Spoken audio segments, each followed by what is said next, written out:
By the summer of 1941, Adolf Hitler appeared to stand at the zenith of his power. To the world, he seemed one of those rare historical figures whose ambitions unfolded with astonishing ease. In 1936, he reoccupied the Rhineland without firing a shot. 2 years later, he annexed Austria and a large part of Czechoslovakia. When the inevitable conflict finally erupted in 1939, Germany, under his leadership, crushed Poland in mere weeks. The ensuing period of relative calm, dubbed the Phony War, gave way in the spring of 1940 to the swift collapse of Norway, Belgium, the Netherlands, and France. By the summer of 1941, German forces had also secured the Balkans. Virtually all of Europe, from Spain to the Soviet frontier, lay under Hitler's iron grip. Yet how did this seemingly invincible ruler lose everything and end his life by suicide in a Berlin bunker? Let us examine some of the most critical miscalculations that sealed Hitler's fate in the Second World War. At the heart of Hitler's downfall lay his uncompromising and rigid political ideology. As Clausewitz famously observed, war is merely the continuation of politics to be merely a manifestation of Jewish influence. In an unpublished sequel to Mein Kampf, Hitler repeatedly referred to communism as Jewish Bolshevism and described the Soviet Union as Jewish Bolshevik Russia. Given these convictions, it is unsurprising that the Soviet Union he had accepted the 1939 non-aggression pact with Stalin only as a temporary expedient to secure victory in the West and avoid a two-front war like the one that had doomed Germany in 1914 to 1918. Yet his ultimate geopolitical aim remained the destruction and conquest of the Soviet Union. To Hitler, the USSR represented not just the epicenter of Jewish Bolshevism, but also vast, fertile territory ideally suited for German colonization once Jews and communists had been eliminated. This was the doctrine of Lebensraum, living space, the belief that ethnic Germans must displace the Slavic populations of Eastern Europe and Russia. As the German population grew, Hitler reasoned, it would require more land, and he intended to seize it by force. The concept of Lebensraum originated in 1901 with the writings of German geographer Friedrich Ratzel. Ratzel argued that every nation must be self-sufficient in resources and territory to defend itself effectively against external threats. Influenced by Darwin's theory of natural selection, Ratzel and his followers believed nations were locked in perpetual struggle for survival, and only the fittest would expand and thrive. For ethnic Germans, the lands of Eastern Europe were thus a biological necessity. The idea gained traction during the First World War, when Germany temporarily occupied large swaths of the East and established a military administration known as Ober-Ost. The indigenous peoples under Ober-Ost were treated as a reservoir of land and resources, while German culture was forcibly imposed upon them, a policy termed Kulturmission, cultural mission. The Treaty of Brest-Litovsk in early 1918 granted Germany vast territories far beyond Ober-Ost's original scope. But Germany's defeat later that year shattered these ambitions. Hitler never forgot this experience. He remained convinced that Germany's future Meta-Pause 6 2.0. Thus, rather than consolidating his gains at the height of his power, he deemed it imperative to invade the Soviet Union. For deeply ideological and historical reasons, he believed Nazi Germany and the Soviet Union could not coexist. One had to perish. This conviction led to his greatest strategic blunder, though far from his only one. The manner in which Hitler planned and executed Operation Barbarossa, the invasion of the Soviet Union, proved equally disastrous. He achieved total surprise when, on 22 June 1941, German artillery opened fire on unsuspecting Soviet troops. Yet, the timing itself was a critical error. Originally scheduled for May, the invasion was delayed until late June because Hitler had to intervene in the Balkans after his ally Benito Mussolini suffered humiliating defeats. Although the Balkan campaign succeeded, it cost him a precious month, a delay that would prove decisive. Initially, Barbarossa appeared a stunning success. German forces demonstrated their mastery of mobile warfare, encircling hundreds of thousands of Soviet soldiers in massive pockets. For a time, it seemed Hitler's vision of a lightning campaign across the vast Soviet plains might succeed as brilliantly as it had in Western Europe.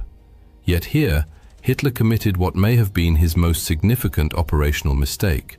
Instead of pressing forward toward Moscow, a drive that was advancing rapidly, he ordered the splitting of Army Group Center. He diverted key forces to reinforce Army Groups North and South, which were advancing toward Leningrad, now St. Petersburg, and Ukraine, respectively. On 21st August, he issued a directive prioritizing the capture of the Crimean Peninsula and Ukraine, economically vital regions, over the advance on the Soviet capital. His generals vehemently opposed the Meta-Pause, Sex 2.0. Though German troops continued to win battles, these were tactical victories that masked a strategic failure. When Hitler finally resumed the drive on Moscow in early October, he had already lost a crucial month. By early December, German units stood just 12 miles from the city. A reconnaissance patrol even reached within 5 miles. But this marked the high water mark of the German advance. On December 5th, the Soviets launched a massive counter-offensive that drove the overstretched and undersupplied German forces back 150 miles from the capital and industrial heartland of the USSR. By failing to take Moscow when he had the chance, Hitler ensured he would never do so, and that the Soviet Union would remain in the war. He ruthlessly dismissed any general who dared suggest tactical retreat during this critical phase. Others, fearing dismissal or worse, ceased to challenge his decisions, no matter how irrational. Consequently, Hitler assumed ever greater personal control over the German military, making himself responsible for an expanding array of operational choices. This centralization of command was another fatal error, one whose consequences became starkly evident the following year. Although the German army suffered its first major defeat in late 1941, it was far from exhausted by early one. With his declaration of war against the United States in December 1941, Hitler now faced the very scenario that had destroyed Imperial Germany, a two-front war. Victory over the Soviet Union thus became more urgent than ever. Yet, instead of renewing a full-scale assault on Moscow, Hitler again fixated on the southern front. His new objective was to seize the oil fields of the Caucasus. Once more, he launched his offensive relatively late in the campaign season, stretching his supply lines to the breaking point. He also deemed it essential to capture Stalingrad. Given the city's name, both Hitler and Stalin imbued it with outsized political symbolism. Perhaps as a psychological coping mechanism, Hitler convinced himself that Soviet forces were exhausted, a belief that proved another costly delusion. By November 1942, the German Sixth Army had seized most of Stalingrad. But then the Soviets launched Operation Uranus, aiming to encircle the city. When General Friedrich Paulus requested permission to withdraw and save his army, Hitler refused, insisting the troops must stand and fight for every inch of ground. The result was the encirclement of 300,000 German soldiers. A relief attempt led by Field Marshal Erich von Manstein failed. He had only a small strike force of about 50,000 men. And area resupply, promised by Luftwaffe Chief Hermann Göring, proved impossible. Meanwhile, without Hitler's authorization, Paulus refused to break out and link up with Manstein. In February 1943, the entire Sixth Army surrendered. Stalingrad became the turning point of the war. Germany lost some of its finest soldiers and officers, irreplaceable losses. The Wehrmacht could no longer mount strategic offensives on the Eastern Front, a reality confirmed later that year during the Battle of Kursk, when Operation Citadel collapsed in failure. By invading the Soviet Union out of ideological obsession, Hitler had jeopardized the vast empire he had built. His failure to destroy the USSR when he had the chance guaranteed a slow but inexorable decline from the pinnacle of power. Yet Hitler's errors extended far beyond the Eastern Front. By mid-1943, the United States and Britain had expelled Nazi forces from North Africa and launched an invasion of Europe via Sicily, advancing up the Italian peninsula. This shift in momentum forced Hitler to divert resources westward, ending any hope of winning the war before. By late 1943, it was clear the Allies planned to breach the Atlantic Wall, a chain of fortifications stretching from Norway to the Spanish border, and strike at the heart of Nazi-occupied Europe. In Führer Directive No. 51, Hitler explained his reasoning. While the vast expanses of the East allowed Germany to absorb territorial losses without existential risk, the Western Front was different. A successful Allied breakthrough there would bring catastrophic and rapid consequences. All signs pointed to an imminent invasion, no later than spring, possibly sooner. Therefore, further weakening the Western defenses for the sake of other theaters was unacceptable. Reinforcements were ordered, especially in areas deemed critical for launching long-range attacks against Britain, precisely where Hitler believed the decisive battle would unfold. By this stage, despite worsening military realities, Hitler's confidence in his own military genius had only grown. He continued to centralize command, a tendency that inadvertently aided Allied deception efforts. The command structure of German forces in the West was paradoxically fragmented. Not all armored units answered to the theater commander, Field Marshal Gerd von Rundstedt. Some belonged to Panzergroup West, led by General Leo Geier von Schweppenburg, who, though nominally subordinate to Rundstedt, also reported directly to Hitler. Thus, any deployment of the Fiat Panzer divisions required Hitler's personal approval. The Allies understood that if they could deceive Hitler about the true invasion site, half their battle would be won. The confused command structure on the Western Front only reinforced this strategy. Long before D-Day, Hitler's indecision over panzer deployment, stemming from his insistence on Field Marshal Erwin Rommel, tasked with strengthening the Atlantic Wall, argued that armored divisions must be positioned near the beaches to annihilate Allied troops as they landed. Rundstedt disagreed, favoring a more flexible reserve strategy. When Rommel bypassed Rundstedt and appealed directly to Hitler, the Führer, unwilling to choose, attempted to please both. Rommel received 3 panzer divisions, 4 remained under Panzer Group West, and 3 were assigned to Army Group G, south of the Loire, also under Rundstedt's nominal command. As a result, on D-Day, Germany's best mobile forces were disastrously dispersed, with some stationed far from the invasion zone in a sector of negligible strategic importance. This was not Hitler's only blunder during the Normandy campaign. Allied deception operations, most notably Operation Fortitude, exploited the very logic outlined in Hitler's Directive No. 51. Since only a few locations offered viable conditions for a large-scale amphibious landing, The Allies focused their deception on convincing Hitler that the main invasion would come at the Pas de Calais, not Normandy.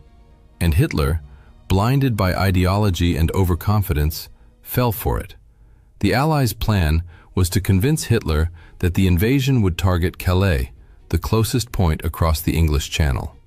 To reinforce this illusion, they created a fictitious formation, the 1st United States Army Group, FUSAG, which was to be commanded by General George S. Patton, widely regarded as one of the Allies' finest field commanders. The most famous element of this deception involved inflatable tanks, trucks, artillery pieces, and other military equipment visible to German aerial reconnaissance. But this was only the beginning. Carefully orchestrated fake radio transmissions were broadcast, counterfeit documents were prepared, and troops were permitted to troop movements were meticulously choreographed to suggest that Calais was the true objective. To further bolster the ruse, by this time, nearly all Nazi spies in Britain had been captured and turned into double agents under the Double Cross program. The most remarkable of these agents was Juan Pujol Garcia, a Spanish citizen codenamed Garbo.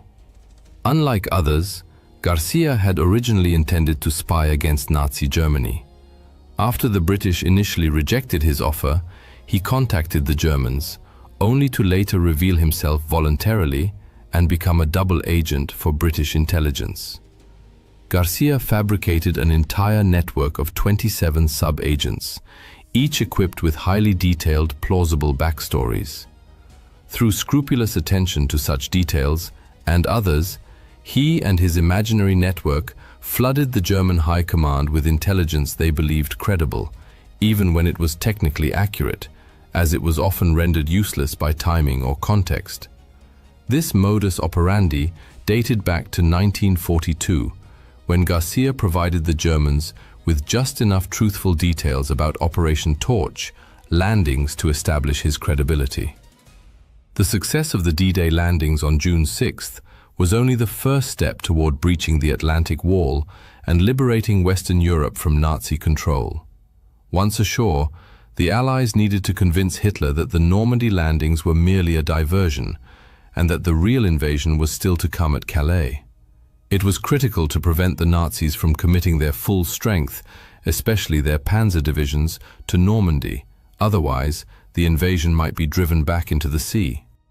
On June 5th, Garcia sent his German handlers a warning that an urgent message would follow in the early hours of June 6th.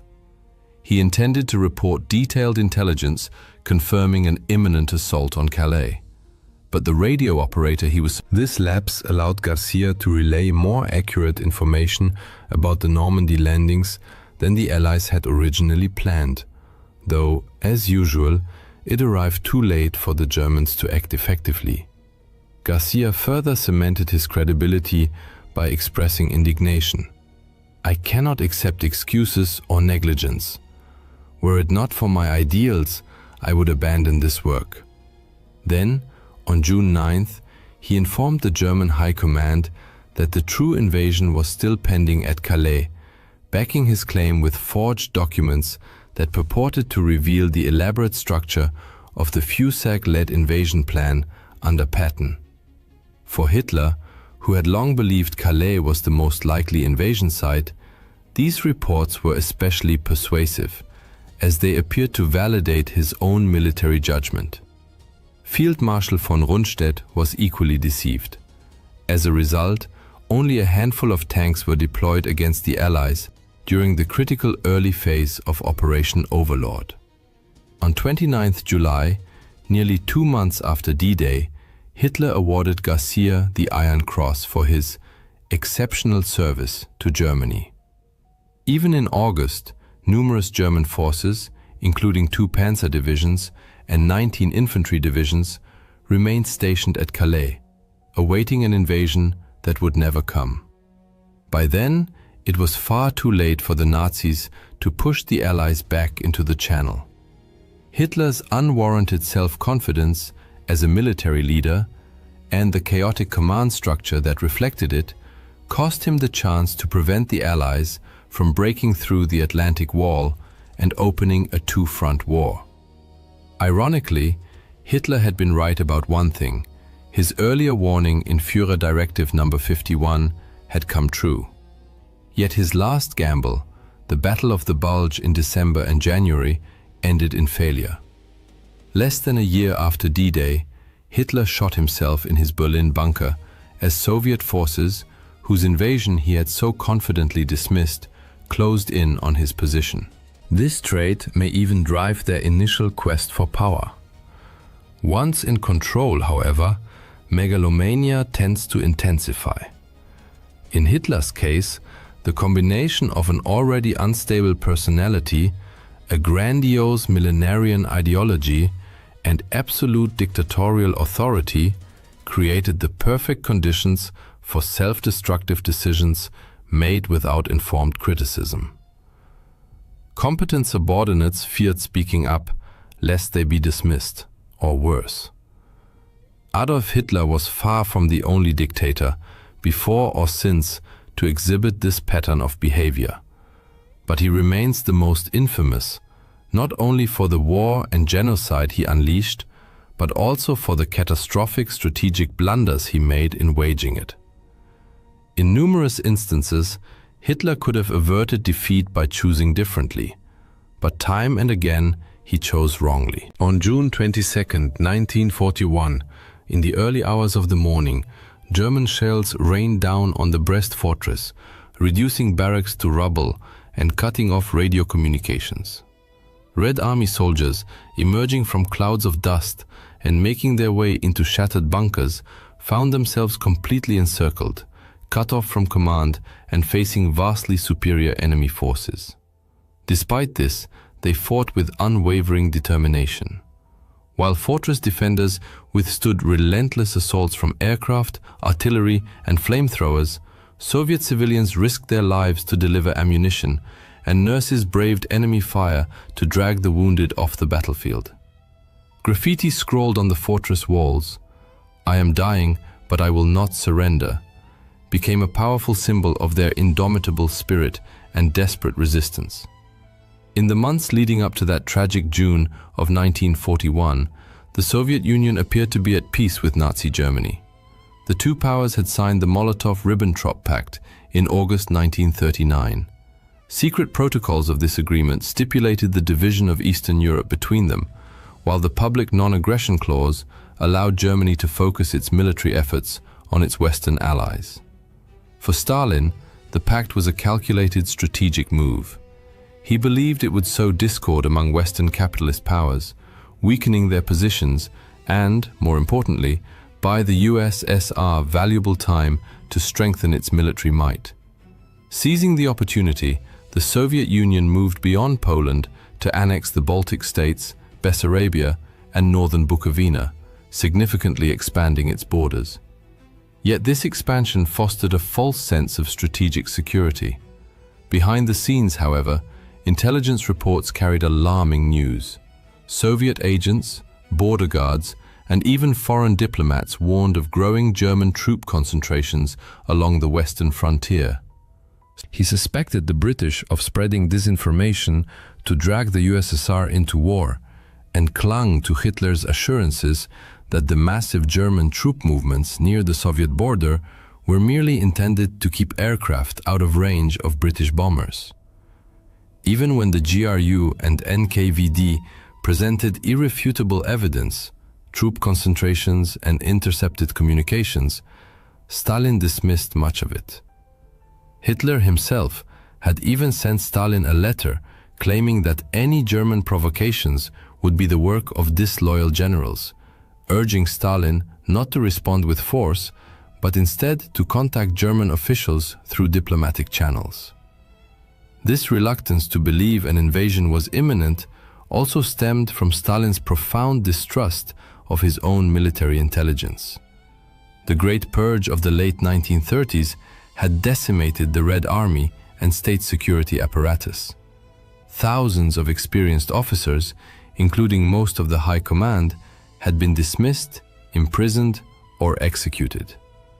By 1941, a staggering 75% of Red Army officers had held their posts for less than a year. Experience had been replaced by obedience and fear, as a cautious and disoriented military hierarchy hesitated to deliver unwelcome news that might anger Stalin. Compounding these issues were serious flaws in Soviet deployment. The annexation of eastern Poland and the Baltics had shifted the USSR's western border 160 to 400 kilometers westward. Many fortifications along the old border were now obsolete, while Soviet divisions stationed in newly occupied territories were dangerously exposed. Airfields, barracks, and command centers lay vulnerable to immediate attack, as construction of new defensive positions had been delayed or cancelled altogether. Worse still, the Red Army lacked a deep defense system. Rather than deploying forces in echelons, with successive fallback lines and strategic reserves, many Soviet units were This meant that any German breakthrough of the initial defensive line would encounter little resistance beyond it. These defensive shortcomings were not taken seriously, largely due to prevailing Soviet military doctrine at the time. The Red Army in 1941 was structured primarily for offensive operations, reflecting the belief that any future war would involve subduing neighboring states. Much of this confidence stemmed from the USSR's vast tank inventory. The brand new T-34 and KV tanks were among the best in the world, but they constituted only a small fraction of Soviet armored forces. The overwhelming majority consisted of obsolete, mechanically unreliable models like the T-26 and BT series. Thousands of these tanks were rendered inoperable due to a lack of radios, spare parts, recovery vehicles, and trained mechanics. Numerical superiority meant little without logistics or a robust support network. The Soviet Air Force faced similar problems. On paper, Stalin's air fleet was the largest in the world, but this quantitative edge masked serious qualitative weaknesses. The backbone of its fighter force consisted of outdated Polikarpov 115, Chaika, and 116 Ishak aircraft. Though effective in the Spanish Civil War and against the Japanese at Khalkhin Gol, they were now outclassed by the Luftwaffe's Messerschmitt Bf-109s. At dawn on June 22, 1941, as the first rays of sunlight broke over the horizon, the illusion of peace shattered amidst the thunder of war. Without warning, across a staggering 2,900-kilometer front, the Wehrmacht unleashed its full might against Soviet positions. Artillery barrages shook the earth, while wave after wave of Luftwaffe bombers filled the skies, crossing the border in relentless formations. Airfields, barracks, and supply. On that fateful day, the Soviet Air Force suffered catastrophic losses. Between 1,800 and 2,000 aircraft destroyed, many while still on the ground, never given a chance to take off.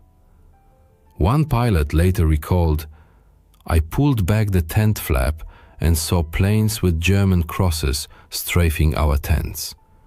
Everyone rushed out and saw the dead and wounded in the neighboring tents. I threw on my flight suit, grabbed my logbook, and ran toward the hangar. The alert aircraft, neatly lined up, were already burning.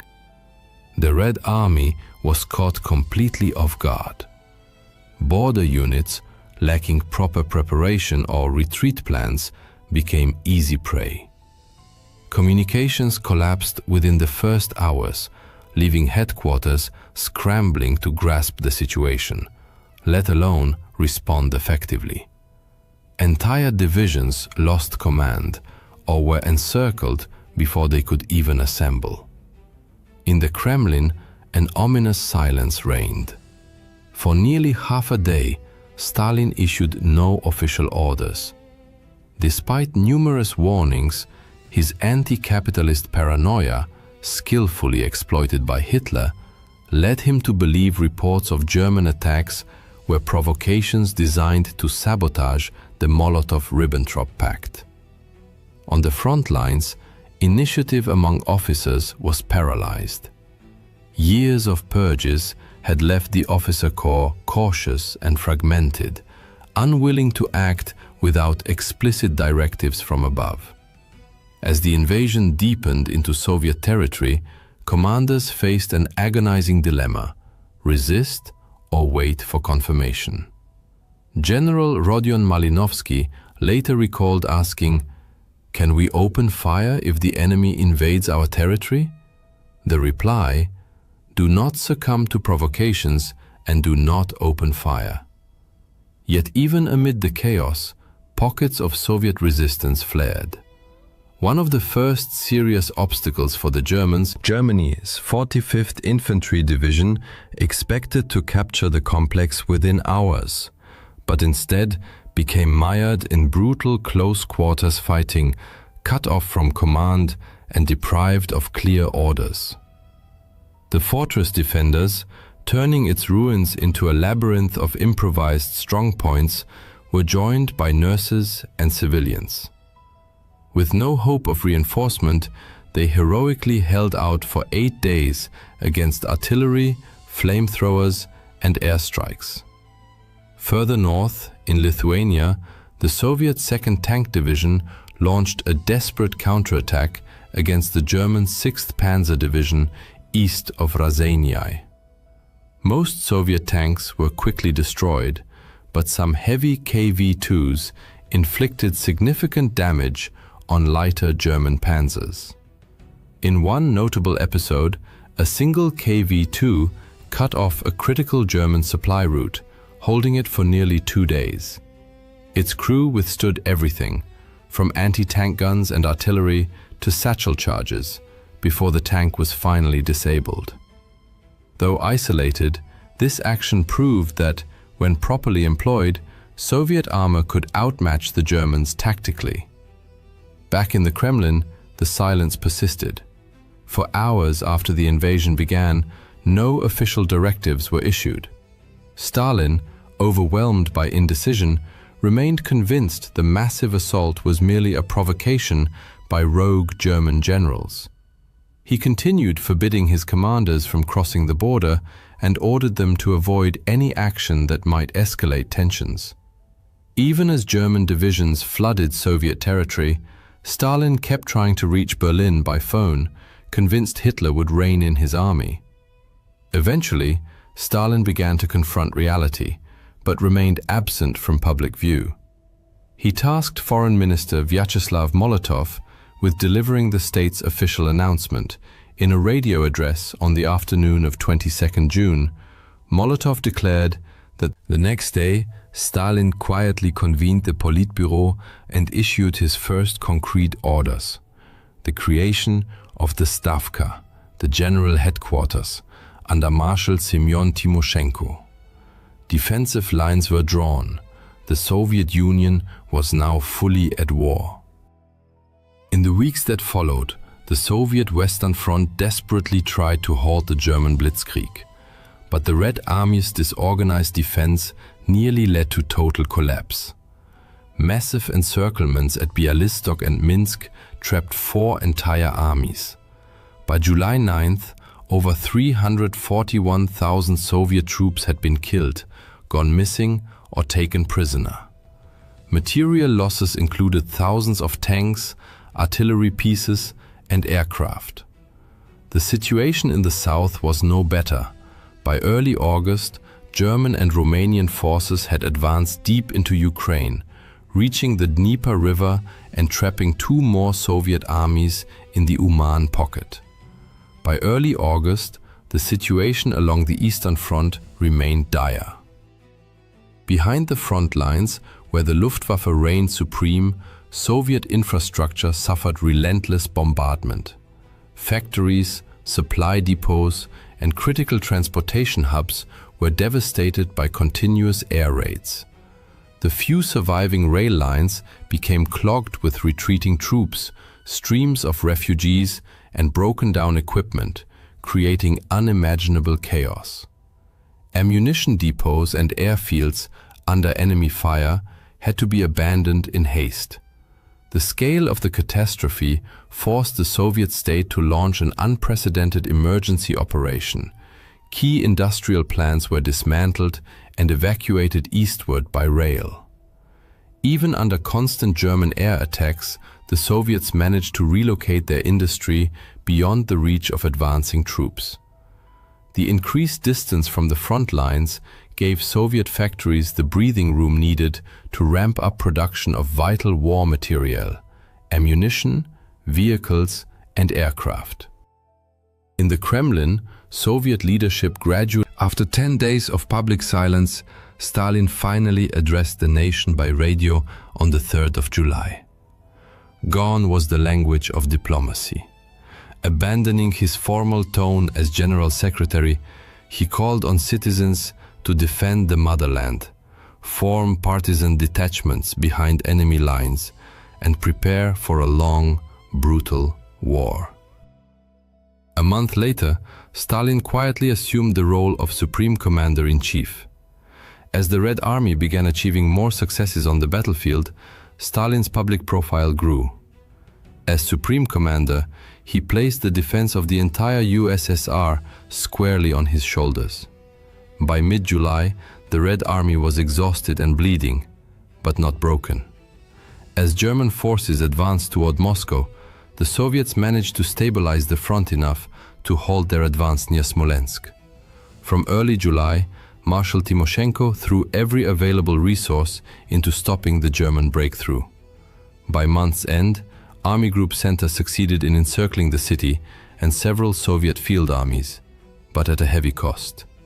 Not only did significant numbers of troops from the 19th and 20th armies break through back to Soviet lines, but the delay disrupted the German timetable for Operation Barbarossa, further straining their already fragile logistics.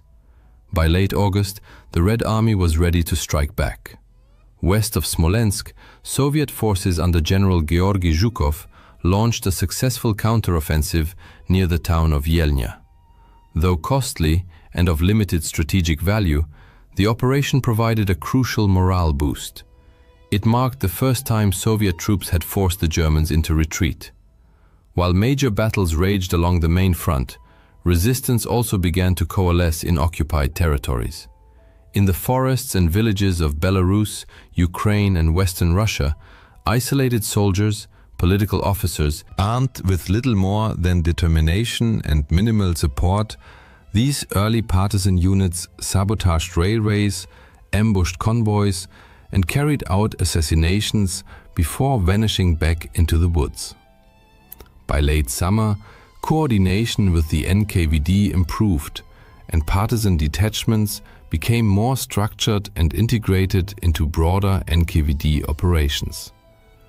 Though they couldn't stop the German advance, their actions forced the Wehrmacht and SS to divert precious resources to secure rear areas, further straining German supply lines.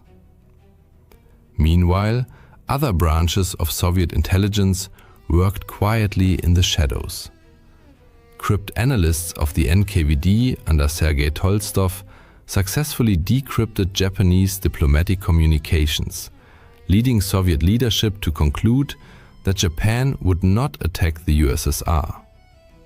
Meanwhile, Red Army codebreakers began intercepting messages exchanged between the Romanian High Command and General Erich von Manstein's forces in Ukraine, providing a broader understanding of the strategic situation. By late summer 1941, frontline Soviet commanders reported an unexpected shift in German activity. Armored units that had been advancing directly toward Moscow were diverting north and south. The Soviet High Command realized the Germans were no longer focused solely on the Central Front. In the south, Red Army commanders warned of a massive buildup of enemy forces targeting Kiev, but Stalin refused to authorize a retreat. Instead, the Southwestern Front mounted a valiant yet ultimately futile defense of Ukraine, resulting in its encirclement and destruction.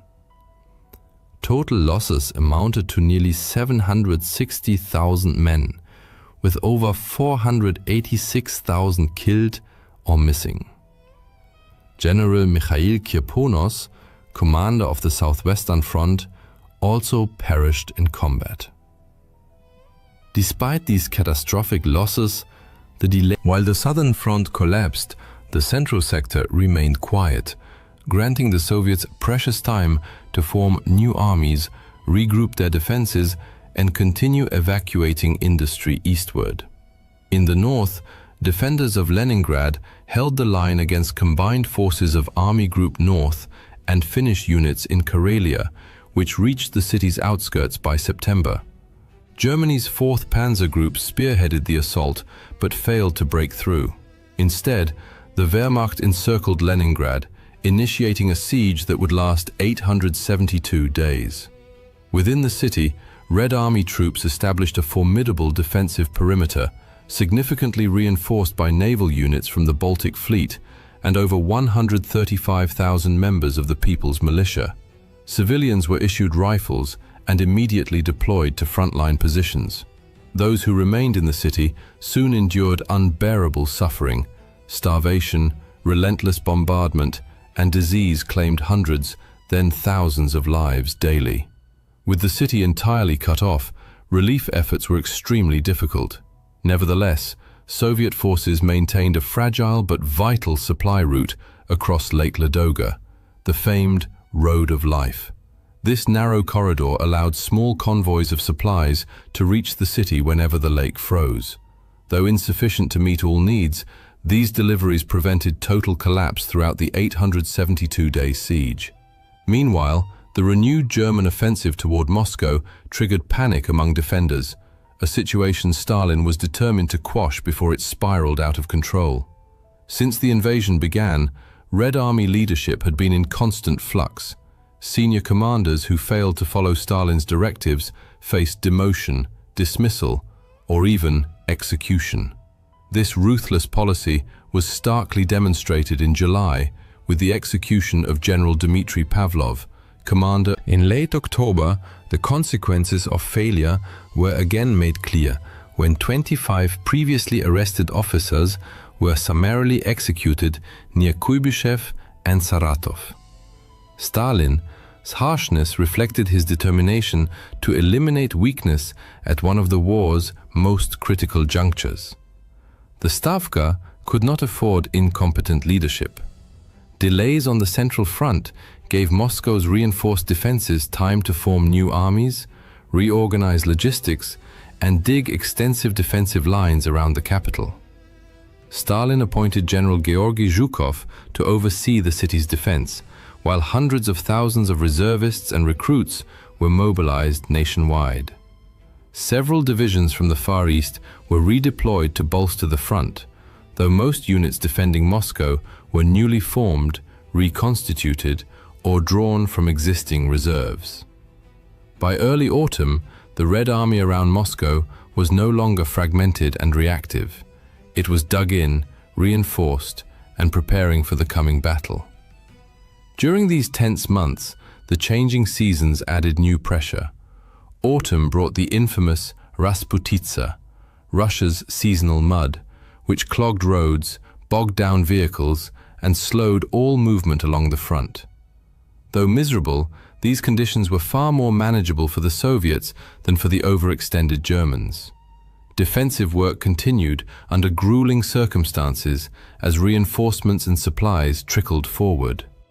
On the home front, the USSR received vital assistance from Western allies thanks to the efforts of Soviet ambassador Maxim Litvinov. In October 1941, the first Lend-Lease Protocol took effect. Though limited in scale at this stage, initial shipments delivered urgently needed raw materials, boots, trucks, and food.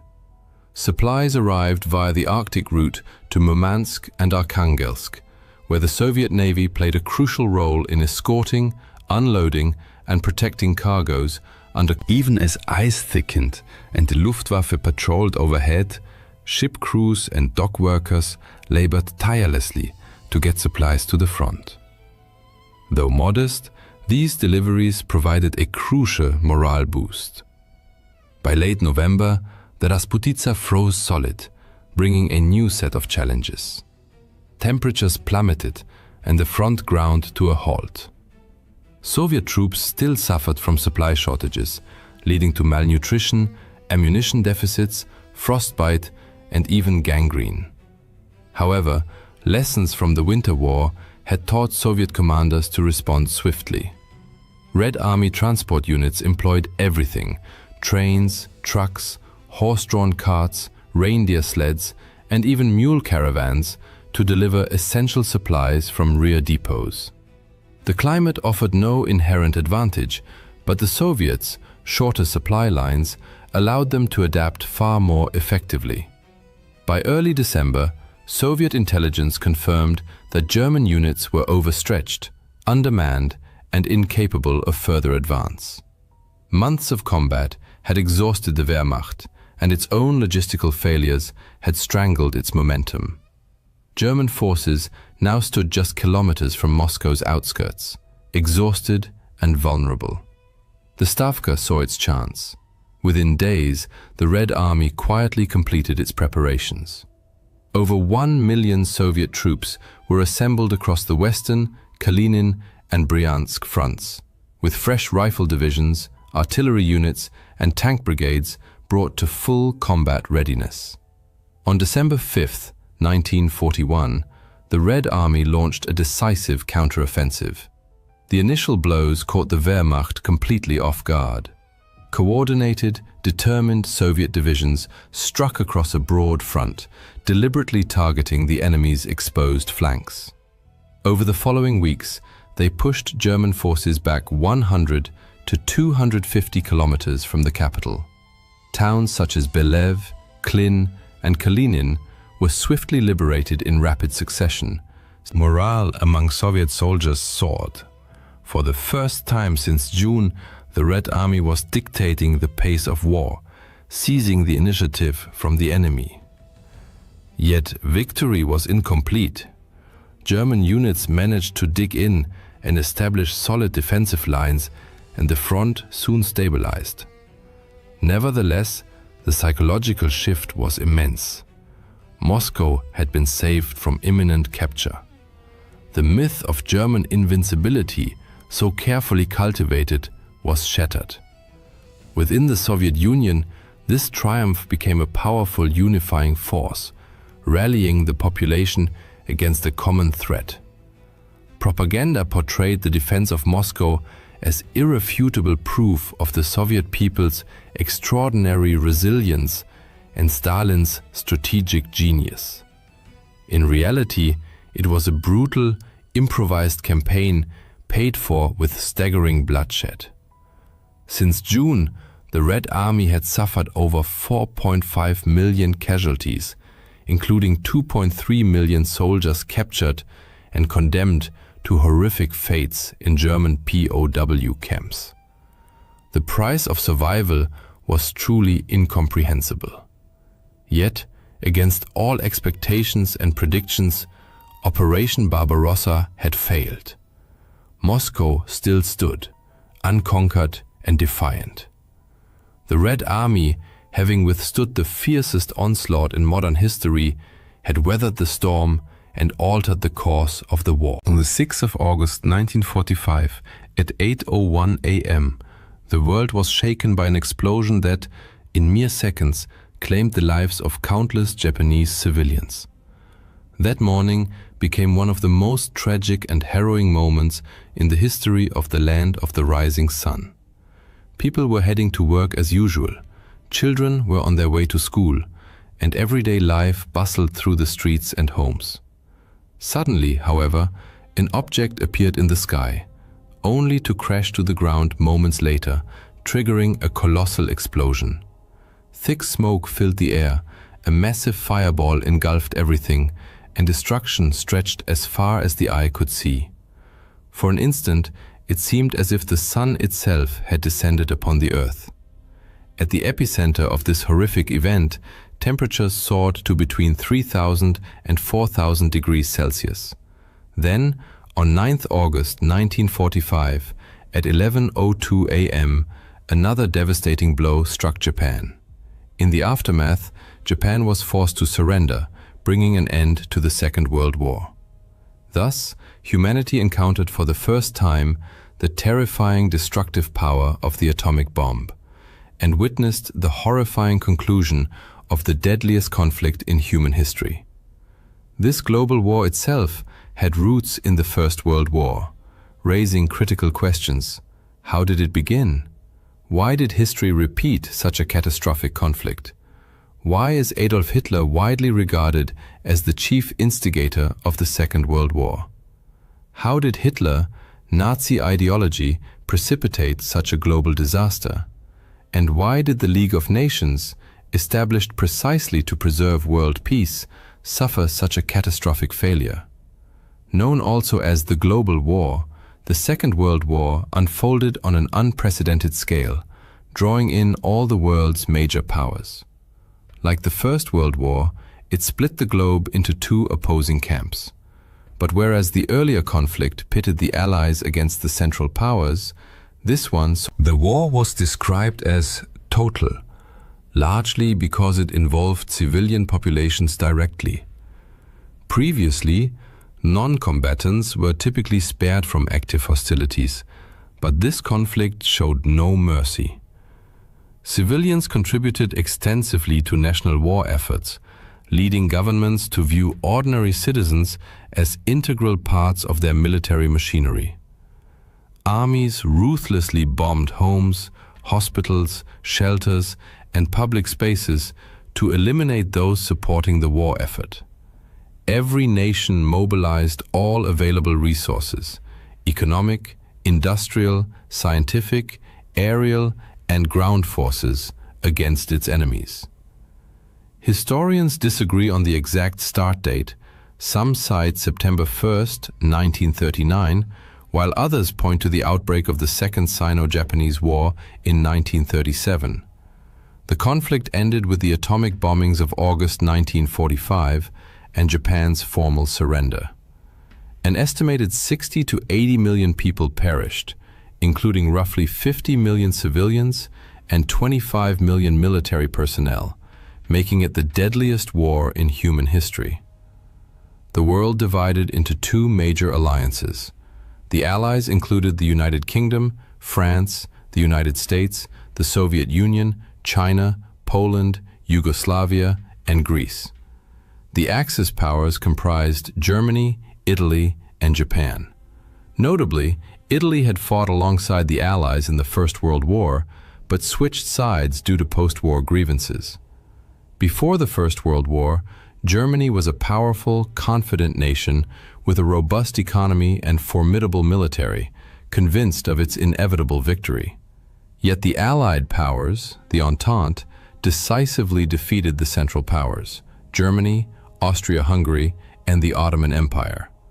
The victors imposed harsh terms, particularly on Germany.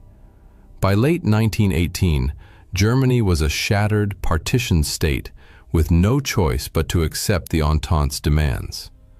The war devastated its economy, impoverished it. Deep political, social, and economic upheavals followed. Society split along class lines, unemployment soared, disease spread, and many died of starvation. The government lacked both authority and funds, and foreign powers, especially France, seized key resources. The Treaty of Versailles, signed on 28 June 1919, formalized Germany's defeat with humiliating terms.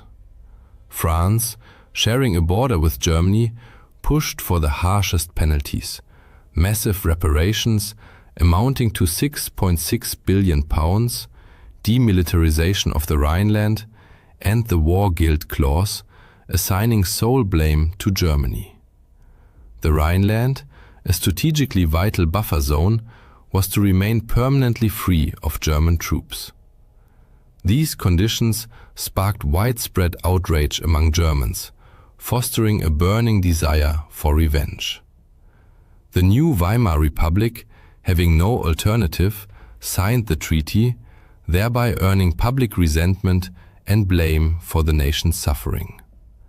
As a result, Germany lost all its overseas colonies, 10% of its population, 13% of its territory, 75% of its iron ore, and 26% of its coal reserves. Meanwhile, the League of Nations, founded in 1919 to prevent future wars, proved ineffective. Lacking its own military and undermined by non-participation, the US never joined, and withdrawals, including Germany and the USSR, it failed to stop aggression. Its collapse became a key factor enabling the Second World War. Germany's post-war economic woes were compounded by reparations. Hyperinflation ensued, people needed wheelbarrows of banknotes to buy bread, children played with bundles of cash, and the currency became nearly worthless. In response, the US introduced the Dawes Plan in 1924, stabilizing the economy until 1928. But the 1929 Wall Street crash triggered a global depression. American aid ceased, delivering a double blow to Germany. By 1932, industrial output had dropped by 40%, and desperate citizens marched with signs reading, "Willing to do any work." Public trust in the Weimar government evaporated. Adolf Hitler exploited this chaos. Once an aspiring artist from an ordinary family, he rose by harnessing popular despair. Through charismatic speeches, mass rallies, and relentless propaganda, he promised to overturn the Versailles Treaty, restore Germany's glory, and exact revenge. His Nazi party gained massive support, and on the 30th of January 1933, President Hindenburg appointed him Chancellor. Hitler then pushed through the Enabling Act, granting him dictatorial powers and transforming Germany into a totalitarian state. He swiftly reshaped the nation, withdrew from the League of Nations in 1933, remilitarized the Rhineland in 1936, annexed Austria in 1938, the Anschluss, and occupied Czechoslovakia.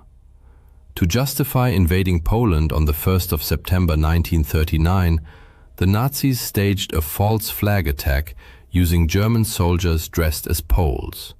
Britain and France, bound by treaty to defend Poland, declared war on the 3rd of September, joined by Australia, New Zealand, South Africa, and Canada. Italy and Japan, though former Entente allies, now sided with Germany.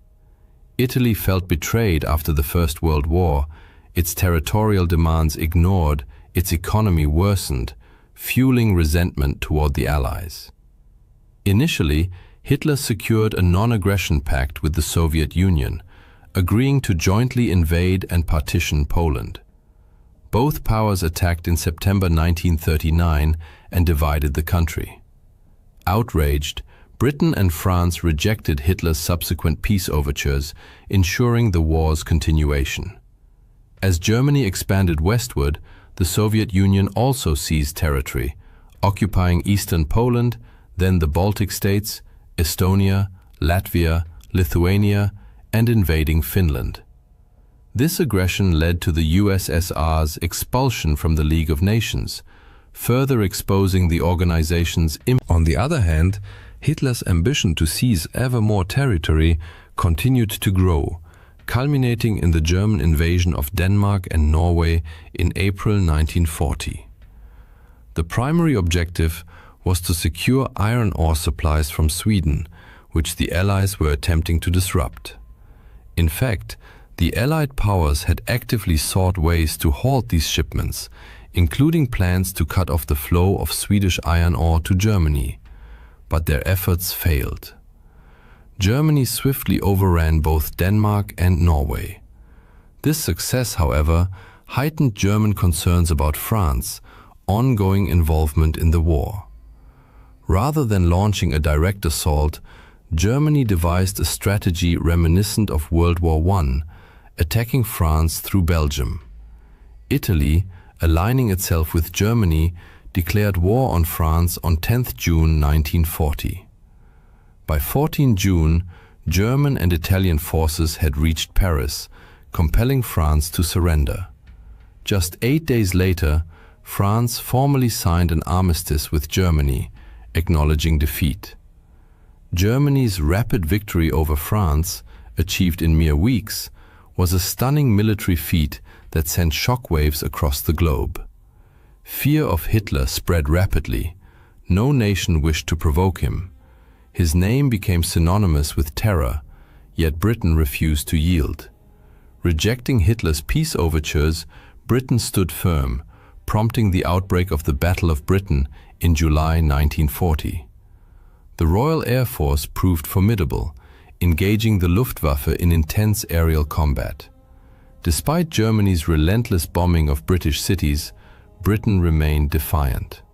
Meanwhile, Hungary, Slovakia, and Romania joined the tripartite pact between Germany, Italy, and Japan, significantly bolstering the Axis powers. Emboldened by this support, Italy invaded Greece. Britain intervened, successfully repelling Italian forces.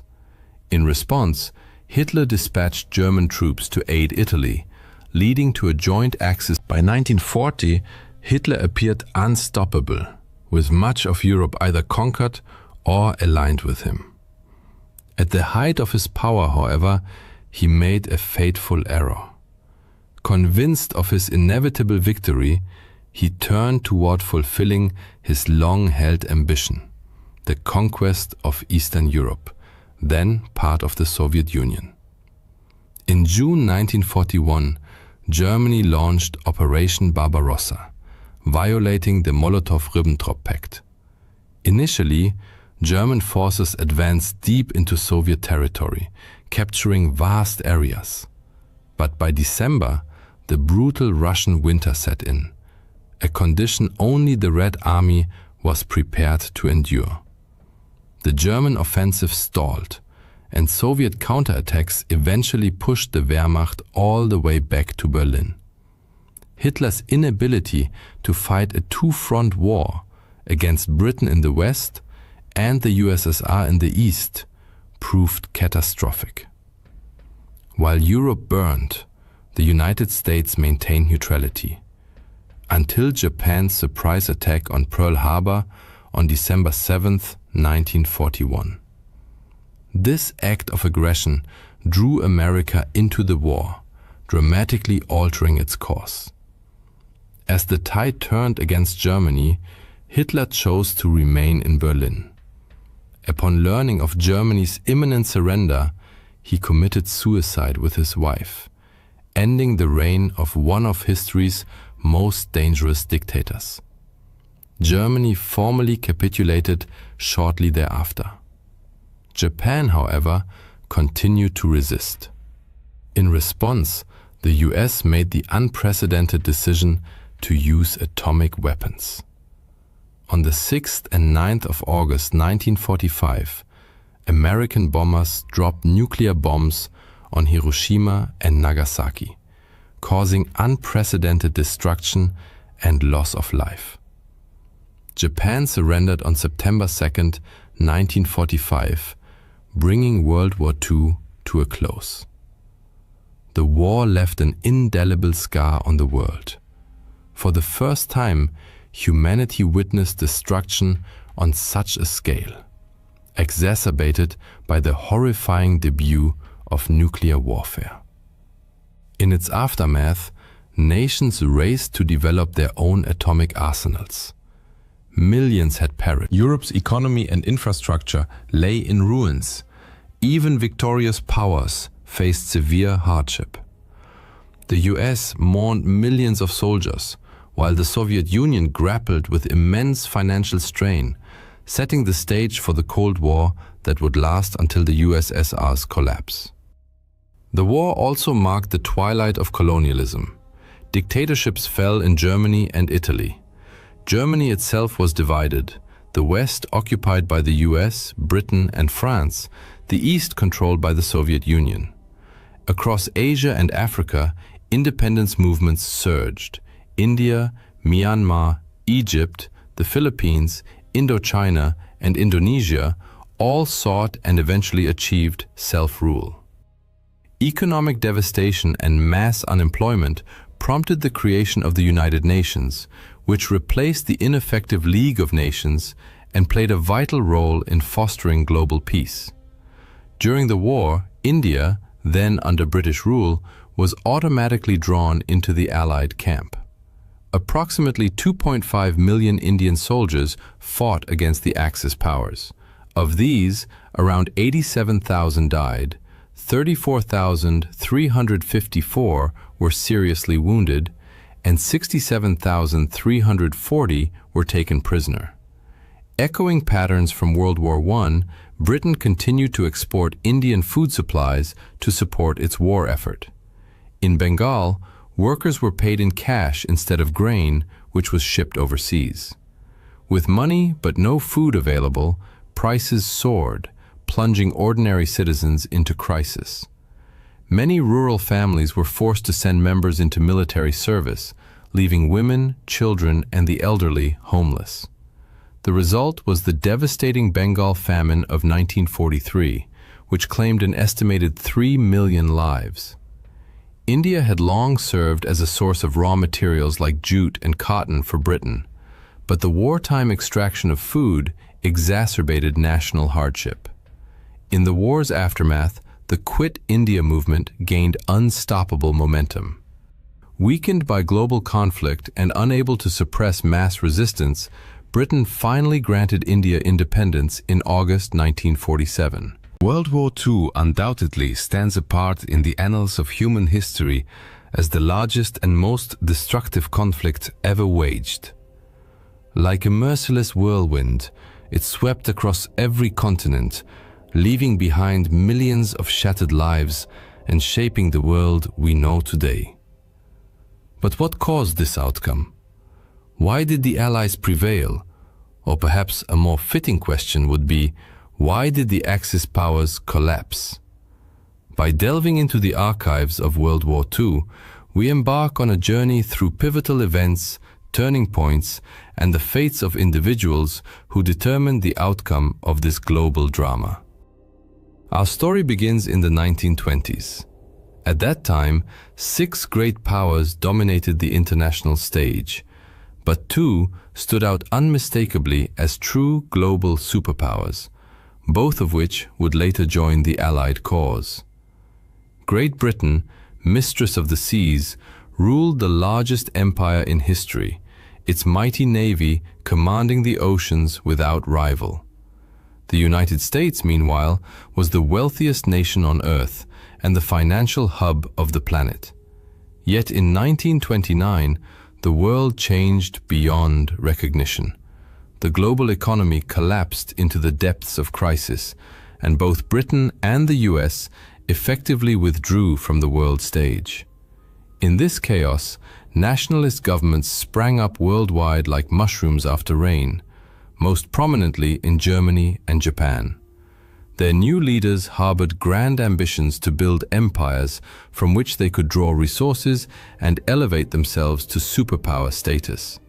Crucially, they were prepared to go to war to realize this vision. In stark contrast, the policies of Britain, France, and the United States were bent on avoiding war at all costs. The US passed neutrality laws, obliging it to stay out of any future conflict, while Britain pursued a strategy famously known as appeasement.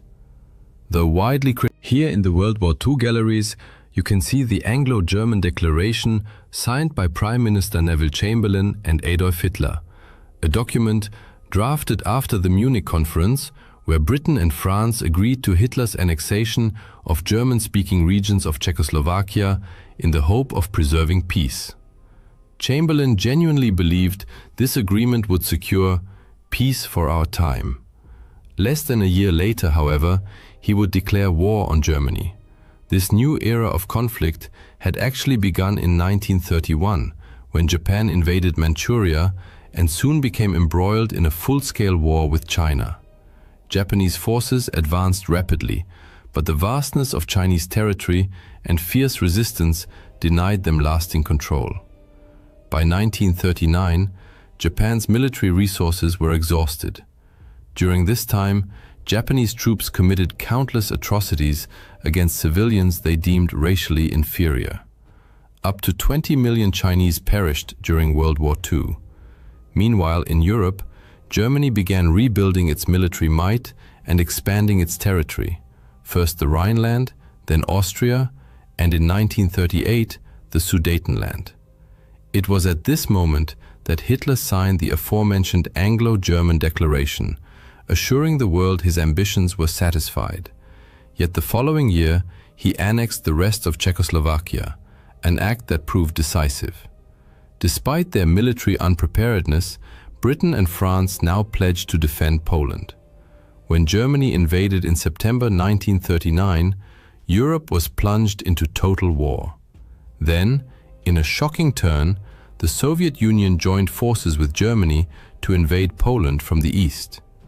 Though communist Soviets and fascist Germans were ideological enemies, they temporarily set aside their differences in 1939 to 1940 to redraw the map of Europe. The Soviets occupied the Baltic states. Meanwhile, Germany captured Denmark and Norway before achieving one of the war's most stunning victories. Using advanced blitzkrieg tactics, German forces overran France and the Low Countries in just 6 weeks. Britain now stood dangerously exposed. During the evacuation from Dunkirk, British troops escaped aboard small civilian vessels, but left behind nearly all their heavy equipment. It seemed the German war machine was unstoppable, and Britain stood alone, isolated and vulnerable. Yet this was not entirely true. Britain received crucial support from its empire and dominions, from the United States and from governments in exile based in London.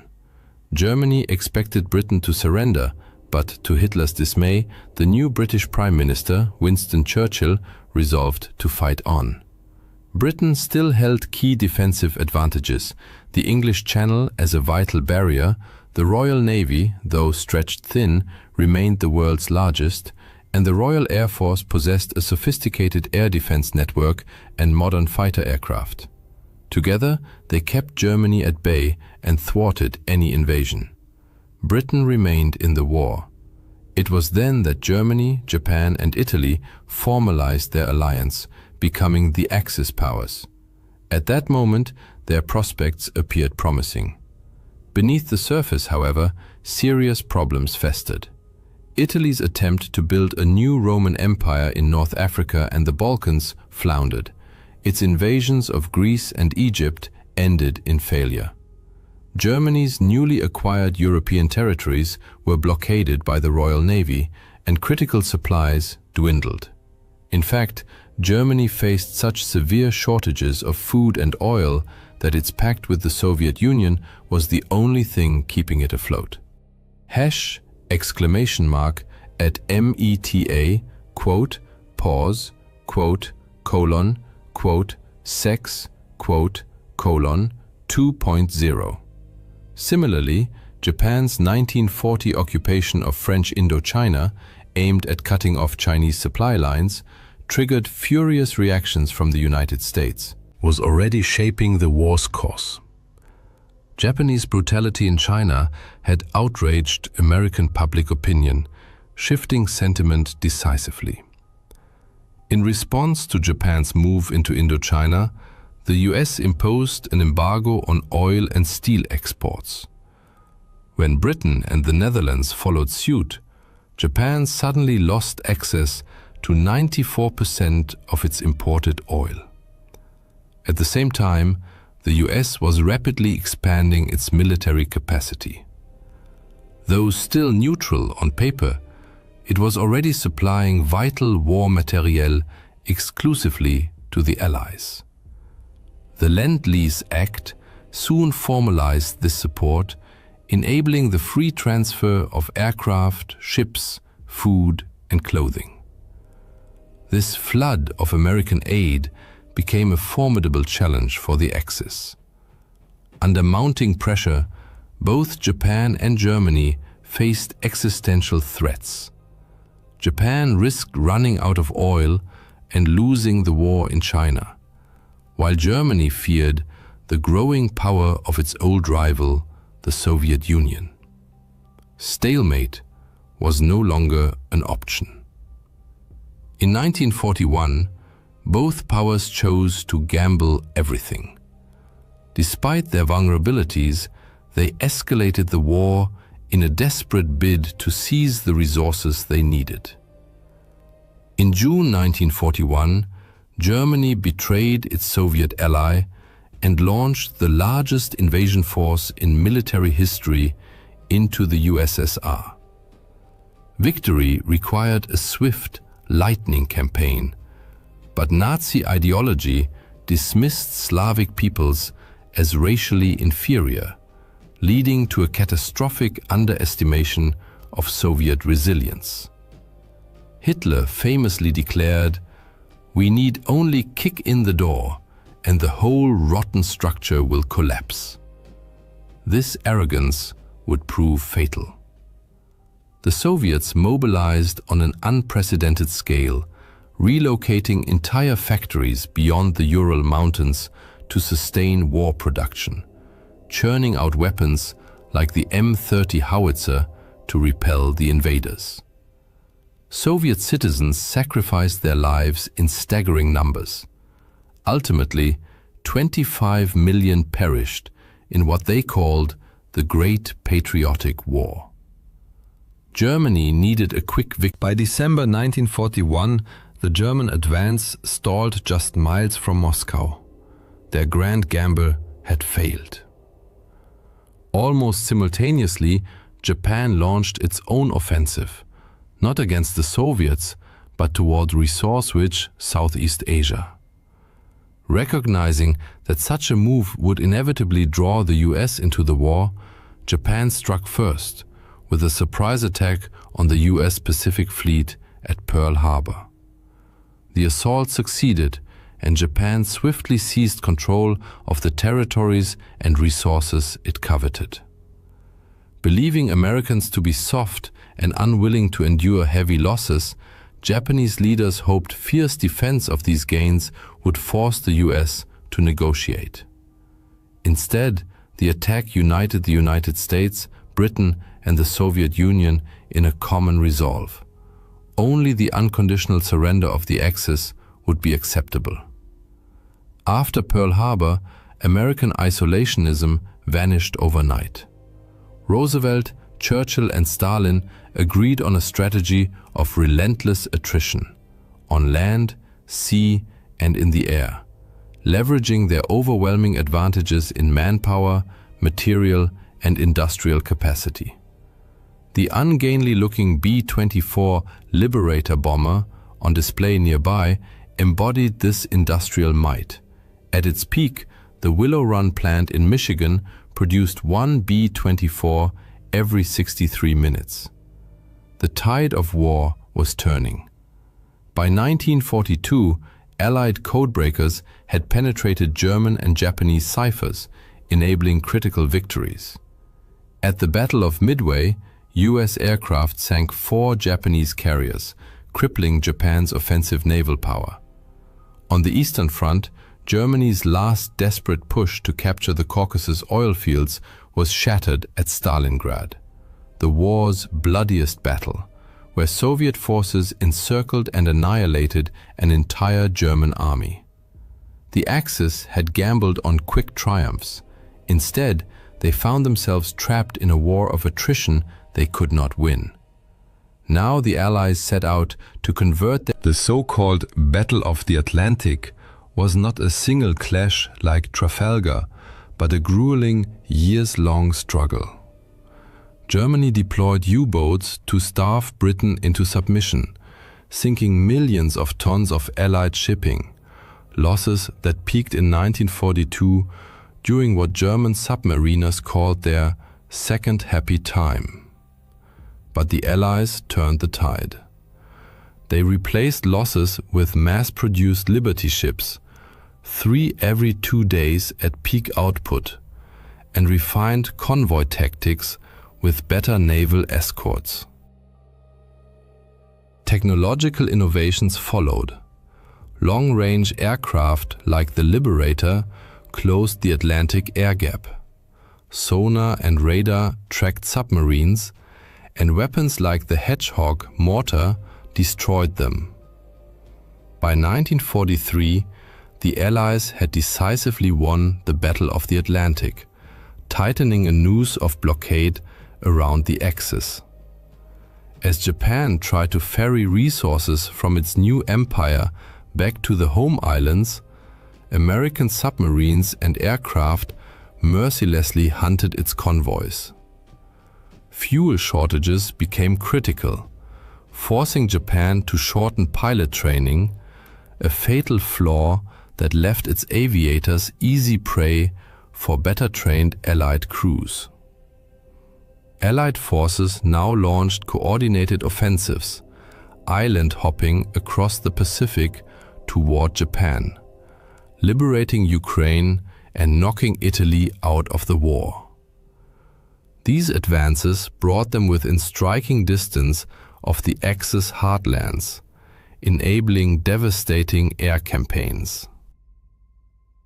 British and American air forces subjected Nazi Germany to round-the-clock bombing, the RAF by night flattening urban centers, the US Army Air Forces by day precision-striking industrial targets. Losses were heavy. Here you can see the tail section of a German Bf-110 night fighter flown by ace Heinz Wolfgang Schnaufer, who shot down 121 unescorted British bombers. Yet the bombing campaign forced Germany to disperse aircraft production across countless small factories, sacrificing efficiency. Luftwaffe fighters were lured into the air by decoy bomber formations, escort fighters. In this war of exhaustion, the Allies prevailed. American bombers also unleashed firestorms on Japan, using incendiary weapons to reduce entire cities to ashes. Hundreds of thousands of Axis civilians perished in these strategic bombing campaigns.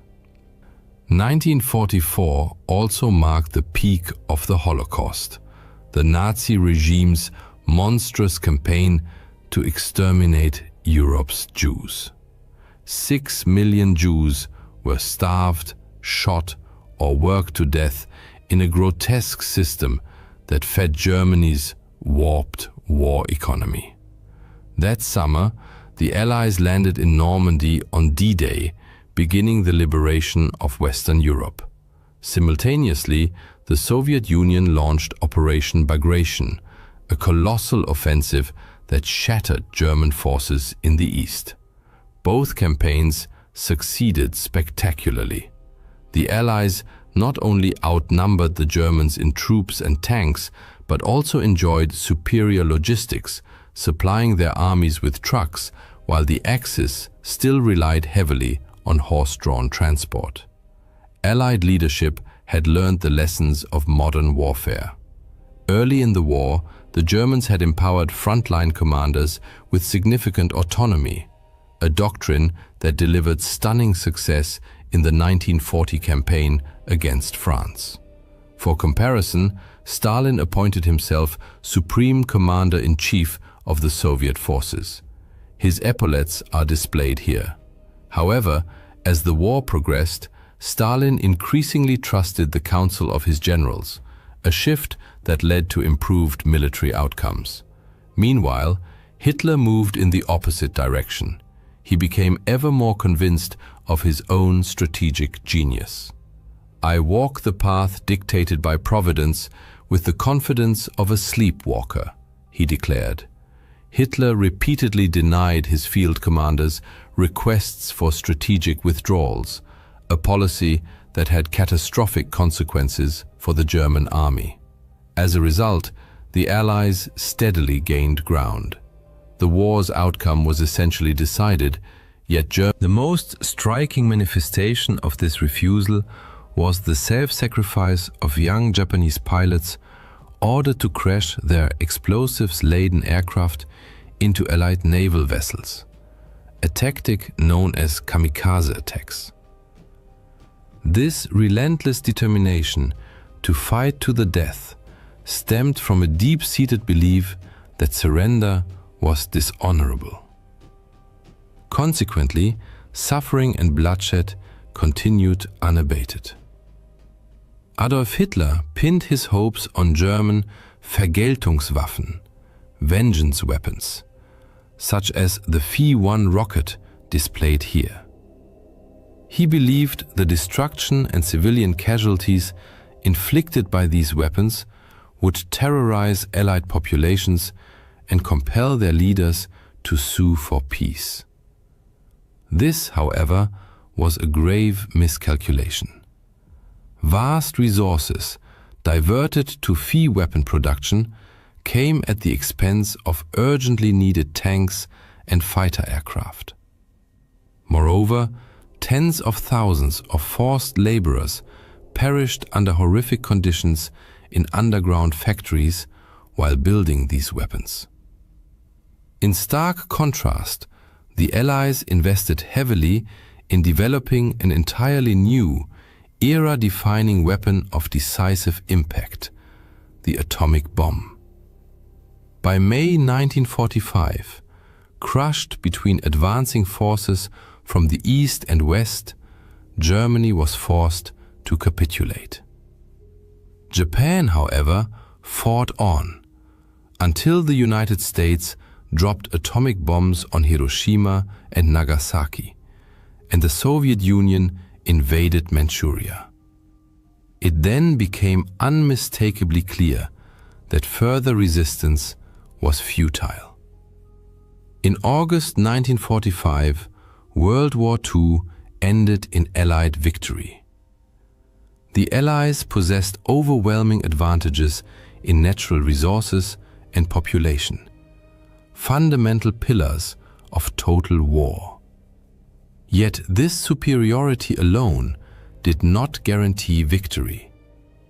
Through indomitable spirit and tenacious resistance, they overcame early setbacks to persevere. They coordinated a vast strategic framework and, often through painful experience, mastered the demands of modern warfare.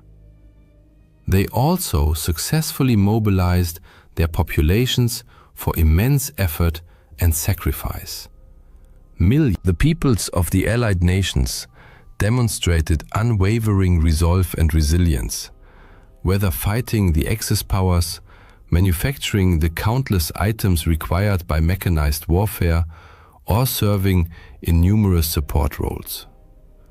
On Victory Day, Churchill addressed crowds in London with the words, "This is your victory." The Second World War was undoubtedly the largest, most destructive and bloodiest conflict in human history, leaving an indelible mark on every continent, including even distant Antarctica. Fighting erupted across the globe, from the fields of China and France to the exotic shores of Hawaii, icy Iceland, scorching Somalia, picturesque Sri Lanka, the harsh Arctic, and countless other regions. Warfare unfolded in trenches, on horseback, in the boundless skies, beneath ocean depths, and, for the first time in human history, even reached into outer space and involved nuclear weapons, forever transforming humanity's understanding of war. This global conflict radically reshaped the world order. Powerful European empires, British, French, Dutch, and others, never fully recovered from the blows they sustained. The remainder of the 20th century came to be dominated by two new superpowers, the United States of America and the Soviet Union, which dictated the geopolitical landscape for decades.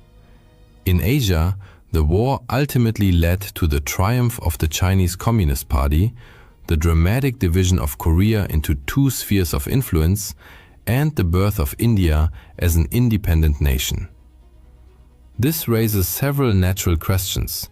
When exactly did this monumental event take place? What were its key phases? And who were the main adversaries on the battlefields? Answering these questions is essential to understanding modern history. The precise start date of the Second World War depends on one's perspective.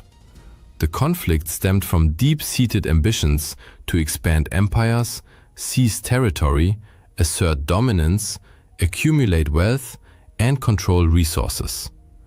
Three dictatorships, Germany, Italy, and Japan, collectively known as the Axis powers, aggressively expanded their domains throughout the 1930s. Germany saw dominance in Europe.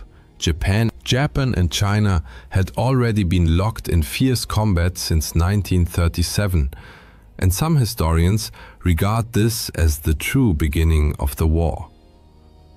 The United States was effectively drawn into the war in the Pacific in December 1941, following Japan's surprise attack on the American fleet at Pearl Harbor, Hawaii.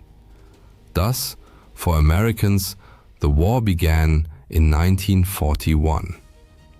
However, Europeans, Canadians, Australians, Indians, and residents of other European colonies, which constituted the vast majority of the world's population at the time, marked the war's start in September 1939.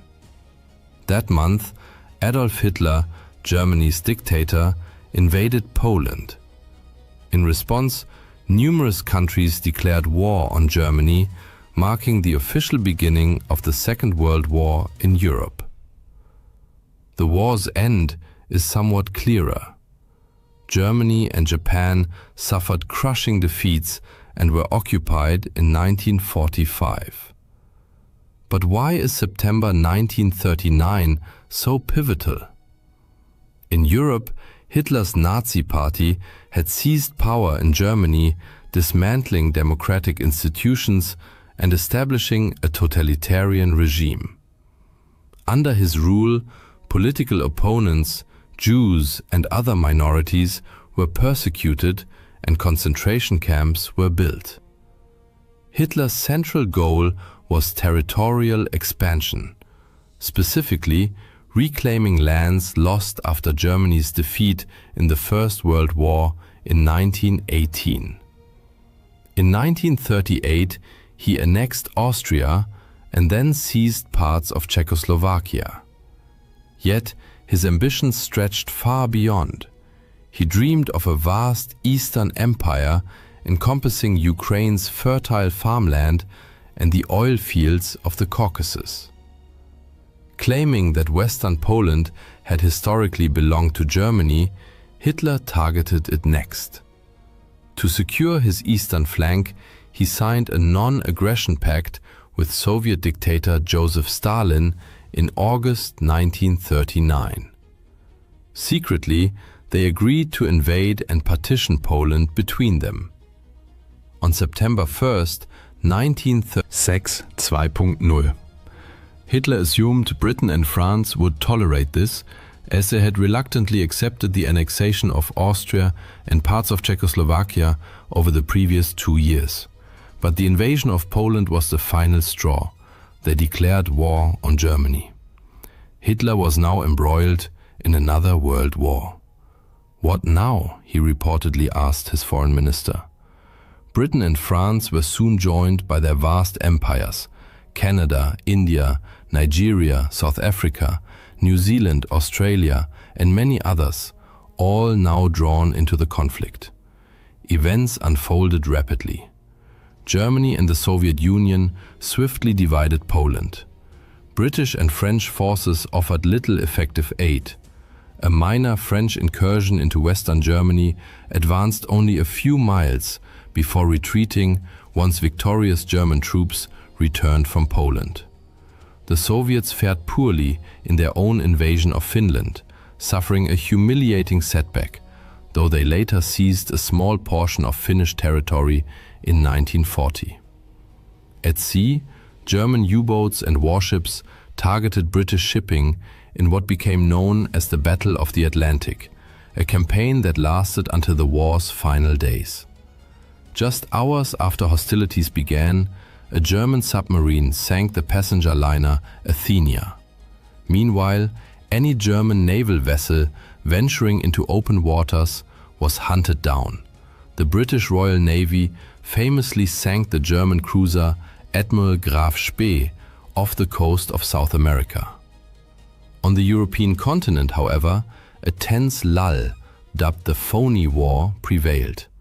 Both sides watched each other across the Franco-German border. In Britain, more civilians died in road accidents due to blackout conditions than soldiers did in combat. But this stalemate shattered in April 1940. Both the Allies and Germany moved to invade Norway to secure its vital resources, particularly iron ore and oil shipped through the port of Narvik. Germany swiftly overran Denmark in hours and launched a naval invasion of Norway, evading the British fleet partly thanks to poor weather. Allied attempts to reinforce Norwegian forces failed. By late May, the last Allied troops and the Norwegian royal family were evacuated. The defeat sparked political crisis in Britain, leading to the collapse of the government and the rise of a new Prime Minister, Winston Churchill. Churchill had barely assumed office when, on the very day he moved into 10 Downing Street, German forces launched a massive invasion of Western Europe. Huge German armies poured across the borders of Luxembourg, the Netherlands, Belgium, and France. What followed was one of the most dramatic military collapses in history. Employing tanks, aircraft, and motorized units in a revolutionary tactic later dubbed Blitzkrieg, Lightning War, the Germans achieved a stunning breakthrough. While Allied forces advanced into Belgium, expecting a repeat of the static trench warfare of World War I, the Germans struck unexpectedly through the Ardennes forest, a region most strategists considered impassable for large armored formations. This surprise maneuver split the Allied armies in two.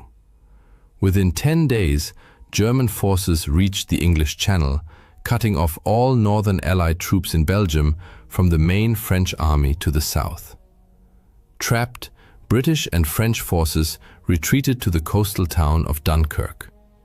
In a desperate evacuation, the Royal Navy mobilized not only warships but also civilian vessels, fishing boats, pleasure craft, river barges, to rescue soldiers directly from the beaches, as port facilities had been heavily damaged.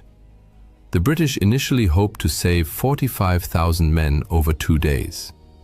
But Hitler unexpectedly ordered his advancing panzers to halt, concerned about overextended supply lines and unsuitable marshy terrain near Dunkirk. In just 1 week, an astonishing 340,000 Allied troops were rescued, many calling it a miracle.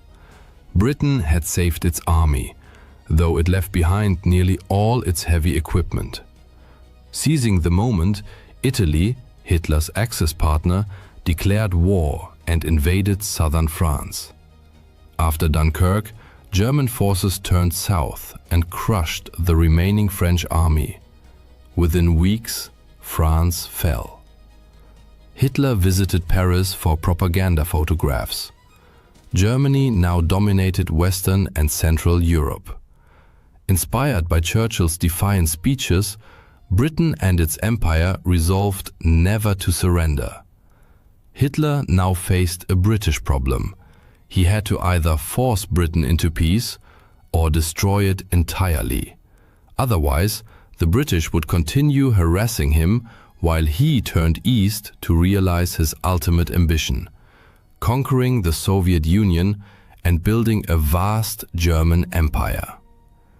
Hitler ordered preparations for an invasion of Britain, while using the Luftwaffe to bomb the country into submission.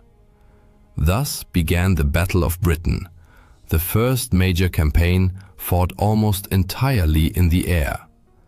German bombers initially targeted Royal Air Force, RAF, airfields and infrastructure, aiming to achieve air superiority before launching mass terror raids on cities. But the RAF proved remarkably resilient. Hurricanes and Spitfires fiercely contested every raid. German bomber losses mounted to unsustainable levels. The British employed a pioneering radar system to detect incoming raids and direct fighter squadrons with unprecedented efficiency. As summer wore on, the RAF seemed invincible. Frustrated, the Germans shifted tactics in early September, bombing London in hopes of breaking civilian morale. This marked the start of the Blitz, sustained aerial bombing of British cities. Yet by mid-September, it was clear the Luftwaffe had failed. The RAF remained a potent force, and the cost of bombing London was too high. Hitler admitted without neutralizing the RAF and the Royal Navy ready to annihilate any invasion fleet, he shelved plans for a cross-channel invasion. Night bombing of cities continued, but Operation Sea Lion was indefinitely postponed. While Britain fought for survival at home, it also battled Italian forces in the Mediterranean, where colonial territories clashed in North and East Africa. British forces successfully liberated Italian-occupied Ethiopia, but fighting in Libya and Egypt proved far more grueling and prolonged. 1941 became a decisive year as Axis and British forces clashed with increasing intensity in North Africa. Meanwhile, Italy's ill-fated invasion of Greece in late 1940 collapsed into humiliating retreats, forcing Mussolini to beg Hitler for help. The Führer could not let his allies' failure tarnish the Axis image, so he invaded the Balkans, swiftly occupying Yugoslavia and Greece by April 1941. But this diversion cost the Axis precious time and resources, just as they were preparing for their most ambitious operation yet, the invasion of the Soviet Union. In June 1941, Hitler shocked his former ally Stalin by launching Operation Barbarossa, the largest military invasion in history. Nearly 4 million Axis troops, 3,500 tanks, over 8,000 vehicles, thousands of aircraft, and more than 500,000 horses surged across the Soviet frontier. The Red Army was caught completely off guard. Millions of Soviet soldiers were killed or captured. Most prisoners perished in horrific conditions. Even Stalin's own son died in German captivity. By December, German spearheads stood on the outskirts of Moscow. But fierce Soviet resistance and the brutal Russian winter halted the advance. The Soviets then launched a powerful counteroffensive, pushing the Germans back from the capital. Hitler had believed that by kicking in the door, the entire rotten structure. Instead, Soviet forces retreated but did not break, setting the stage for a protracted and catastrophic war of attrition. As German troops closed in on Stalin's capital, a sudden attack erupted on the other side of the world. Japan, locked in a war with China and desperate for victory, urgently needed raw materials such as rubber and oil, which were abundant in Southeast Asia, particularly in places like Malaya. Japanese military planners anticipated that the United States would oppose any invasion of these territories. Consequently, they decided to launch a preemptive strike to neutralize the US Pacific Fleet, thereby securing a free hand to seize the resources they coveted. In early December 1941, 6 Japanese aircraft carriers steamed toward the Hawaiian Islands. On December 7, 1941, they launched their attack. bombs and torpedoes rained down on the US at Meta, quote, pause quote, colon, quote, sex, quote, colon, 2.0, Pacific Fleet, headquarters at Pearl Harbor on the island of Oahu. 8 battleships were sunk or damaged, and 2,500 Americans lost their lives.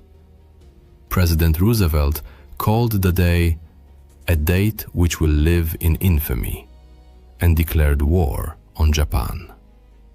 Remarkably, Adolf Hitler then declared war on the United States. America thus entered the conflict against both Japan and Germany, merging the wars in Europe and Asia into a truly global conflagration. Simultaneously with the Pearl Harbor assault, Japanese forces invaded British-controlled Malaya, followed by Indonesia and the Philippines. Within months, all these territories had fallen under Japanese control. The year 1942 proved pivotal. It began with Axis advances, but ended in devastating defeats. Japan expanded its reach across Asia and the Pacific, capturing Burma, advancing toward India's borders, and even bombing Australia and Ceylon, now Sri Lanka. Meanwhile, German and Axis forces surged through Ukraine into southern Russia, reaching. However, their offensive stalled amid brutal urban combat as they struggled to secure the city. That same summer, Japan suffered a catastrophic naval defeat. Having broken Japanese naval codes, the Americans laid a trap near Midway Island. US carrier-based dive bombers sank 4 Japanese aircraft carriers, delivering a crippling blow to the core of Japan's naval power. The tide of war had turned. A similar shift occurred in North Africa. After a dramatic Axis advance deep into Egypt threatened Britain's entire Middle Eastern position, British forces counterattacked at El Alamein in October and pushed the Axis back, a turning point that began a long retreat. Days later, American troops made their first appearance in the European theater, joining British forces in landings in Morocco and Algeria. This move threatened to trap Axis forces between the advancing British army from Egypt and the new Allied front in the west. In November 1942, Soviet forces launched a massive counteroffensive against the Germans at Stalingrad. Within days, the German Sixth Army was encircled. Despite desperate resistance, the last remnants surrendered in February 1943, a crushing defeat for Nazi Germany. In 1943, the Allies intensified their aerial campaign over Europe. Night after night, fleets of bombers struck German cities and industrial centers. In a daring May raid, British bombers breached key dams in the Ruhr Valley, disrupting hydroelectric power and water supplies in Germany's industrial heartland. On the Eastern Front, Germany launched its final major offensive near Kursk. However, British intelligence, having decrypted German communications, provided Stalin with detailed intelligence.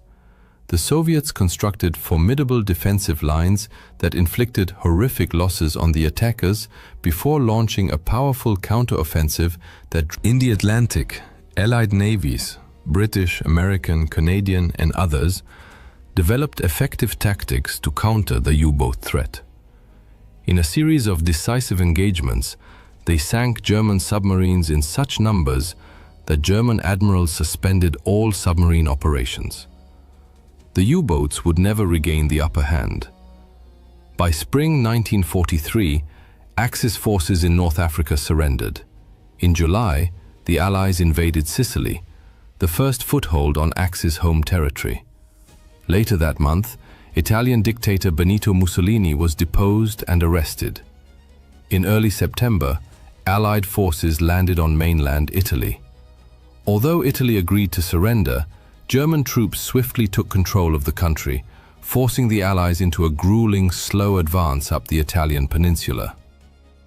In the Pacific, the United States shifted to the offensive, executing a two-pronged, island-hopping campaign. One thrust moved through the South Pacific, securing New Guinea and nearby islands. The other advanced through the Central Pacific, capturing the Gilbert and Marshall Islands. The Axis was in full retreat. Victory was no longer within their grasp. As Germany's situation deteriorated, its genocidal campaign against European Jews and other targeted groups accelerated.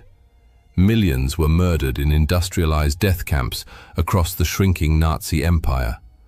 By 1944, the noose tightened around the Axis powers. The Soviet Union launched a series of massive offensives involving millions of soldiers, steadily driving Axis forces westward through brutal, large-scale battles. By year's end, Soviet troops had crossed into Germany itself. Meanwhile, in the Pacific, the US inflicted successive defeats on Japan. Much of its navy was destroyed in major sea battles like the Philippine Sea and Leyte Gulf.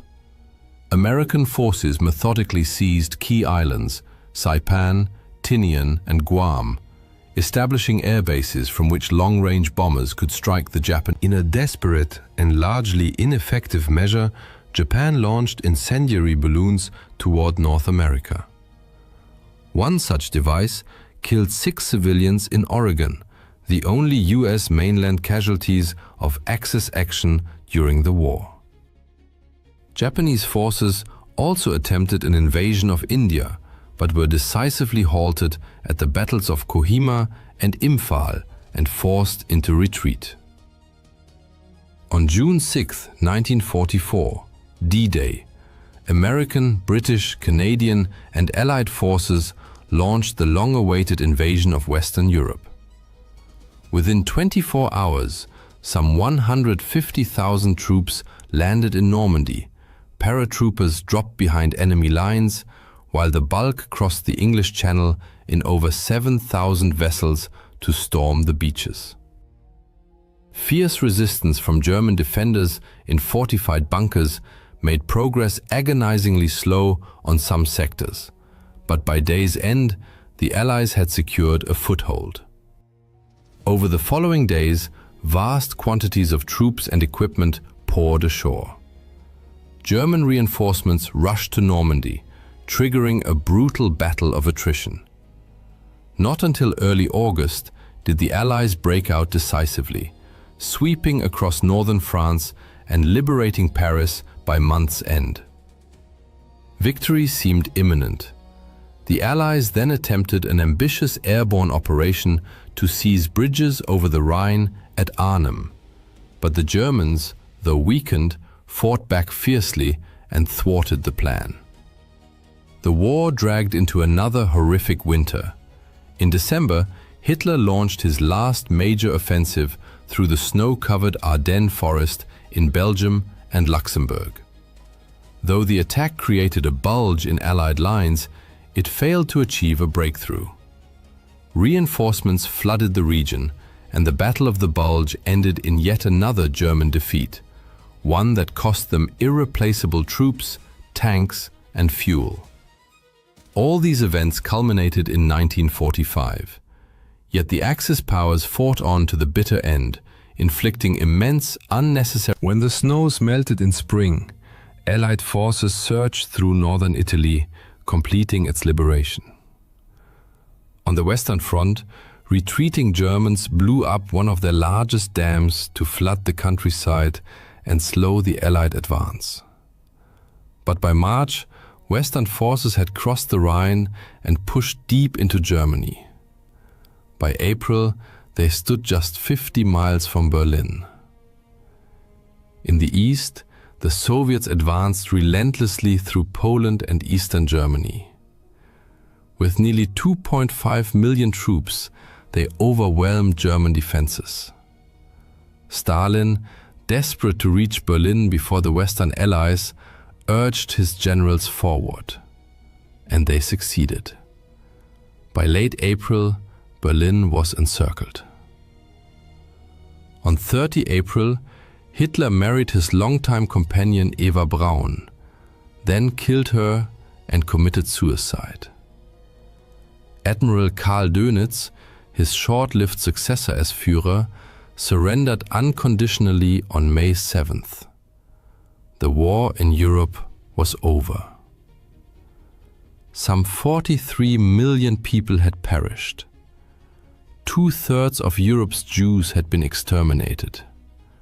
Cities lay in ruins, cultural treasures destroyed, and the continent was left shattered.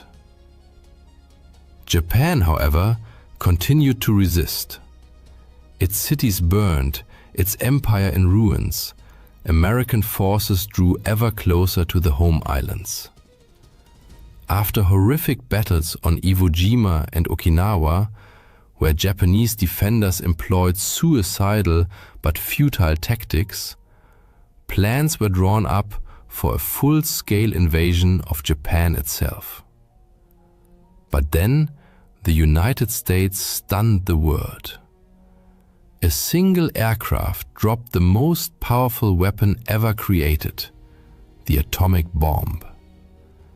This wonder weapon was the product of a massive, secret American scientific and industrial effort, the Manhattan Project, to harness atomic energy. A successful test in July 1945 turned a stretch of New Mexico desert into glass. In August, President Harry S. Truman, having assumed office after Roosevelt's death in April, authorized the use of the bomb to. On the 6th of August, Hiroshima was obliterated. 3 days later, Nagasaki suffered the same fate. Hundreds of thousands were killed or grievously wounded. Simultaneously, the Soviet Union finally entered the Pacific War. The day after Hiroshima, Stalin launched a massive invasion of Japanese-held Manchuria. Faced with overwhelming force on two fronts, the Japanese government capitulated. The formal surrender ceremony took place on September 2, 1945, aboard an American battleship in Tokyo Bay. World War II was over. The world that emerged was irrevocably transformed.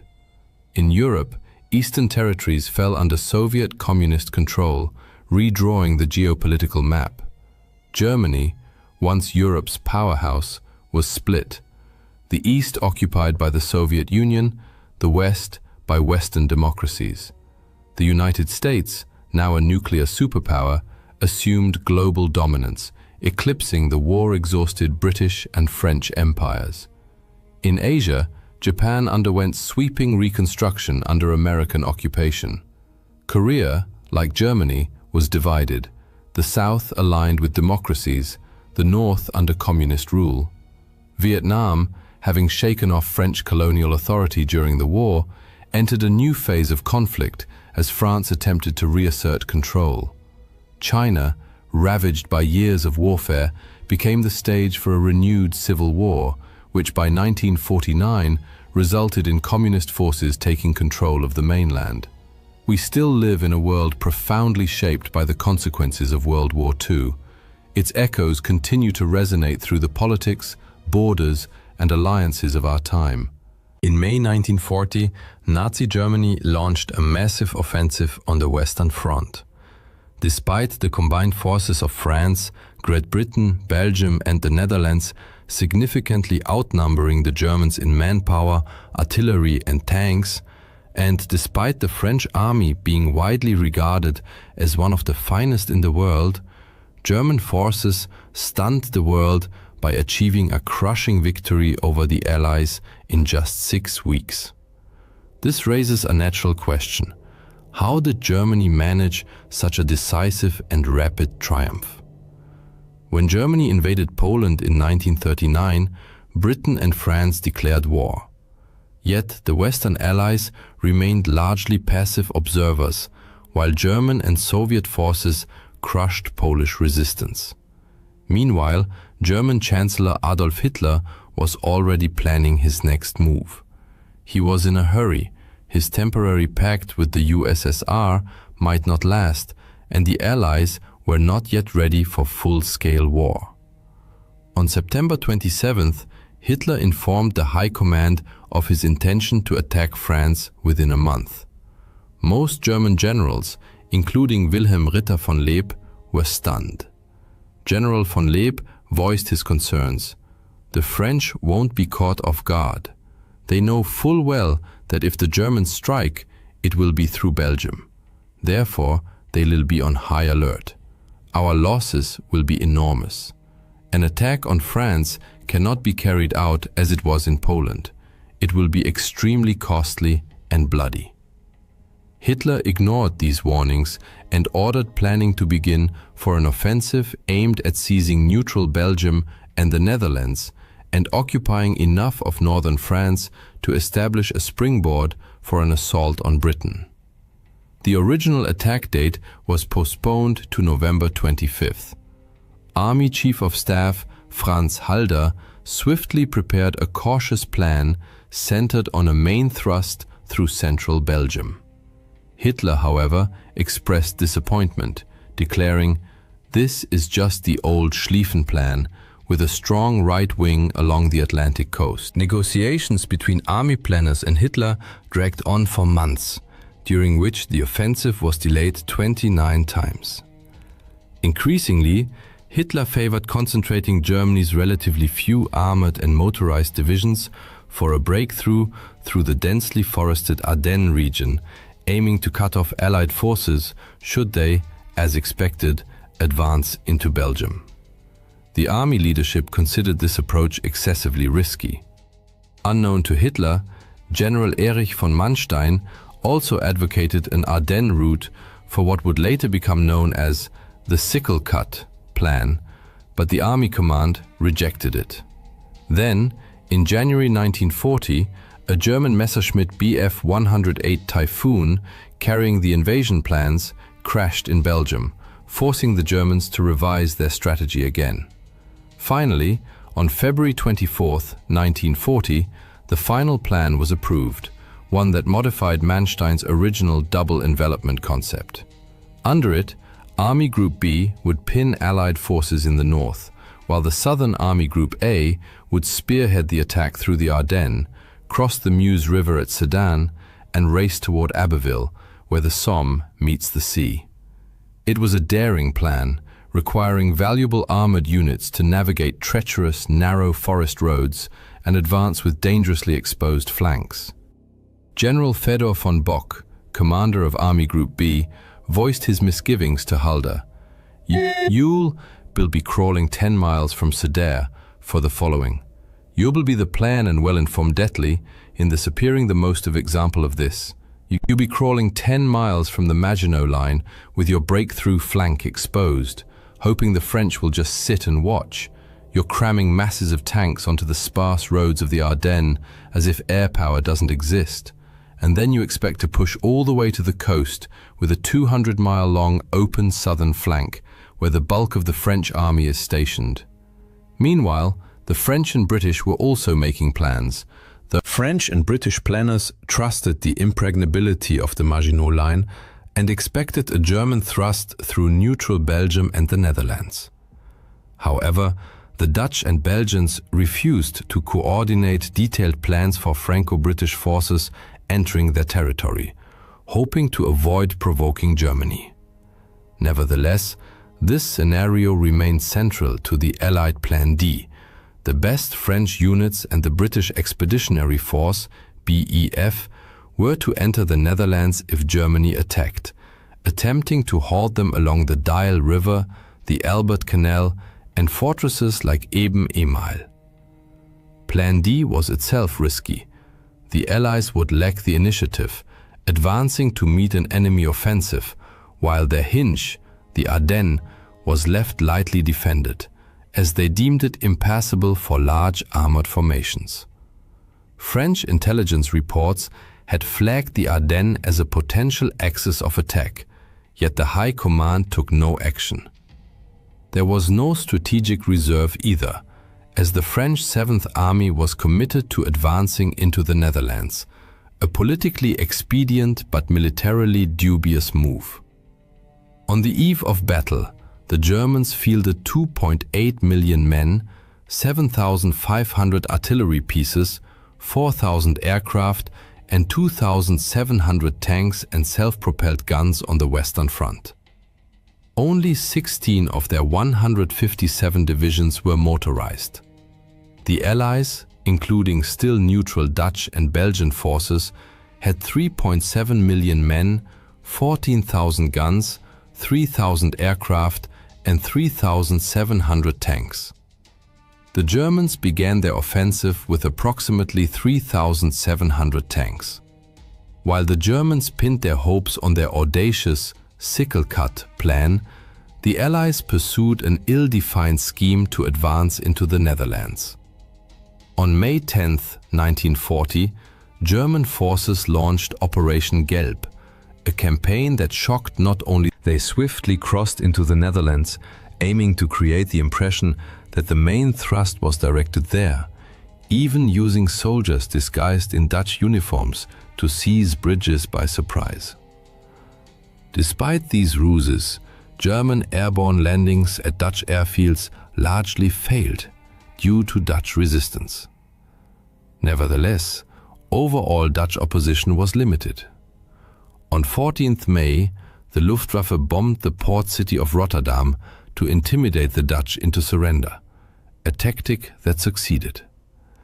Around 800 civilians were killed, though in the ensuing chaos, the Dutch government mistakenly believed the death toll was 30,000, and much of the city was destroyed. The government fled, and the Dutch army capitulated on 15th May. Belgian forces also retreated rapidly, though several units, unaware of the retreat order, held off German tanks for hours, a lesson Allied commanders overlooked amid the confusion. As Franco-British troops began moving late that evening, their advance along roads clogged with refugees was painfully slow. The Belgians had hoped Fort Eben-Emael would stop the Germans, but despite fierce resistance against German paratroopers and glider troops, the attackers prevailed by 11th May. Farther south, in the strategically vital Ardennes, the Germans advanced but encountered serious difficulties. Blown bridges and roadblocks delayed tanks, causing massive traffic jams stretching 250 kilometers behind the front. Only then did the French grasp the true scale of the Ardennes offensive. Local commanders had requested reinforcements days earlier, but none came. Now, French Commander-in-Chief Maurice Gamelin hastily dispatched 3 divisions. Some Allied commanders feared their armies might be trapped in Belgium, but Gamelin assumed German horse-drawn artillery would take 9 days to reach the Meuse, and that it was on the 12th of May, while a major tank battle raged at Hanout, where 630 German tanks routed a French force of 470, German units reached the Meuse farther south. General Erwin Rommel's 7th Panzer Division and Heinz Guderian's 19th Corps prepared to cross. A grim omen came when French units facing Guderian retreated without fighting. Many German tanks were relatively light, Panzer I, II, and 38T models, but they arrived en masse and with the element of surprise. Oberstleutnant Hermann Balck noted the mindset of some French prisoners. The French are performing terribly. When asked why they are fighting us, prisoners reply, because England and the rich want war. We are not waging war, they are waging it on us. Their eyes burn with hatred when they speak of England. The French have never been this bad. On the 13th May, German infantry and reconnaissance cavalry crossed the Meuse at Dinant and Sedan. The French were overwhelmed by the speed of the German advance. As one captured French general admitted, "You're too fast for us, that's all." Even before the crossing, rumor spread among French troops that the Germans were already behind them, triggering panic and flight in some units. German success stemmed not only from the armored thrust through the Ardennes, but also from overwhelming air power. The Luftwaffe relentlessly attacked Allied columns, though both sides suffered heavy aerial losses. Aircraft like the Ju-87 Stuka dive bomber pounded French defenses along the Meuse before ground troops crossed. German tanks crossed the river on the 14th, but incurred losses. Some units were reduced to a quarter of their strength and ran low on fuel and ammunition. French forces prepared to counterattack the still fragile bridgeheads. Failure to do so would leave half the Allied armies and their best motorized units cut off in the north. On May 10th, Prime Minister Neville Chamberlain resigned, replaced by Winston Churchill. Days later, French Premier Paul Reynaud recalled General Maxime Weygand from Syria to assume command and appointed Charles de Gaulle as Undersecretary of National Defense. But he also brought in World War I hero Philippe Pétain as Deputy Premier, though Pétain believed the war was already lost and blamed Britain for starting it. Reynaud desperately requested 10 additional British fighter squadrons be sent to France. Churchill wanted to comply, but the British cabinet, fearing for home defense, agreed to only 4. Some in London had lost faith in the French army, especially after Gamelin admitted he had no strategic reserve. On 15th May, the Germans broke out from their bridgeheads and advanced 65 kilometers by evening. Gamelin finally recognized the danger and ordered Allied forces in Belgium to retreat. General von Bock wanted to exploit his Army Group B's advantage in Belgium, but Army High Command feared it might jeopardize the sickle cut. Both army groups halted for 3 days to keep northern Allied armies trapped in the developing cauldron and allow infantry to catch up and secure flanks against expected French counterattacks, a concern foreseen in Manstein's original plan. Yet, Allied commanders failed to capitalize on this pause. When a French general admitted he didn't know how to fight tanks, British General Henry Pownall lost composure. Good God, how awful to be allied to such a temperamental nation. However, the battle at the village of Stonne revealed the true power of French armor and explained the German command's hesitation. There, a Char B-1 BIS tank commanded by Captain Pierre Bilotte destroyed 11 Panzer IIIs, 2 Panzer IVs and 2 anti-tank guns. An extraordinary feat, arguably one of the greatest despite Bilotte's heroism and the delay he caused. By 20th May, the 2nd Panzer Division reached the coast at Abbeville. Many French soldiers were caught off guard or shell-shocked by relentless air raids.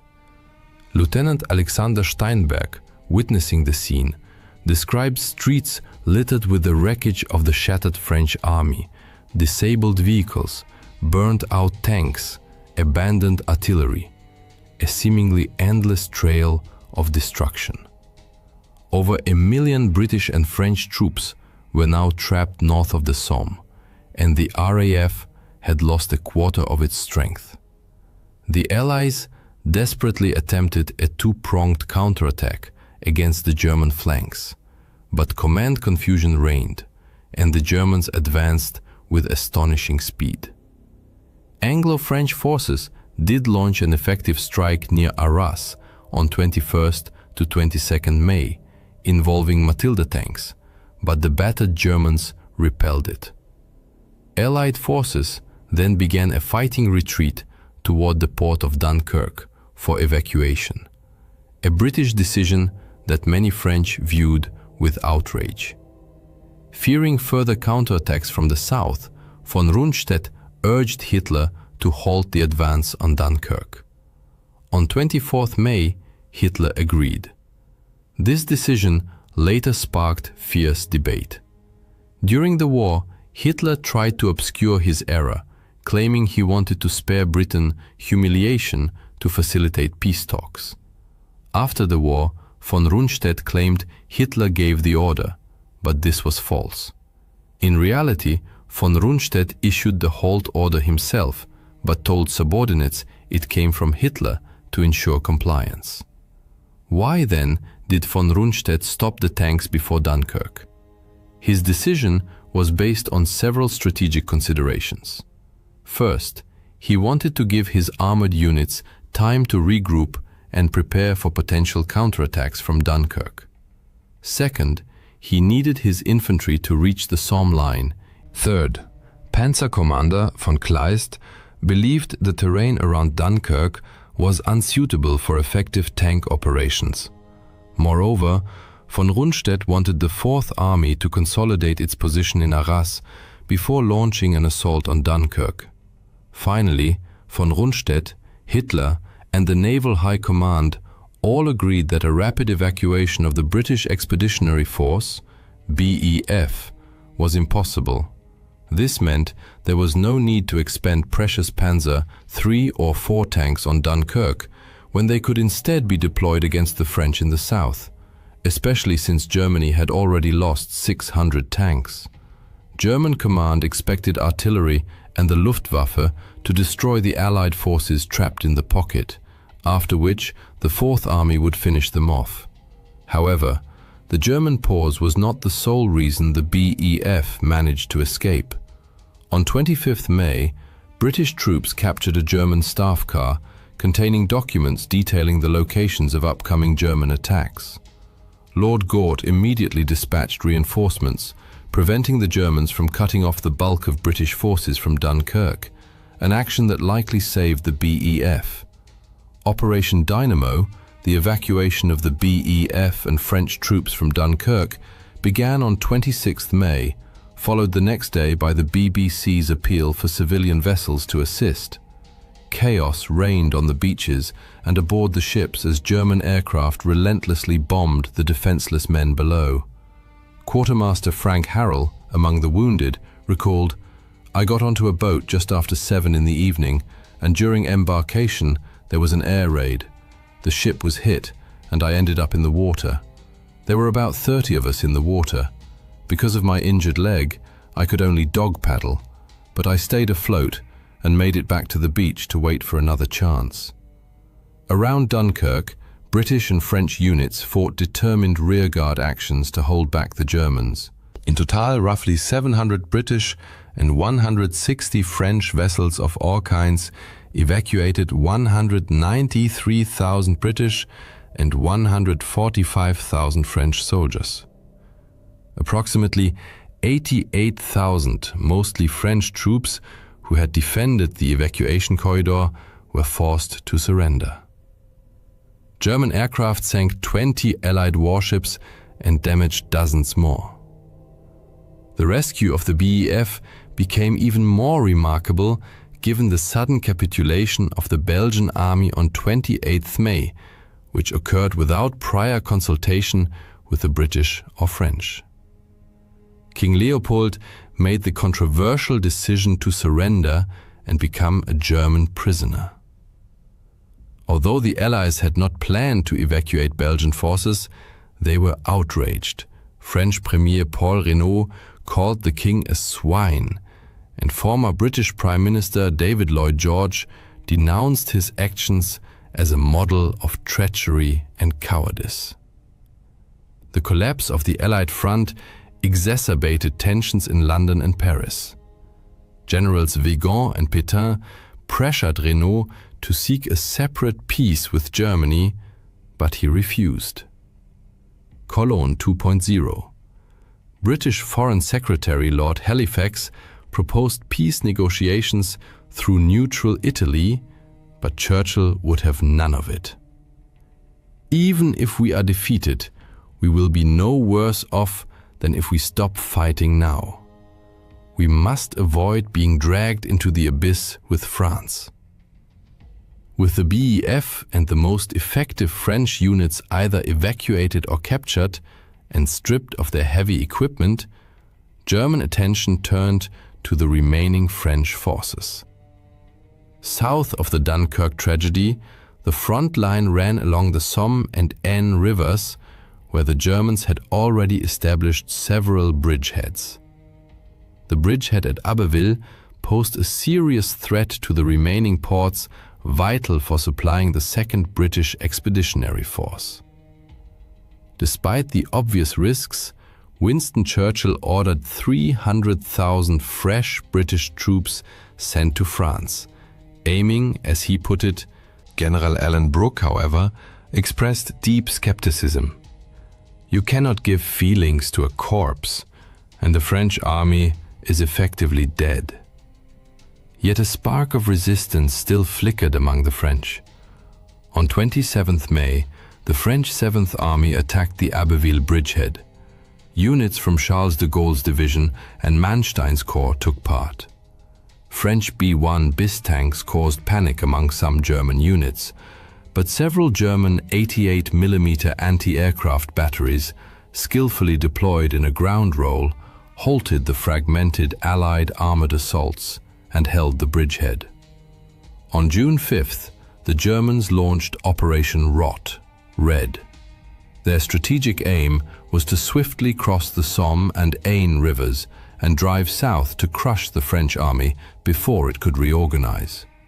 In the first phase, 3 armies of Army Group B were to advance to the Seine, Oise, and Aisne near Paris. Then, Army Groups A and B would deliver the main blow east of Paris toward Troyes and Saint-Dizier. In the third phase, Army Group C would breach the Maginot Line near Saarbrücken and, in the fourth phase, cross the Rhine at Colmar. By this point, the Germans had twice as many divisions as the Allies. Weygand urged French troops to fight to the death, stressing that France's fate depended on the coming battle. He also introduced a new defensive tactic to counter deep German armored thrusts. French units constructed hedgehogs, fortified villages, and forest positions designed for all-around defense. Their purpose was to pin down German infantry while Allied tanks engaged German armor as it broke through. Initially, these hedgehogs proved effective, as noted in the diary of Luftwaffe General von Richthofen. What seemed a success this morning turned out to be nothing. The French are stubborn and resilient. They've fortified every village. Our tanks drive through, but the French lie low. The infantry can't keep up with the tanks, so the tanks just roll on without them. The infantry can't advance against the circular defenses of villages. That's how everything gets stuck. Fierce fighting erupted south of the Somme on June 5th to 6th. Many French soldiers, heeding Weygand's call, fought to the last. In some places, Germans executed French African colonial troops after they surrendered. Overall, during the campaign, SS and Wehrmacht units killed at least 3,000 French African soldiers and nearly 200 British and French prisoners, and committed several massacres of civilians, such as at Vingt and Oigny. During one such massacre of African troops, a German officer explained his actions to a French counterpart. An inferior race does not deserve to fight against a civilized race like the German. Nevertheless, on June 6th, the Germans broke through along the Chemin des Dames, crossed the Aisne, and also crossed the Somme in 2 places. Allied units along the Somme estuary retreated to the Bresle River. German tanks again demonstrated their speed, outflanking the new Allied position by nightfall. On July 7th, General Hermann Hoth's tanks reached the crossroads at Forges-les-Eaux, splitting the French 10th Army in 2. Hoth aimed to push toward the Seine and Rouen, but his superiors feared for his flanks as Allied resistance was holding back German infantry. Rommel, however, ordered his 7th Division to race toward the Seine without waiting for permission, a pattern of aggressive improvisation by German commanders throughout the campaign. The French had blown up the bridges in Rouen, but Hoth's breakthrough triggered a general retreat that shattered Allied morale. The Germans noted that even French armored units, which could have posed a serious threat, avoided combat. As reported near Haute-Épine, The regiment encountered several isolated enemies. Some crews abandoned their vehicles without fighting. On 9th June, the second phase of Operation Rot began. Here too, the Germans found many French soldiers fighting tenaciously. Army Group A reported effective French artillery fire and organized defenses. But other French units were disintegrating, as one French staff officer observed, a stunned and exhausted herd, a chaotic mix of units, regiments and services. It's not so much a matter of morale. These men are disoriented. They don't know what's happening to them. The sight of an aircraft terrifies them. Soon, German forces surged forward like an unstoppable tide, breaking through Allied lines on all fronts. Guderian's armored columns raced south from the Aisne, enveloping French units, while Manstein's infantry divisions crossed the Seine.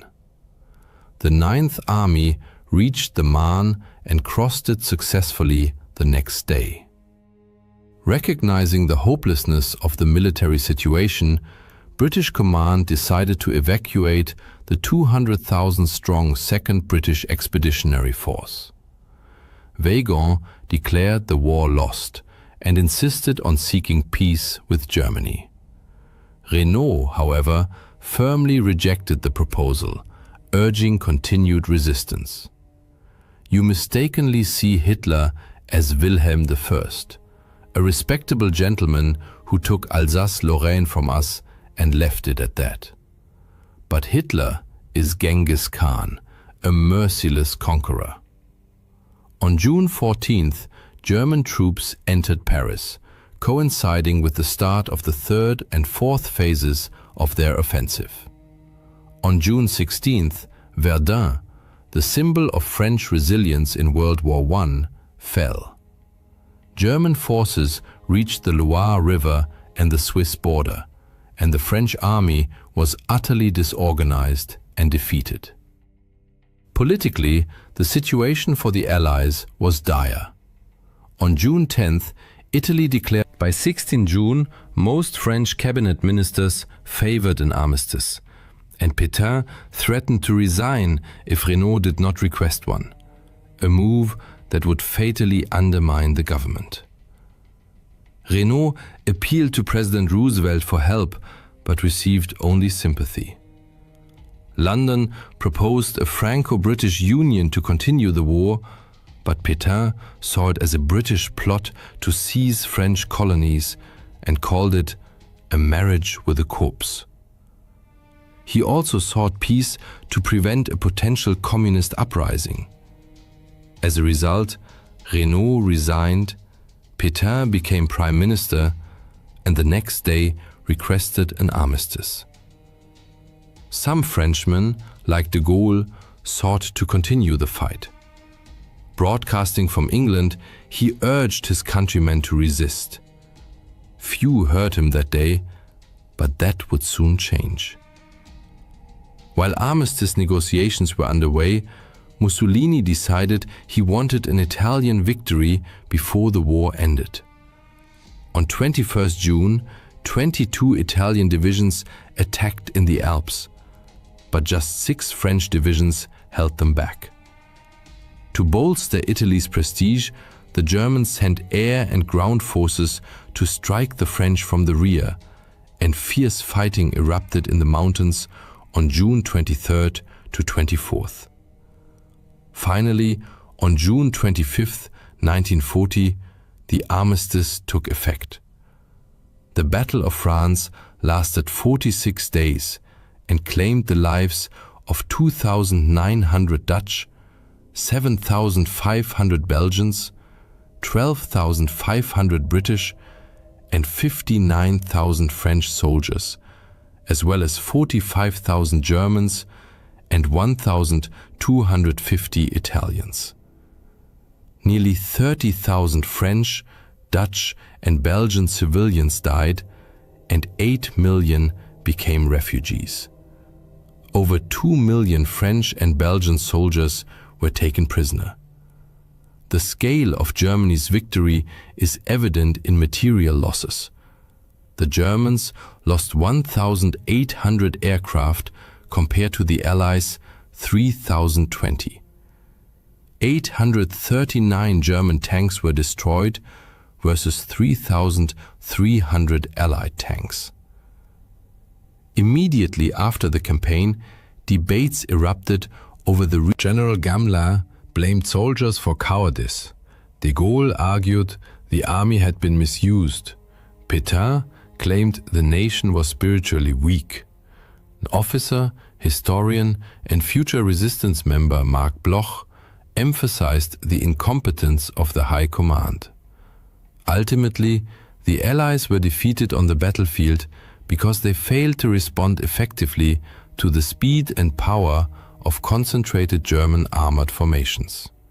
They underestimated the effectiveness of tactical air support, could not coordinate to exploit German mistakes, and suffered from internal divisions and declining morale. Germany's victory shocked Allied governments and publics, including neutral America, which re-evaluated its global security strategy and was a welcome surprise at home. German propaganda hailed it as a blitzkrieg of tanks, an image that endures today, though infantry fought the majority of the battles. German leaders, overestimating their own capabilities and military strength, now grew overconfident. With Hitler's prestige at its peak, few dared challenge his decisions. They ignored their own errors, such as exposed flanks and ammunition shortages, because they had gotten away with them. France was lost, but the war was not over. Britain was determined to fight on, as were de Gaulle's Free French. Germany had already begun its next offensives, the skies over England filled with German aircraft, and strategists in Berlin turned their gaze eastward. Less than 5 years after the Battle of France, the situation for Nazi Germany had reversed dramatically. American, British, and Free French forces were crossing into Germany and approaching the Rhine, while the Red Army prepared to cross the Oder and storm Berlin, the Reich's capital, where Hitler hid in his bunker. D-Day stands as a defining moment in world history, a pivotal turning point in the Allies' victory over the Nazi regime. Countless books have been written and numerous films made about this fateful day, yet most portray events exclusively from the Allied perspective. But what did D-Day look like through German eyes? What missteps led the Wehrmacht to defeat? Let us step into the chaos of June 6, 1944, not as liberators, but as defenders on the crumbling edge of an empire. At 10 o'clock in the morning, the air over Omaha Beach in Normandy hung thick with smoke and the acrid stench of gunpowder. The relentless thunder of artillery and desperate cries of men echoed across blood-soaked sand. Behind Corporal Heinrich Falk, a young Wehrmacht soldier crouched behind a crumbling concrete bunker, the English Channel churned with Allied landing craft, disgorging wave after wave of troops onto the shore. As the invaders surged forward, Falk's mind raced. How did it come to this? Why didn't we see it coming? Just days earlier, on June 3rd, Falk had stood in a dimly lit German command bunker near Pas-de-Calais, listening as officers debated the likely invasion site. Maps of the French coast sprawled across a heavy table, studded with red and blue pins marking potential Allied landing zones. Oberleutnant Klaus Reinhardt, a hardened officer with a cold intellect and an even colder heart, paced the room. His boots clicked against the concrete floor like a metronome counting down to catastrophe. He declared, jabbing a finger at Pas-de-Calais. It's the shortest crossing from England, the logical choice. Falk shifted uneasily by the door. Barely 20, he looked young, but his eyes betrayed the weight of war. He'd seen enough to know that logic often crumbles in battle. But what if they don't, sir?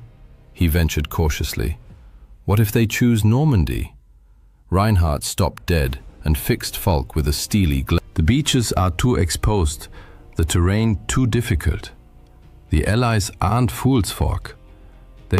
They strike where we least expect them, but their very kit are not inventions. The beaches are too exposed, the terrain too difficult. The Allies aren't fools, Falk. They'll strike where we least expect them. The Allies know that we least where. They created where we were share, from anyone who's seen it hints. The Allies aren't fools, there's we least expect them, but where we are strongest. Falk nodded, unconvinced. He'd heard the whispers. The Allies were feeding false intelligence, suggesting an attack on Calais while planning the real blow elsewhere. And as it turned out, his doubts were profoundly justified. Since March 1944, the Allies had waged an elaborate deception campaign, Operation Fortitude North, designed to convince the Germans of an imminent invasion of Norway. It succeeded brilliantly, diverting vital German troops and resources away from France. Emboldened, they launched Operation Fortitude South, using double agents like Juan Pujol Garcia, codenamed Garbo, to feed fabricated reports to German intelligence. Garbo, network of fictional spies, claimed a massive buildup of the 1st United States Army Group, FUSAG, a phantom force supposedly commanded by the formidable General George S. Patton. Based in southeast England, FUSAG existed only through inflatable tanks, dummy landing craft, and fake radio traffic. The Germans swallowed the bait whole. In May 1, 1944, the Allied Supreme Headquarters in London buzzed with frenetic energy. Maps covered every surface, marked with arrows and front lines heavy with history. At the center stood General Dwight D. Eisenhower, Supreme Commander of the Allied Expeditionary Force, his gaze sweeping the room. Beside him, Colonel David Strangeways, the mastermind behind Operation Bodyguard, the overarching deception plan, allowed himself a knowing smile. "They've taken the hook, line and sinker," he told Eisenhower. And they had. Back in the German bunker, Reinhardt's certainty mirrored that of the entire Nazi high command. Patton would lead the main assault on Pas de Calais, the narrowest point of the Channel.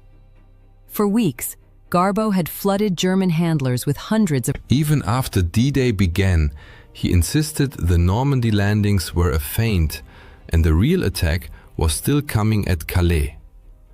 So trusted was Garbo that the Germans awarded him the Iron Cross, unaware he was one of MI5's most effective double agents under the Double Cross system, a brilliant counterintelligence operation that turned nearly every German spy in Britain into a British asset. As a result, just 2 days before D-Day, much of the German command remained convinced the true invasion would strike Calais, not Normandy. On June 4th, soldiers of the 352nd Infantry Division labored along the Normandy coast, stringing barbed wire, planting mines, and erecting massive concrete obstacles. This division, among the most experienced and well-equipped in the Atlantic Wall, had fortified Omaha Beach with interlocking fields of fire designed to annihilate any landing force. Sergeant Erich Bauer, a veteran whose face was etched like a weathered cliff, barked at Falk to stop daydreaming and clean the machine guns. Falk obeyed, but a deep dread clung to him. No matter how strong their defenses, something terrible was coming. Soon. The Atlantic Wall itself was a colossal undertaking. Ordered by Hitler in Directive No. 40, March 1942, its construction began in late 1941 under the Organisation Tod, which mobilized 500,000 workers, many of them forced laborers. Concrete, steel and timber were stripped from across occupied Europe. Thousands perished from exhaustion, starvation or Allied bombing. By 1944, over 15,000 bunkers lined the coast, along with millions of mines, steel hedgehogs, wooden stakes and massive coastal batteries, like the 155mm and 210mm guns near Cherbourg. Calais, the narrowest channel crossing, received special attention with more than 2,000 bunkers erected. Yet the wall was never finished. Sections remained Still, Normandy, especially Omaha, was heavily defended, precisely because the 352nd Division had been moved there in secret, unbeknownst to Allied intelligence. On June 4th, under grey, oppressive skies, Falk scanned the horizon from his bunker. In the command post, Reinhardt grew increasingly uneasy. Conflicting reconnaissance reports gnawed at him. "What if they outsmarted us?" he muttered, staring at the map. "What if they were going somewhere else?" The phone rang sharply. "Reinhardt," he answered. A calm voice replied, "We've intercepted an encrypted message. The Allies are attacking, but we don't know where." He slammed the receiver down. Damn them all. The question haunting every German commander was simple yet decisive. Where will the Allies strike? The answer would determine the fate of the Third Reich, but consensus was impossible. .. exclamation point at meta, quote, pause, quote, colon, quote, sex, quote, colon, 2.0. At the heart of the confusion lay a bitter strategic rift between Germany's two top Western commanders, Field Marshal Gerd von Rundstedt and Field Marshal Erwin Rommel. Von Rundstedt, headquartered near Paris, insisted the Allies would target Pas-de-Calais, the logical, shortest route. They'll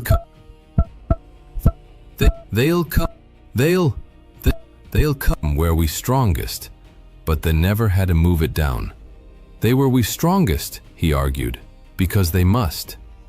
Rommel, inspecting Normandy's beaches from his chateau at La Roche-Guyon, disagreed. They'll strike where we works, weakest, makes themselves, he warned, and they do it soon. Even Hitler wavered on. At his Berghof retreat, torn between intuition and doubt, he received contradictory intelligence on June 5th. One report claimed Normandy was a diversion.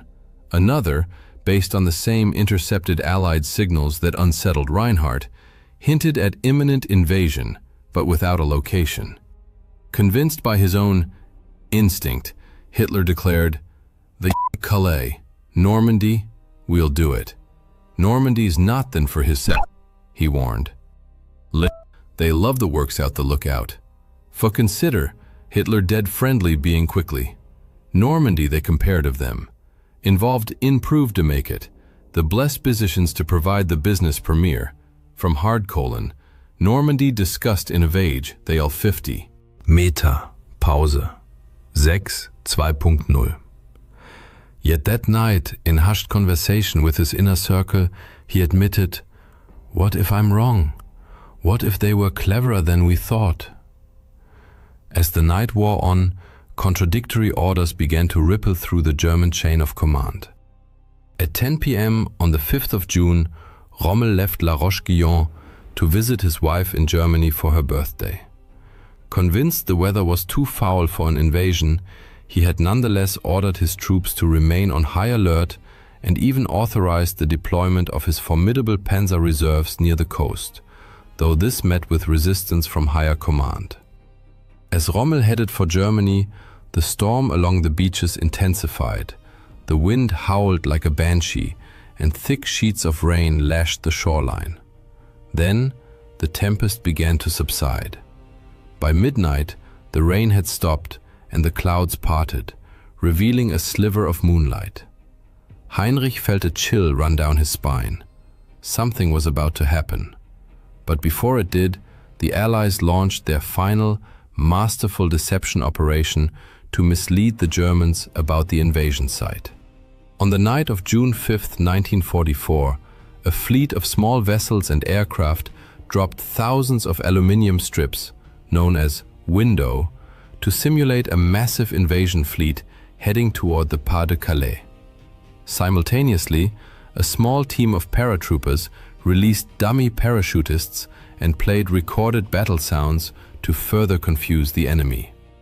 Around midnight, the 1st Allied paratroopers, members of the US 101st and 82nd Airborne Divisions and the British 6th Airborne Division, began landing behind enemy lines to seize key positions.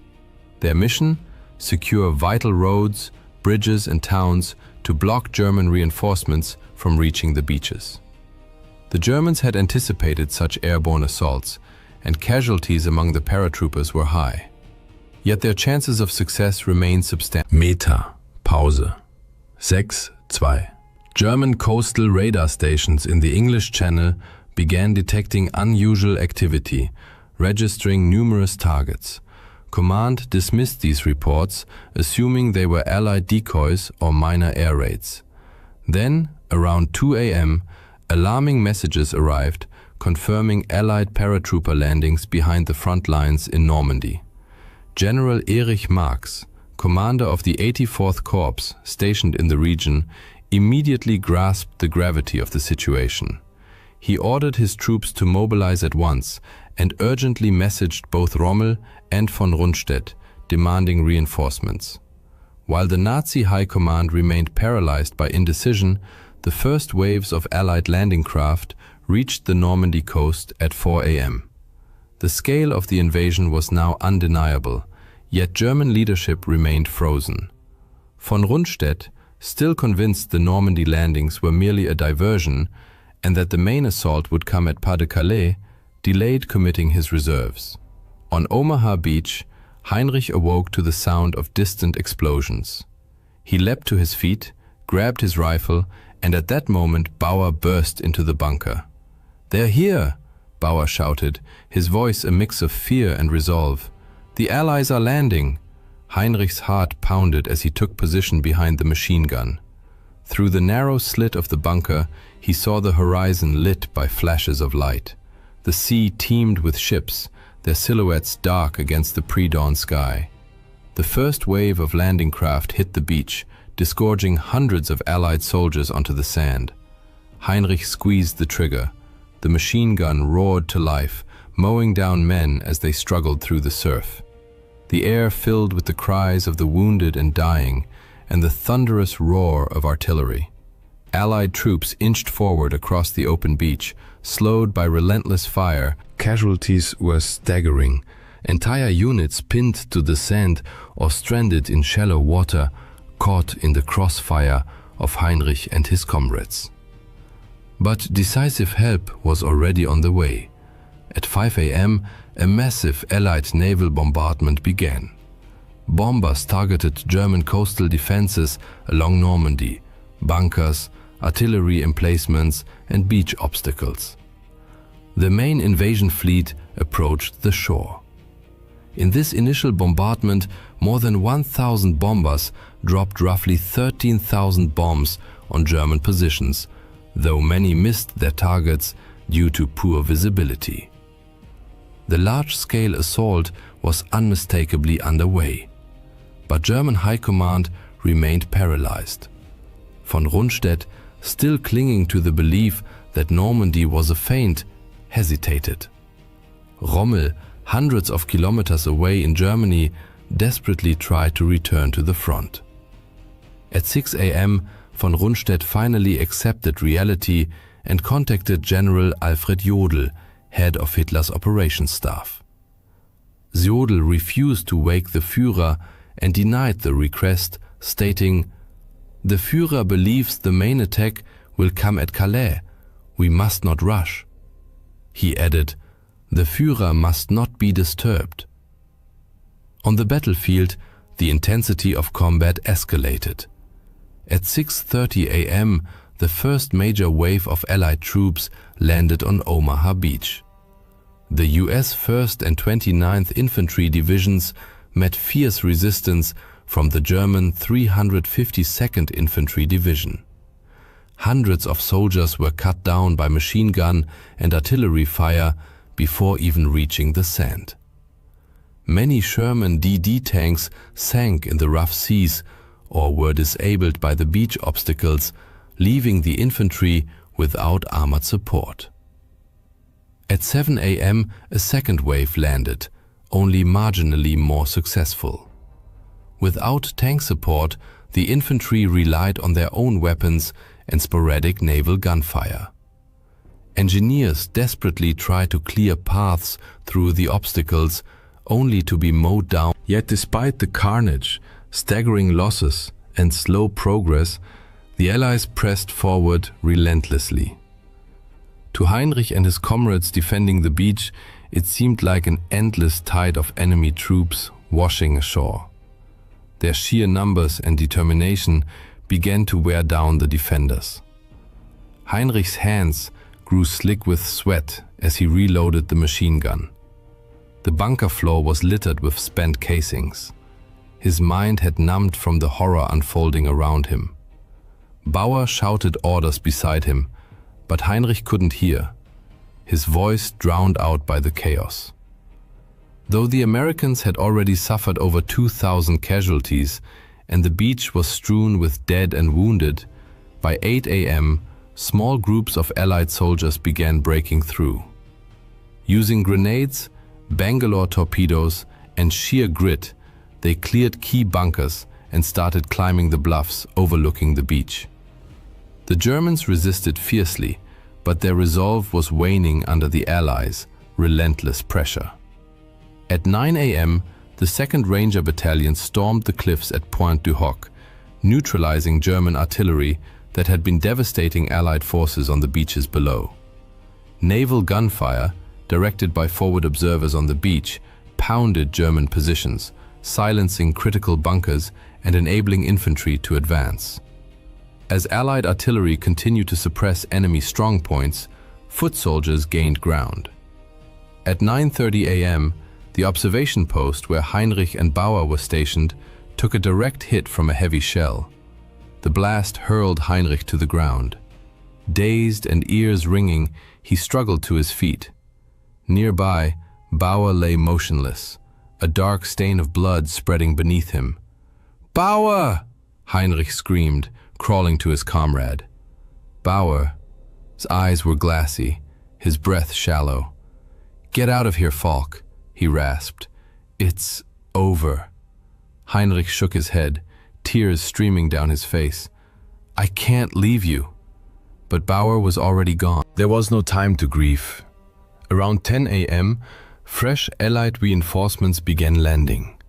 Destroyers moved closer to shore, delivering direct fire support.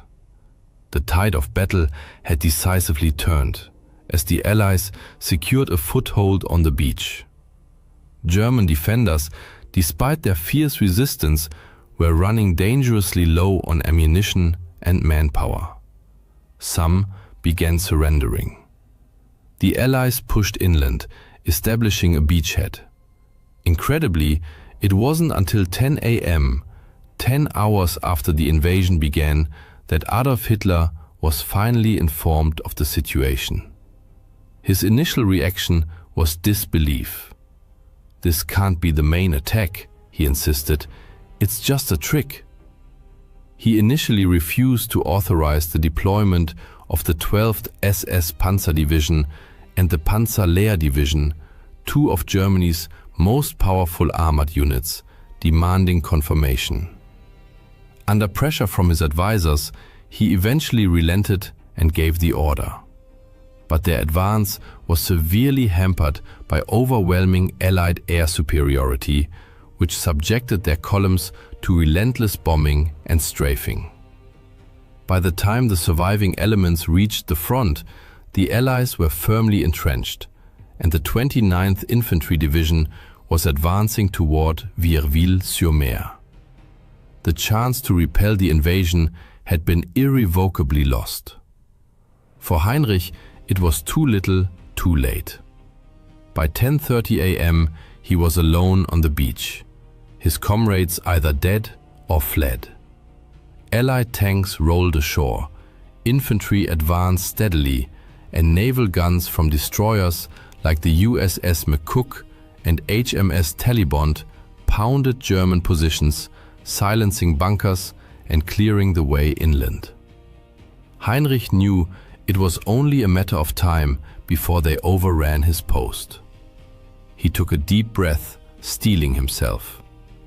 "I won't run," he resolved. "I won't surrender. I'll fight here to the end." Further inland, at 11 a.m., the 1st Infantry Division. By noon, fighting reached its peak intensity. German snipers and machine gun nests inflicted heavy casualties on advancing troops. At 2:30 p.m., German resistance received a significant boost. The 12th SS Panzer Division, Hitlerjugend, some 20,000 strong and equipped with Panther and Panzer IV tanks, entered the battlefield. Bolstered by armor, the Germans launched a coordinated counterattack.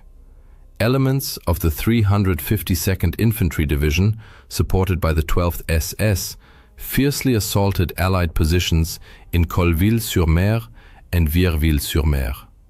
The fighting was brutal, with heavy losses on both sides. Yet the Allies held the advantage of naval artillery and air support, which helped repel the German counteroffensive and slowly tipped the balance in their favor. By 4 p.m., the Allies had consolidated their positions and beaten back the German assault. The 1st Infantry Division captured Colleville-sur-Mer, the 29th held Vierville-sur-Mer. The 2nd and 5th Ranger Battalions had fully neutralized the German artillery at Pointe du Hoc, at great cost. As evening approached, the momentum of the battle was unquestionably with the Allies. They had secured the Omaha beachhead and were pushing inland, linking up with airborne units and establishing defensive perimeters. The Germans, despite their tenacious resistance, were critically depleted in both men and supplies. In a command bunker, Reinhardt cursed the dead phone in his hand. Before the lines were cut, he'd been told the 12th SS Panzer Division was on its way. He knew it was too little, too late, but also that its arrival was the last hope of holding the beach. Suddenly, the bunker door was blown off its hinges by a massive explosion. The blast hurled Reinhardt across the room, slamming him into the wall and leaving him a crumpled, broken heap. By the time Allied soldiers crossed by midnight, the beach was littered with the bodies of both Germans and Allies. Heinrich lay among them, his rifle still clutched in his hands, eyes open and fixed on the sky. The Allies had secured Normandy. Their victory marked a turning point in the war. For the Germans, it was the beginning of the end. The tide had turned, and there was no going back. On D-Day alone, over 156,000 Allied troops from the United States, the United Kingdom, Canada, and other nations landed on the Normandy coast. Approximately 50,000 German soldiers were stationed along the shoreline to oppose them. The invasion involved a staggering armada of over 7,000 vessels, including 4,000 landing craft. To support the infantry, the Allies deployed specialized armor, such as the amphibious Sherman DD tanks, Churchill AVREs, armored Royal Engineer vehicles equipped with mortars for destroying bunkers and clearing obstacles, and Sherman, Crab, flail tanks fitted with rotating chains to detonate mines and clear safe paths through beach defenses. Air cover was provided by more than 11,000 Allied aircraft, which dropped over 13,000 bombs on German positions. The Luftwaffe, once a formidable force, was by D-Day a pale shadow of its former self. Only a handful of German planes reached the battlefield that day, quickly overwhelmed by thousands of Allied aircraft dominating the skies. On June 6th, the Allies flew over 14,000 sorties.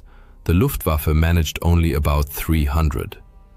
When the dust settled, Allied casualties on D-Day totaled approximately 10,000, with over 4,000 confirmed dead. German losses were estimated between 4,000 and 9,000. In the days following D-Day, the Allies, having secured their beachheads, pushed deeper into France despite fierce German resistance. The German High Command, now fully aware of the crisis, scrambled to reinforce. But the initiative... This marked the beginning of France's liberation and the relentless march toward the fall of the Third Reich. For soldiers on both sides, the battle stood as a harrowing testament to the brutal reality of war. It served as a reminder that, in the end, the highest price is paid not by generals and politicians, but by ordinary people on the ground, fighting and dying for ideals they may not fully understand. For Heinrich Falk and countless others who fell on both sides of that blood-soaked beach, their sacrifice, their fear, and their courage are now only memories, swallowed by the relentless river of time. Yet, had the German High Command responded more swiftly and with better coordination, the outcome of the battle, and with it, the fate of the entire world, might have been entirely different. In the early hours of December 16, 1944, as freezing air pierced the Ardennes forest, 3 German armies, numbering over 200,000 men, launched a surprise counteroffensive. They struck weakly held Allied positions in a desperate bid to reverse the course of the war in Europe. This bloody confrontation, later known as the Battle of the Bulge, raged for an entire month and became one of the fiercest engagements of World War II, before the Allies finally halted the German advance. Yet the question of whether the outcome might have been different remains a subject of historical debate. By the second half of 1944, Nazi Germany's strategic and military situation had deteriorated sharply. The Allied landings in Normandy and the Red Army's summer offensive had liberated vast occupied territories, depriving German war industries of vital resources. In September 1944, Reich Minister of Armaments and War Production Albert Speer estimated that Germany had enough resources to sustain war for only another year. Amid this crisis, a group of officers attempted to assassinate Adolf Hitler on July 20, 1944, but he miraculously survived. Convinced that only a successful Western counteroffensive could restore internal control and reclaim military initiative, Hitler pressed forward with plans for a bold strike. Meanwhile, the Western Allies, after their rapid advance across Western Europe, faced severe logistical constraints. They decided to pause major offensive operations temporarily to regroup and replenish supplies. On the Eastern Front, Soviet forces had crossed into German territory for the first time in October, but the Germans managed to halt their momentum. The Red Army was now preparing a winter offensive to break through German defenses in Poland. In Germany, radical measures and full-scale mobilization under the Total War campaign allowed the Nazi regime to... It was a desperate effort, but even under relentless Allied bombing, German factories produced more tanks and artillery pieces in 1944 than ever before. From the German perspective, however, morale and training levels among new units were generally poor.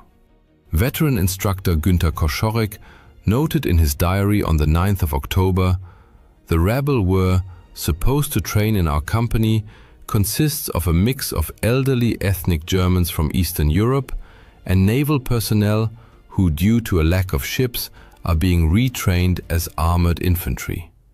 Manpower shortages meant that new German divisions had significantly reduced combat strength. While a typical US division numbered over 13,000 men, the average German division by late 1944 had dwindled to just 9,000.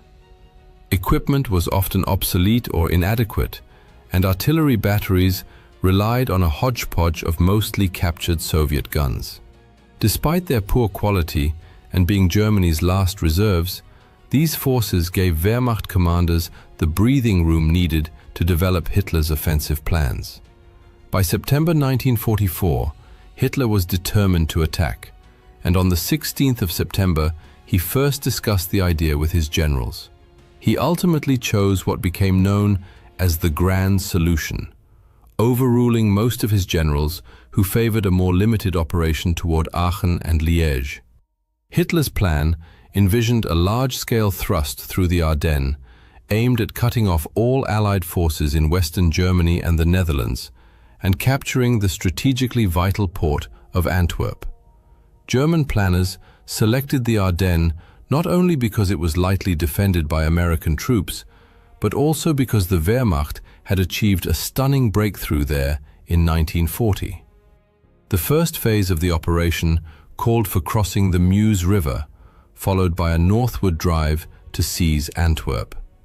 Significantly, plans for the second phase remained vague, with no concrete strategy. Hitler hoped the offensive would shatter Allied morale and compel Britain and the United States to accept a negotiated peace, allowing Germany to shift all forces eastward. Most of his generals were deeply skeptical. After the war, Gerd von Rundstedt wrote of his doubts. "If we had reached the Meuse, we should have dropped to our knees and thanked God, let alone attempted to reach Antwerp."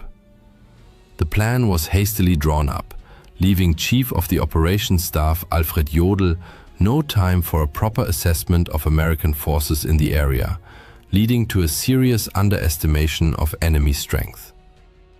Although many German units carried fuel for only 30 to 40 kilometers, Jodl expected armored spearheads to cover nearly 200 kilometers to the Meuse in a single day. This meant the success of the entire operation hinged on capturing Allied supply depots along the way. Weather was another critical factor in German calculations. The offensive depended on poor conditions to ground the Allies, overwhelming air superiority. 3 German armies participated in the attack.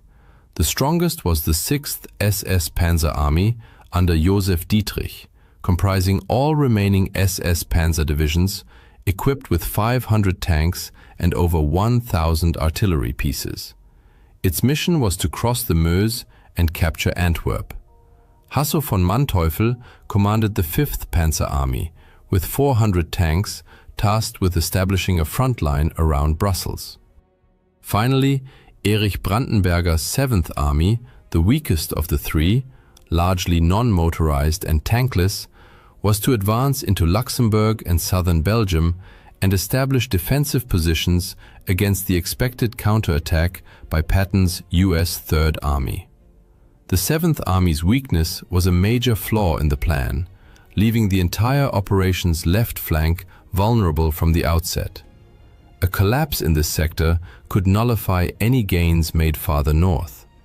German commanders recognized. Altogether, the Wehrmacht assembled over 200,000 men in 29 divisions, including 9 panzer divisions.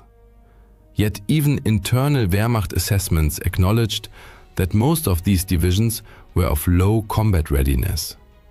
Facing them were the US 1st Army's 5th Corps under Leonard Jarrow and the 3rd Army's 8th Corps under Troy Middleton. The Allies in the region faced their own challenges. To support the 1st Army's push toward the Ruhr dams and Patton's planned thrust into the Saar, General Omar Bradley had dangerously overextended American forces in the Ardennes sector. Additionally, many units stationed there were cavalry groups, light, highly mobile formations ideal for pursuit, but ill-suited for static defense or forest combat. The US Army had not yet adequately transitioned from its rapid summer offensives to the more static autumn conditions.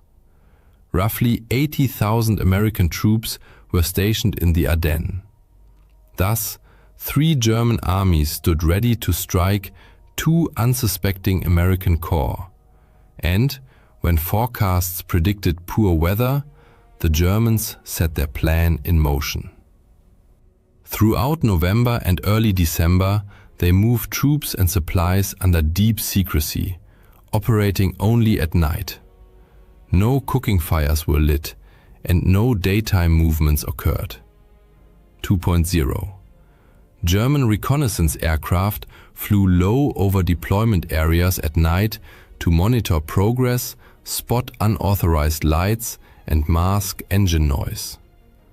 Although Allied intelligence detected some signs of German buildup, the warnings were either delayed or dismissed, leaving US forces unprepared. The secrecy imposed further logistical problems. Fearing detection, much of the materiel was unloaded too far from the front. Hitler and his generals prioritized security over supply. When the offensive began, the Germans had only about 15,000 tons of artillery ammunition, yet they required 1,200 tons per day, meaning the operation would exhaust its ammunition in just 10 days. Motorization shortages also plagued the advance. 17-year-old artilleryman Emil Frie, serving in a rocket battery, later recalled, "Often, one truck pulled 3 launchers. Sometimes they even hitched a VW Kübelwagen used by the unit commander. The whole convoy looked more like a circus than a dangerous military unit." Across the front line, American soldiers were resting. Colonel Daniel B. Strickler remembered, "It was considered a quiet sector, as there had been no aggressive combat on either side since the initial breakthrough to the German border in September. Yet some soldiers noticed odd activity.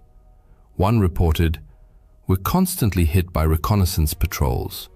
All night, as soon as it gets dark, they start firing to drown out the noise of heavy equipment, tanks moving into position and so on. Something's happening." There was no more quiet time for the Americans. On 15th December, German units received their final orders. 17-year-old former sailor Friedrich Schmeske recalled that night.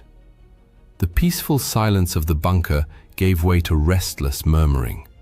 Some comrades fell into wild euphoria. Then we had a hot meal, which some grimly called our last meal. Some men turned to alcohol to lift their spirits. Hand grenades, Panzerfausts, and extra rifle ammunition were distributed, and we were to lie down fully dressed. We were supposed to be woken at 4 o'clock, but it wasn't necessary, as no one slept. At dawn on December 16th, a massive German artillery barrage heralded the grand offensive. Following the storm of shells, German infantry surged for. American soldier Charlie Haug, an involuntary witness, described the scene. "We lived through perhaps the worst nightmare of our entire army careers. Horrific screams and shouts came out of the darkness, sounds you could barely imagine. The Germans were attacking. They yelled like wild Indians." In the northern sector, German forces immediately encountered serious difficulties. Despite fielding 4 panzer divisions, they failed to capture the Elsenborn Ridge, their initial objective. Dense forests severely restricted road use, causing traffic jams and hampering movement. Premature commitment of reserves in a bid to break through only worsened the situation. In the central sector, however, the Germans achieved significant gains on the first day. Stretched thin, American units could not hold, and Manteuffel's tanks broke through nearly the entire line. The southern sector yielded mixed results. Lead elements of the 7th Army crossed the Ur and Sauer rivers in assault boats with minimal losses.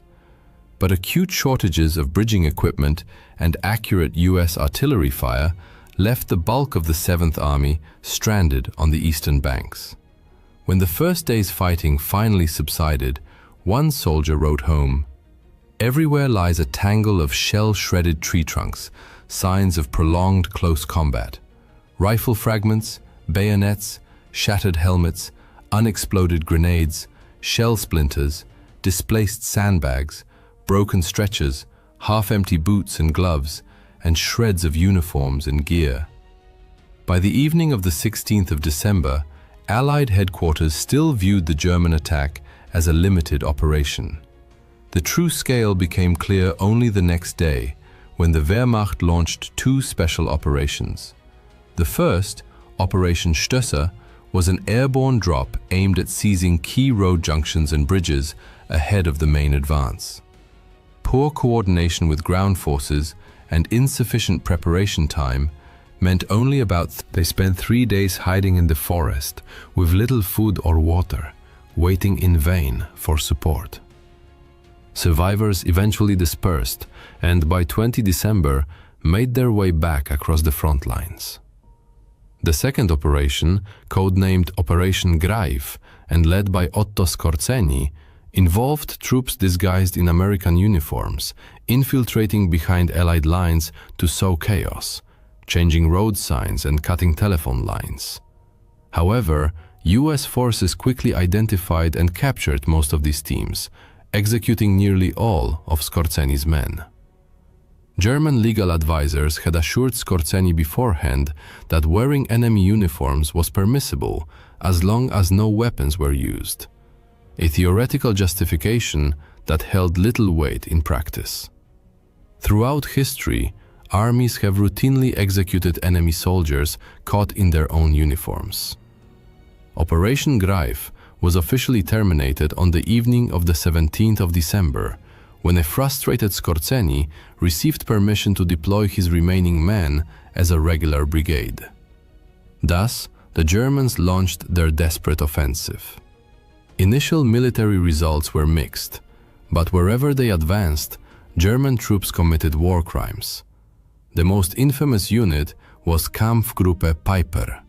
Its commander, Joachim Peiper, enraged by delays in his unit's timetable, orchestrated a series of mass executions. His men shot 19 prisoners in Honsfeld, 59 in Büllingen, 44 in Stoumont, and another 58 in Lignoville. Finally, on December 17th near Malmedy, they murdered nearly 100 American POWs rather than escort them to the rear. Civilians also feared the Germans' return. The German-speaking population of eastern Belgium had enthusiastically welcomed reunification with Nazi Germany in 1940. But treated as second-class citizens, they grew increasingly weary of German rule as the war dragged on. Nevertheless, in 1944, some pro-German sentiments still lingered. There are even reports that local ethnic Germans, the situation in Luxembourg was markedly different. Resentment toward the German occupation erupted when the occupiers introduced conscription and forced labor in 1942. By 1944, many Luxembourgers had joined the resistance and, leveraging their knowledge of German, gathered intelligence that they passed on to the Americans. In French-speaking Belgium, the population wholeheartedly welcomed the Allies in September. When vengeful members of the German security services returned in December, many families fled westward.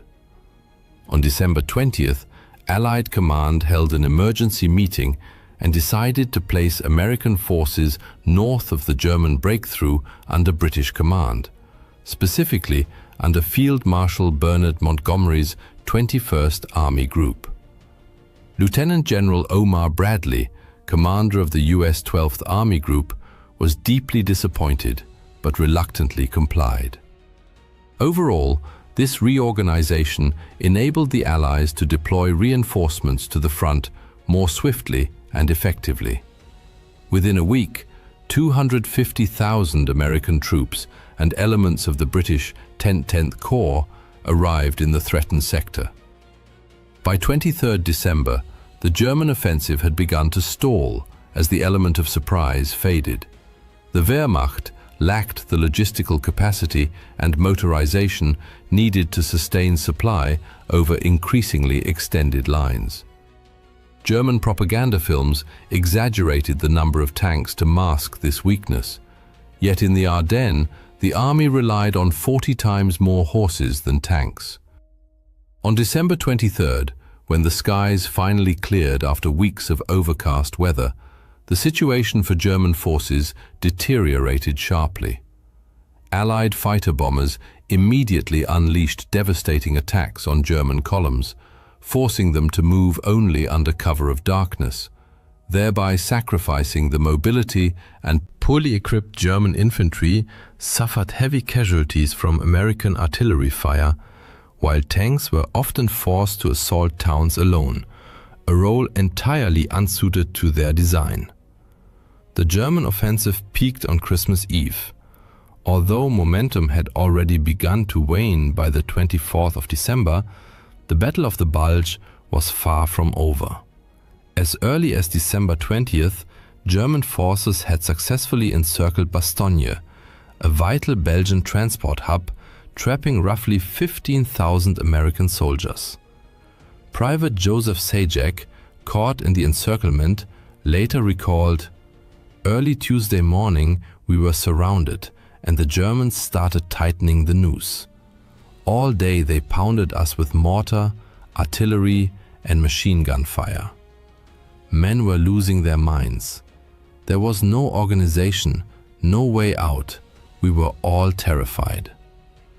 The Germans had initially planned a swift, surprise capture of Bastogne, but this failed when US command, recognizing the town's strategic importance, swiftly dispatched the 101st Airborne Division, an impressive display of tactical agility. Orders were issued on the 17th of December, and within 2 days, over 3,000 trucks delivered 12,000 American troops and essential supplies to Bastogne. Initial German probing attacks proved unsuccessful, prompting a fateful decision to split their forces, while 2 panzer divisions pressed westward. The 26th Volksgrenadier Division remained to continue the siege. After the war, Panzer Commander Fritz Bayerlein lamented this choice. "One of the greatest mistakes was not immediately capturing Bastogne with a concentrated assault by all our forces after the initial plan failed. Had we done so, it would certainly have fallen." Lacking sufficient artillery ammunition to suppress the American defenders, the Germans resorted to bluff on 22nd December. Brigadier General Anthony McAuliffe famously responded with a single word: nuts. That same day, Patton's Third Army began its northward march toward besieged Bastogne, though it remained uncertain when relief would arrive. The first tangible support came on December 23rd, when 240 Douglas C-47 transport planes dropped over 230 tons of supplies into the town. In the following days, German attacks grew increasingly desperate but futile, while Patton's relief force drew ever closer. Patton's army broke the siege on the 27th of December, punching through the disintegrating and starving German 5th Parachute Division. American tanks rolled straight through enemy positions, firing all weapons, and made contact with the surrounded paratroopers. German counterattacks against the narrow relief corridor failed.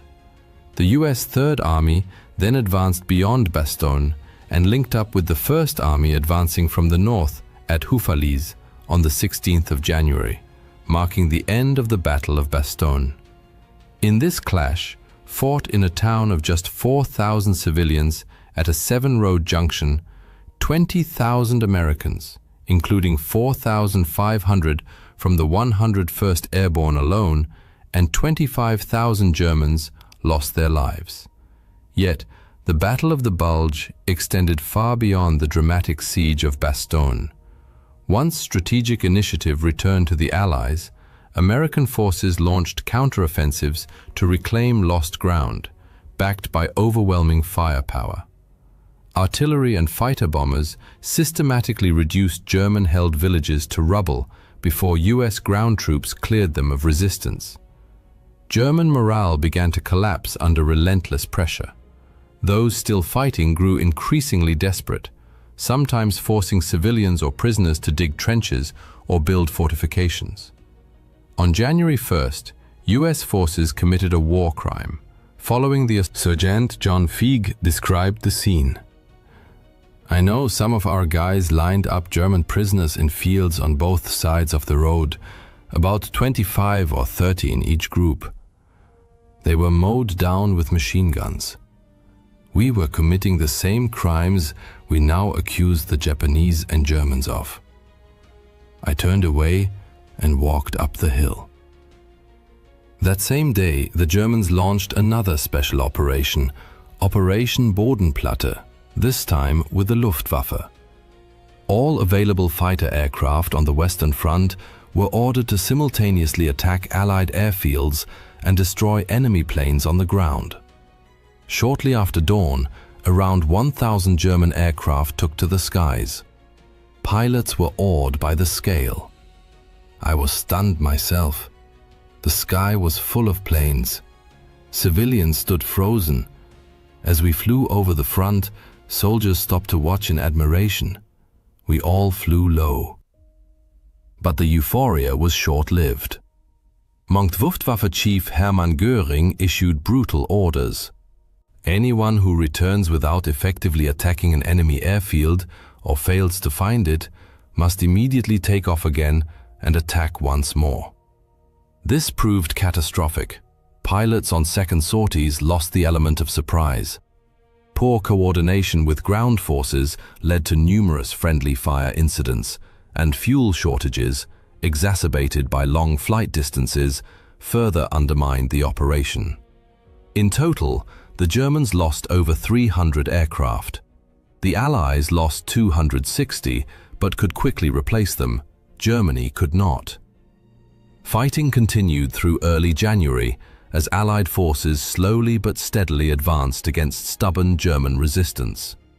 On January 10th, Germany's High Command finally acknowledged defeat, ordering 3 panzer divisions withdrawn from the Ardennes and redeployed to Hungary.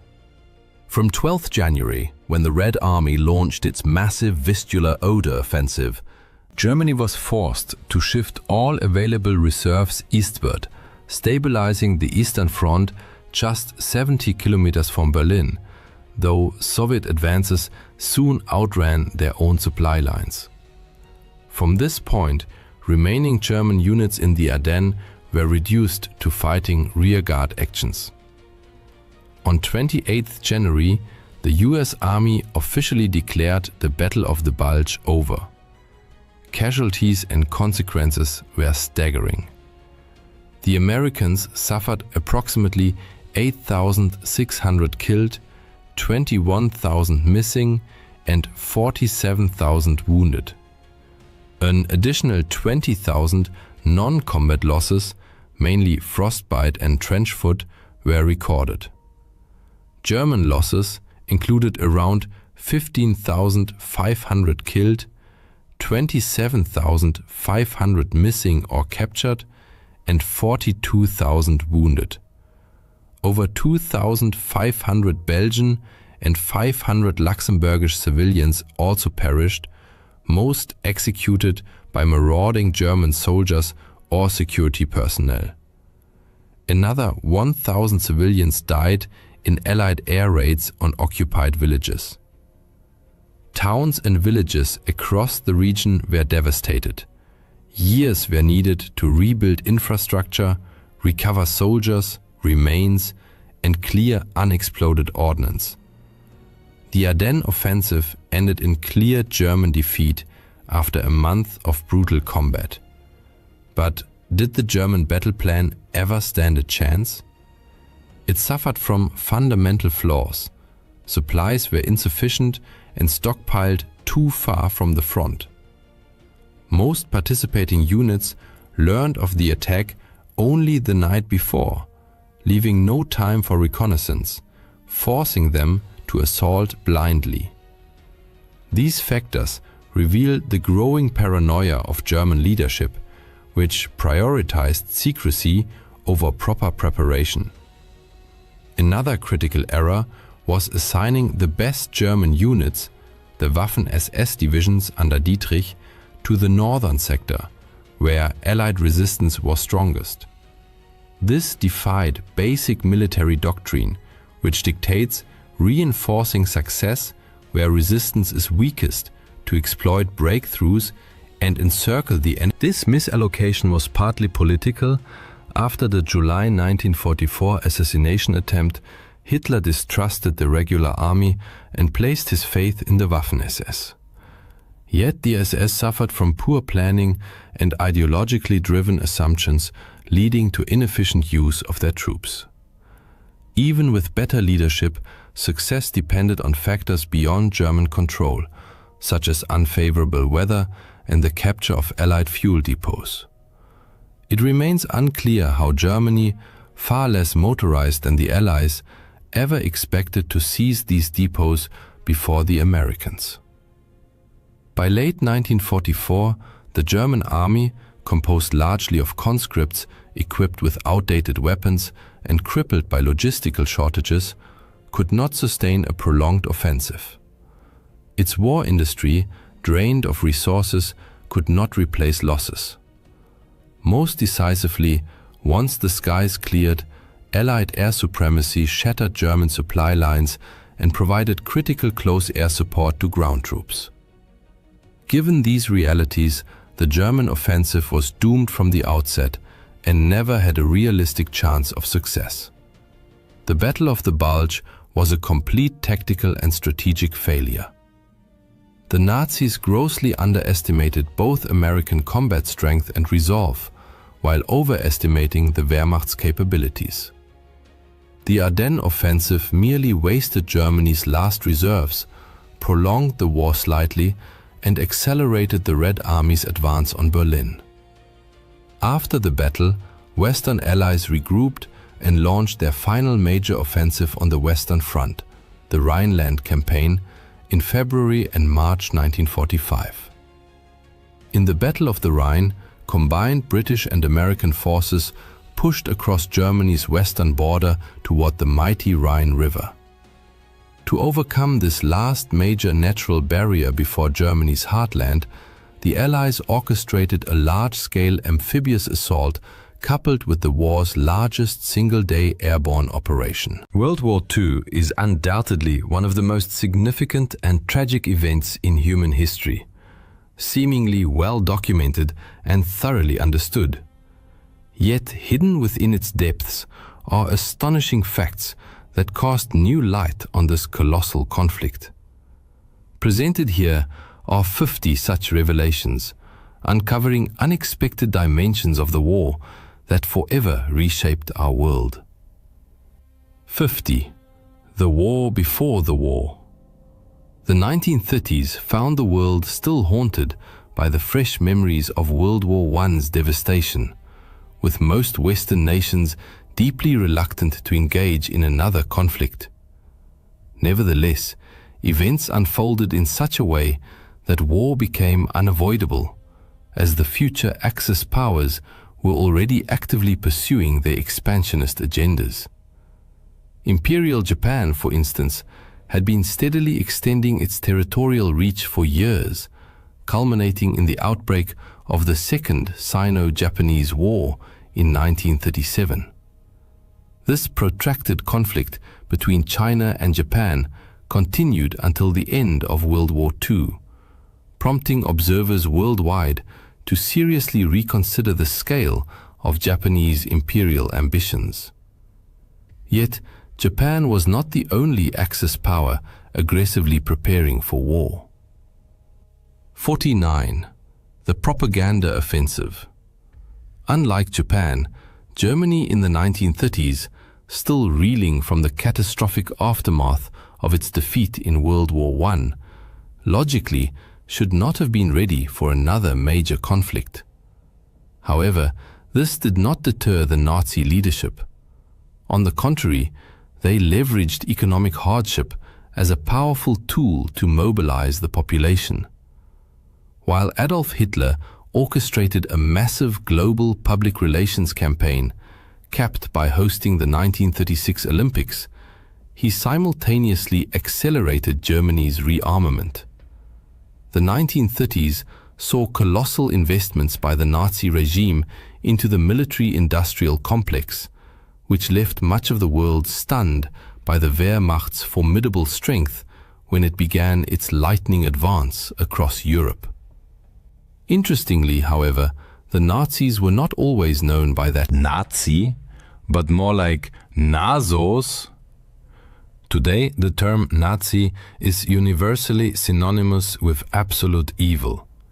Yet, during the party's early days, as it disseminated its virulent ideology, its members officially called themselves the National Socialist German Workers' Party. Even Nazis wasn't their preferred nickname. They referred to themselves as Nazos. So where did the now ubiquitous term Nazi originate? It was coined by journalist Konrad Haydn, who derived it from a Bavarian word meaning foolish or simple-minded. Remarkably, the Nazis appear to have missed the derogatory undertone entirely. 47. A stolen symbol. As the Nazis spread their influence across Europe, they emblazoned their military hardware with the swastika, a symbol that soon became synonymous with terror and evil. This horrified many for whom the sign held profoundly positive spiritual meaning. Though its traditional orientation differed slightly, the swastika was originally an ancient religious symbol, its name derived from the Sanskrit word for hooked cross. Commonly associated with fertility and good fortune, it appeared across ancient civilizations worldwide, from Greece to India. Many who once used it in sacred rituals now advocate for its complete removal from public life due to its painful association with Nazism. 46. Fire the death ray. Rumors of a Nazi death ray capable of shooting down aircraft with radio waves prompted public concern and turned attention to Robert Watson Watt, a pioneering British radio engineer.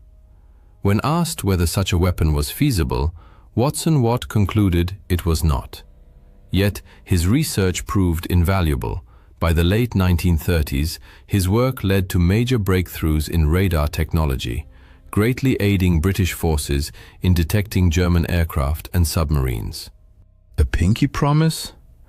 Desperate to avert war, European governments made significant concessions to Adolf Hitler.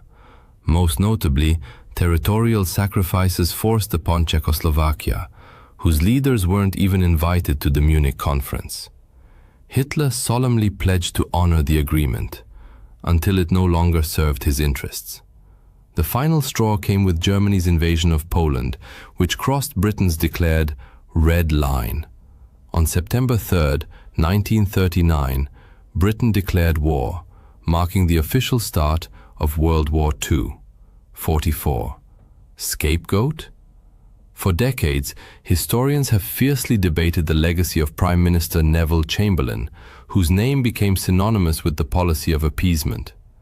Critics argue he granted Hitler every concession without gaining anything in return, while defenders insist he acted in good faith and that Europe was genuinely shocked by Hitler's ruthlessness. Regardless, his political fate was sealed swiftly.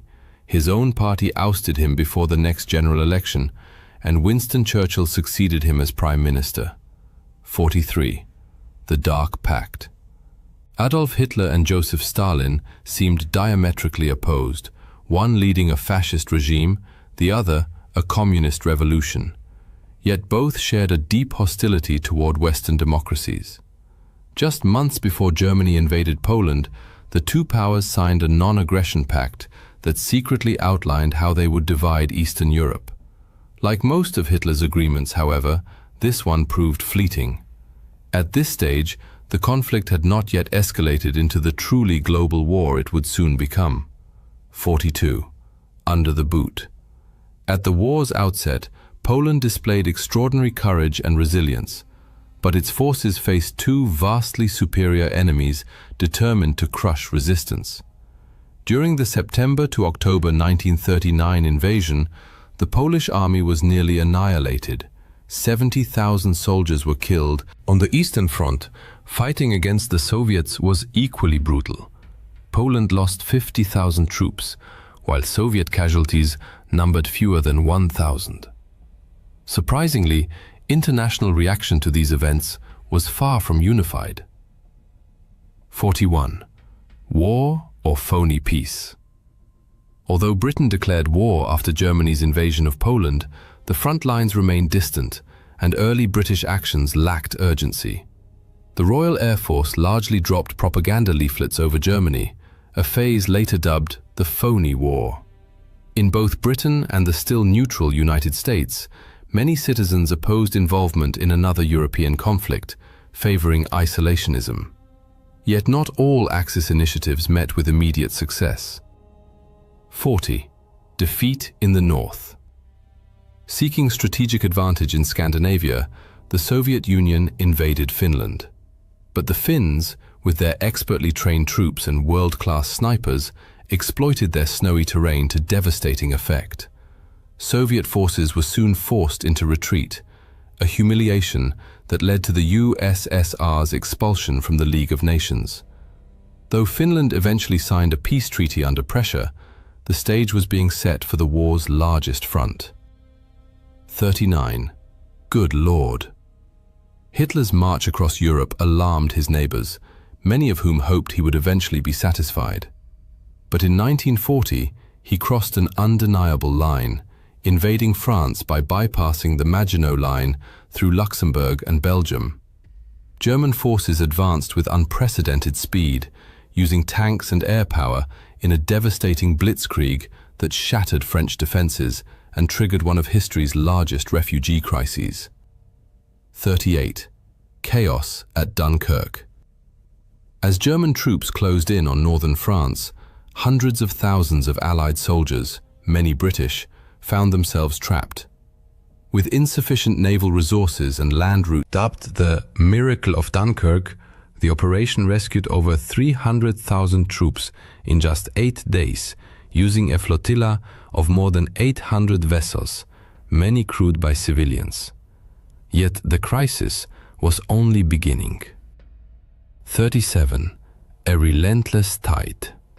By 1940, France, Belgium, and the Netherlands had fallen under Nazi occupation, triggering a mass exodus. Over 8 million civilians fled their homelands, seeking refuge in Allied or neutral countries. Many ended up in overcrowded displaced persons camps, struggling to survive. Despite harsh conditions, some refugees joined Allied forces to fight back. Meanwhile, on the home front, life under Nazi rule grew increasingly oppressive. 36. Holy War. Hitler, a narcissist obsessed with universal adulation, was infuriated to find that Catholic schools in Germany displayed images of Jesus, not him. His persecution of Catholics intensified, eventually targeting Pope Pius XII, who condemned Nazi atrocities toward the war's end. Hitler even consulted a general about occupying the Vatican and assassinating the Pope, but the horrified general instead warned Italian authorities. Few institutions escaped Nazi attempts at destabilization. 35. Money, money, money. To weaken Britain's ability to wage war, Hitler devised an unusual economic weapon, counterfeit currency. In 1939, he ordered concentration camp prisoners to forge British pound notes, producing the equivalent of $132 million, over $6 billion today. Though the influx caused brief market instability, it failed to trigger the hyperinflation and chaos Hitler had hoped for.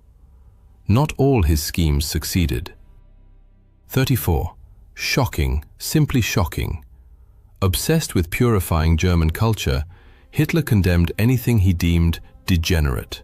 Books were burned, and artists labeled unpatriotic were arrested.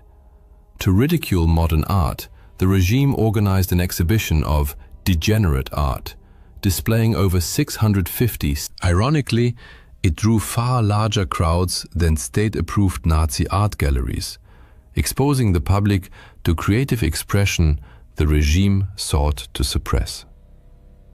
33. The perfect baby? Hitler's obsession with Aryan racial purity extended to propaganda featuring blonde, blue-eyed children, despite his own dark hair and Austrian origins. In 1935, he launched a nationwide search for the ideal Aryan infant, led by propaganda minister Joseph Goebbels. In a twist of irony, Goebbels selected a photograph sent by anti-Nazi photographer Hans Ballin, depicting a dark-haired Jewish baby. Ballin's act of sabotage succeeded brilliantly, forcing the child's family to flee to Latvia to escape persecution. Art, it turned out, could be a potent weapon of resistance. 32. The Great Dictator. Across the Atlantic, US entry into the war faced strong opposition. Isolationist sentiment ran deep, and media coverage of Nazi atrocities was often limited. One notable exception was Charlie Chaplin, the silent film legend. Despite studio reluctance, he self-funded his satirical masterpiece, The Great Dictator, a bold anti-Nazi statement. Hitler reportedly fumed at the ridicule, but another famous figure was working on the opposite side. 31. The Pilot. Though the America First movement had complex roots, many of its members sympathized with Nazi Germany. Among them was Charles Lindbergh, the famed aviator of German descent and one of America's most celebrated heroes. His isolationist stance gave the movement credibility, and polls even suggested he could have been the Republican nominee to challenge President Franklin D. Roosevelt in 1940. In the end, he decided not to run. A celebrity with no political experience running for president, at the time, the very idea seemed utterly absurd. Yet war was soon to escalate and open new fronts. 30. Taking to the skies. After France fell, a ground invasion of the fortified island nation posed a formidable challenge, so Hitler focused instead on bombing the British into submission. However, this proved far more difficult than anticipated thanks to the Dowding system. Developed by Air Chief Marshal Hugh Dowding, this network of reporting and coordination enabled the British to respond swiftly to aerial attacks. It streamlined communication between ground observers and pilots in the air, foiling many Nazi raids, though not all of them. 29. On the run. When the Blitz descended upon London and other English cities, everyone had a role to play in survival. Many men went off to war, while women stayed behind to carry out essential duties. As for children, many parents refused to keep them in urban areas. A single stray bomb could wipe out an entire family, so children were often sent to live in the countryside, either with relatives or with willing host families. It was this very evacuation that inspired C.S. Lewis' famous novel The Lion, the Witch and the Wardrobe. Yet, at the outset, Britain appeared a clear underdog. 28. Outnumbered. Britain had never before fought a large-scale air war, and its initial air fleet was far from the world's most impressive. At the start of the conflict, the Royal Air Force possessed roughly 3,700 aircraft, fewer than half of which were high-speed fighters. By contrast, the Luftwaffe fielded nearly 4,200 planes in total, including over 1,000 fighters and almost 1,000 bombers. This numerical advantage allowed Germany to strike Britain more frequently, hoping to break its resistance. Reality, however, turned out very differently. 27. The Victor. Though the island nation suffered heavy losses, including one brutal day when it lost 39 aircraft and 14 pilots, Britain's defensive system. Ultimately, Britain endured and held firm, while Germany suffered significantly heavier losses during the Battle of Britain. The British lost over 1,500 aircraft, more than 500 aircrew, and over 1,000 additional casualties. In contrast, Axis forces lost hundreds more planes and suffered more than 3,000 fatalities. And once again, the war was poised to shift. 26. New fronts. It was mid-1941, and Germany's bombing campaign against Britain had failed to force a surrender. Naturally, Hitler's ideal next move was to open a vast and brutal new front in the war. On June 22, 1941, German troops invaded the Soviet Union in Operation Barbarossa. Why did Hitler take such a risk, widely regarded as the war's greatest strategic blunder? His obsession with race drove the decision. Russia possessed vast lands, which Hitler believed would make ideal territory for German settlers, displacing the Slavic peoples he deemed racially inferior. This was not the only time Hitler deliberately plunged into conflicts that objectively offered him no benefit. 25. A costly declaration. This moment entered history as one of World War II's most infamous and humiliating episodes. Seeking to prevent US interference in its Pacific expansion, Japan launched a surprise attack on Pearl Harbor, delivering a devastating blow to the American naval fleet. In response, the United States immediately declared war on Japan. Even those who had previously opposed American involvement in the war now rallied behind the cause, but not for the European theater they preferred. Their choice was taken from them when, almost immediately after Pearl Harbor, Germany, demonstrating solidarity with its Japanese ally, declared war on the United States. Thus, Hitler created yet another powerful enemy destined to appear on Europe's battlefields. American troops were already en route, though in wartime, death could strike far from the heat of combat. The first casualty.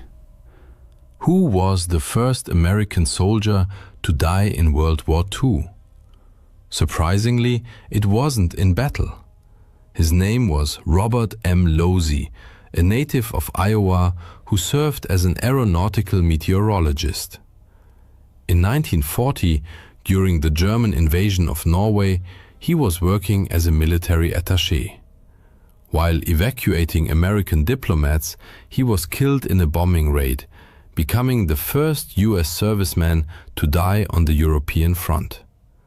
This occurred more than a year and a half before the attack on Pearl Harbor. One American unit wore a uniform that could provoke a very awkward reaction. 23. Not that uniform.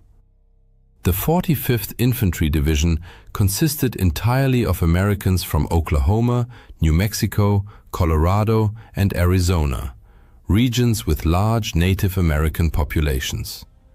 This influenced the division's choice of insignia, a proud eagle emblazoned on a swastika. At the time, the swastika was a traditional symbol of good fortune among many native tribes, and no one saw anything problematic in it before the 1930s. Fortunately, no incidents of mistaken identity occurred when the unit deployed. By 1939, however, the swastika had been replaced with the image of a native thunderbird. It wasn't the only pre-war symbol to undergo such a change. 22. Did Hitler love America? Being a dictator certainly had its perks, especially when you alone decided military priorities. Beyond building secret fortresses and compounds, Hitler preferred to travel in style aboard his personal train. This mobile complex featured a conference room, bedroom, and dining car. Originally, it was named America. Needless to say, once American forces became a genuine threat, the name grew deeply ironic, and in 1943 it was quietly changed to Brandenburg. 2.0. Some changes, however, seemed less consequential. 21. No hamburgers here. America has long been a cultural melting pot, with generations of immigrants entered the war against Germany.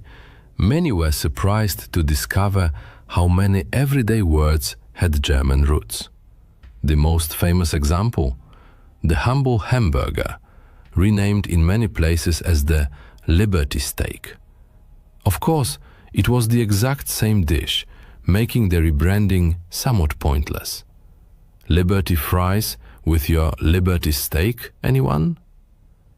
Food and drink, oddly enough, played a meaningful role in wartime morale. 20. I need my Coke. During the war, American industry focused on producing essentials, ammunition, armor, supplies, and soda? Coca-Cola was immensely popular among US troops, and the company showed its support by opening bottling plants in North Africa. This allowed millions of bottles to be shipped across the Mediterranean to soldiers in the field, boosting morale and cementing Coca-Cola's status as a global brand for decades to come. But the tide of battle was turning and growing bloodier by the day. 19. The deadliest battle. Hitler made a catastrophic error by invading Russia. Napoleon might have warned him, never invade Russia. Neither side, however, was prepared for the unprecedented brutality that unfolded on the Eastern Front. Despite initial successes and numerical superiority, German forces inflicted staggering losses on the Soviets. By the war's end, the USSR had suffered a shocking 21 million casualties. Yet fighting on home soil with vast manpower reserves, the Soviets inflicted devastating damage in return. 80% of all German wartime casualties occurred on the Eastern Front. As the war turned against him, Hitler grew increasingly paranoid. 18. Death among the ranks. Hitler was surrounded by influential advisors, but he disliked hearing unwelcome counsel. He frequently lashed out at those who dared contradict him, expelling them from the party. Even elite Nazis like Werner von Braun found themselves sidelined in the war's final days. Most notoriously, Hitler executed a staggering 84. Admittedly, many were involved in plots against him. But can one really blame someone for conspiring when survival is at stake? Especially when that person is close to a leader many believed was steering the nation toward ruin. Indeed, Adolf Hitler, dictator of Nazi Germany, narrowly escaped assassination by his own inner circle. 17.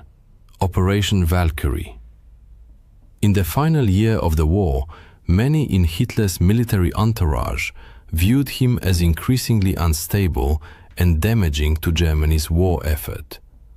He even continued purging his own scientists. Led by Klaus von Stauffenberg, a group of Nazi insiders devised a plan to kill Hitler using a bomb at his secret headquarters. But a last-minute change in seating meant the blast only wounded Hitler. Most conspirators were swiftly executed. Even the famed General Erwin Rommel was implicated, leading to the abrupt and tragic end of his military career. Some of Hitler's plans were truly bizarre. 16. Beatles in Britain. Early in the war, the Nazis explored unconventional attack methods, one of them decidedly more many-legged. Nazi command considered using the Colorado potato beetle, a notorious crop pest, as a biological weapon. The idea was to drop millions of these insects onto British farmland, destroying food supplies and starving the island into submission. The plan was ultimately abandoned for a simple reason. It proved impractical to collect the 40 million beetles required. Still, there were some lines even Adolf Hitler refused to cross. 15. Even evil has standards. Nazi scientists worked diligently to develop deadly biological weapons, including advanced strains of typhus and cholera. When presented to Hitler, however, he rejected them, and most projects were shelved. What caused his objection? Despite having no qualms about murdering millions of civilians, Hitler was a World War I veteran who had witnessed the horrors of chemical. That experience may have left a deep psychological scar, creating an unexpected moral contradiction. Yet far more powerful weapons were still in development. 14. The Nazi atomic bomb? One of the war's most persistent rumors was that the US barely beat the Nazis to the atomic bomb. In truth, the Nazis were nowhere near completing a nuclear weapon. That doesn't mean they made no progress, however. They possessed uranium, and with Japan capable of reaching the US mainland, a plan emerged to strike the West Coast with a conventional bomb packed with uranium. The scheme was never carried out, and German uranium eventually fell into American hands. Meanwhile, across the ocean, development was accelerating. 13. The Canadian bomb? Canada entered the war long before the US, joining the Allies while America remained neutral. It even launched its own atomic bomb project, jointly with Britain, called the Tube Alloys Program. Eventually, it merged with the American Manhattan Project to speed development, with both sides pledging full information sharing. But the US broke that promise, and it would be another 7 years before Britain successfully tested its own atomic bomb. And the first bomb ever detonated wasn't used in combat. 12. Let's go. The hope was that the atomic bomb would end the war with a single, overwhelming strike against the Axis powers. Enormous resources had been poured into its creation, and the Allies needed to be certain it worked before deployment. The first successful test took place in the New Mexico desert, an immense triumph that horrified one of its chief architects. J. Robert Oppenheimer famously quoted from an ancient Hindu scripture, "Now I am become death, the destroyer of worlds." Yet the first 2 bombs dropped in war had a similar yet different. The first 2 nuclear weapons ever used in combat, and still the only ones to date, were nicknamed Fat Man and Little Boy. But their names and sizes weren't the only differences. They employed entirely different mechanisms. Little Boy used uranium-235 fission, while Fat Man, 40% more powerful, relied on plutonium. Now, for some truly shocking wartime revelations. 10. A. Good Hitler? William Patrick Stewart Houston appeared to be an ordinary British man. Raised in Liverpool, he eventually immigrated to the United States and served in the US Navy. But he harbored a secret. His father was Alois Hitler Jr., Adolf Hitler's half-brother. He not only fought for the United States against the empire of his fanatical uncle, but was also awarded the Purple Heart after being wounded in combat, yet another noble German-American who contributed to the Allied struggle against the Axis powers. The Nazis employed all manner of unusual tactics to fund their war effort, though, in truth, many of these were simply conventional methods of wartime financing. 9. Who was Max Heiliger? The Nazis. Persecution of the Jewish people stemmed primarily from Adolf Hitler's obsession with racial pseudoscience, yet they never hesitated to profit from it. they systematically looted money, gold, and jewels from arrested and deported Jews. However, as many countries barred the Nazis from their banking systems, the SS created a bank account under the alias Max Heiliger, enabling them to covertly transfer assets and circumvent financial sanctions. In some respects, the threat posed by the Nazi killing machine outlived the regime itself. 8. Unholy ground. The Bergen-Belsen concentration camp was a place of brutal suffering and mass death. Though not an extermination camp in the strictest sense like others, rampant disease and a catastrophic lack of medical care claimed countless lives. When Allied forces liberated the camp in 1945, typhus was so widespread that they made the grim decision to burn the entire site to the ground to prevent further contagion. Yet even amid such horror, heroes emerged whose actions brought light to those darkest of times. 7. The rescuers. In most Nazi-occupied countries, Jewish communities were swiftly rounded up, deported, or murdered. Denmark, however, proved an exception. After quickly surrendering to German forces and accepting occupation, the Danes, lack of overt resistance, granted them a degree of autonomy. This reprieve bought them precious time, until the Nazis finally moved against Danish Jews. Seizing the opportunity, the Danish people orchestrated a mass rescue, smuggling the overwhelming majority of their Jewish population across the Öresund to neutral Sweden, thereby saving thousands of lives. Sometimes, all it takes is one good person to alter the course of history. 6. Sergeant Edmunds, heroism. The Nazis were notorious for violating the laws governing the treatment of prisoners of war, especially when it came to Jewish soldiers. When capturing American troops, they often demanded that Jewish personnel be identified for transfer to concentration camps or execution. But they hadn't reckoned with Master Sergeant Roddy Edmunds, a man of extraordinary courage. Ordered by a German officer to identify the Jewish POWs in his unit, Edmunds defiantly declared, "We are all Jews here." Though this act placed his entire unit at risk, the Nazis, fearing potential war crimes prosecution, backed down. Edmunds likely saved up to 300 lives and was posthumously honored as righteous among the nations by Israel. Some truths of war defy easy comprehension. 5. An old college try. Any Bostonian who'd fought the Nazis and heard their marching chants, "Why did the Nazi anthem Sieg Heil sound so strikingly similar to Harvard University's fight song?" The answer lies in the fact that the composer had once studied at Harvard. And amid the Nazis' countless atrocities, a minor case of musical plagiarism hardly ranked as a priority for anyone.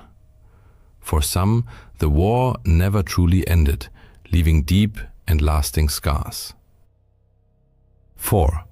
The unfinished peace. Had the war not concluded when it did, thanks to Nazi Germany's collapse and the atomic strikes on Japan, a new front might well have opened, a Soviet invasion of Japan. Though this conflict never reached its full potential, the two nations technically remain at war to this day. No formal peace treaty was ever signed, and negotiations collapsed as recently as 2000 over disputed islands seized by Russia. Yet, even in the midst of slaughter, hope found a way to endure. 3. In the blood. World War II was the deadliest conflict in human history, yet it also saw more soldiers survive severe battlefield injuries than ever before. What made the difference? Advances in medical technology and one innovation in particular, blood transfusion. Though the practice existed long before, it was during this war that it was first systematically deployed on the front lines, saving countless lives and becoming a cornerstone of battlefield medicine. In the fog of war, reality often grew strange and unpredictable. 2. The parachuting Nazi. It was 1941, and Germany still believed victory was assured. So confident were they that they dispatched one of their highest-ranking officials to Britain to negotiate its surrender. 2. Rudolf Hess, Hitler's deputy, parachuted into Scotland expecting to return a hero. Instead, he was immediately arrested. Held as a prisoner of war until the conflict's end, he was later tried at Nuremberg, convicted of crimes against. Yet among the heroes of World War II were also unexpected names, some instantly recognizable. 1. The Big Guns. Is this a military roster or a Hollywood cast list? World War II's mass conscription brought many future stars into uniform. Among those who served, and in some cases paused their burgeoning film careers, were Walter Matthau, Peter Fonda, David Niven, and Christopher Lee. One conspicuously absent name? The quintessential American cowboy, John Wayne, who received a deferment due to a football injury. For readers eager to uncover more secrets from the war's final days, we recommend the article "What Really Happened to Nazi Leaders After World War II?" or its accompanying video. December 17th, 1944, deep Belgian night. At 5:30 a.m., the death rattle of a Tiger tank's engine echoed through the Hansfeld area before it gave its last gasp and fell silent. SS Obersturmbannführer Joachim Peiper, in frustration, slammed his fist against the armored hatch, creating a deafening metallic clang that resonated in the frosty air. Untersturmführer Weber, the tank's driver, desperately tried to revive the 700 horsepower Maybach engine, but to no avail. The fuel tank was treacherously empty. Hauptsturmführer Weber's voice, coming from his compartment, betrayed panic. Even the reserve tank was dry. Peiper exited his command tank, his boots crunching into the frozen Belgian ground. Around him lay a steel armada, the most powerful armored assault group the Wehrmacht had thrown into the heart of Operation Watch on the Rhine, better known as the Battle of the Bulge. 67 tanks, 149 half-tracks, and approximately 5,000 elite Waffen-SS soldiers, the pride of Germany, lay immobilized due to a simple lack of fuel. Through the morning fog, Peiper discerned the outlines of an abandoned American position, Hansfeld, a strategically important supply hub for the US 99th Infantry Division. The Americans, in their hasty retreat, had left behind smoldering barrel fires, unfinished coffee in mugs, and, as if a twist of fate, rows of coveted olive-drab jerrycans filled with fuel, a generous gift from the very god of war. Driven by a mix of astonishment and anticipation, Peiper slowly approached the coveted jerrycans. His loyal adjutant, Hauptsturmführer Hans Grüler, deftly opened one and, after a sniff, exclaimed, "Gasoline! Obersturmführer! High-octane gasoline!" Peiper's soldiers, their spirits lifted, eagerly began refueling their combat vehicles. Peiper walked among the stacks, trying to gauge the extent of this unexpected fortune. The figures from the count were astonishing. 50,000 gallons. More than enough to fuel his entire battle group for a rapid breakthrough to the Meuse River. This quantity could have been enough to turn the tide of the entire offensive. At this single depot, the Americans had left more fuel than most German divisions received in 6 months. However, as Peiper stood amidst this abundance, watching his soldiers pour American fuel into the German tanks, a bitter realization descended upon him like the heavy morning fog. If the Americans could afford such wastefulness, if they could abandon without regret what Germany would have guarded with entire divisions, then the outcome of this war was predetermined. Germany had not merely made a tactical miscalculation, Germany had fundamentally misjudged the power and resources of its adversary. 6 months before the tragic events at Hunsfeld, specifically in June 1944, Albert Speer, who served as Minister of Armaments and War Production in Hitler's government, presented a report to the Führer strongly recommending an immediate halt to all offensive operations. The reason was the systematic destruction by Allied air forces of German synthetic fuel production plants, a vital resource for the Wehrmacht. For example, the Leuna plants, which produced 125,000 tons of fuel in April, could only yield 5,000 tons by September. A similar situation was observed at other facilities, such as the hydrogenation plants in Pörlitz, Blechhammer and Brux, which were operating at less than 10% capacity. The figures presented eloquently testified to the impending defeat. During 1944, the United States managed to extract 1.8 billion barrels of crude oil. In contrast, Germany, including all synthetic production and captured Romanian fields, produced only 33 million barrels, less than 2% of American output. Thus, the Third Reich was attempting to wage modern mechanized warfare based on logistics more suited to the age of horse-drawn transport. While the American army was literally awash in oil, Major Friedrich Seemann of the Wehrmacht's Logistics Command estimated that 4.5 million gallons of fuel would be needed to reach Antwerp during the Ardennes offensive. Hitler allocated 5 million gallons, but due to transportation issues, only half reached the front lines. Ultimately, the German High Command gambled on capturing enemy supplies, which was more a sign of desperate weakness than strategic strength. While American engineers laid a network of oil pipelines across France under the code name Pluto, which stood for Pipeline Under the Ocean, the American Army also organized the Red Ball Express, a colossal system of truck convoys that daily delivered approximately 12,500 tons of various supplies to the front lines. By the end of 1944, American forces stationed in Europe consumed a colossal 1.2 million gallons of fuel daily, while receiving 1.4 million gallons. They were not only sustaining current operations, but also building strategic reserves in preparation for further battles.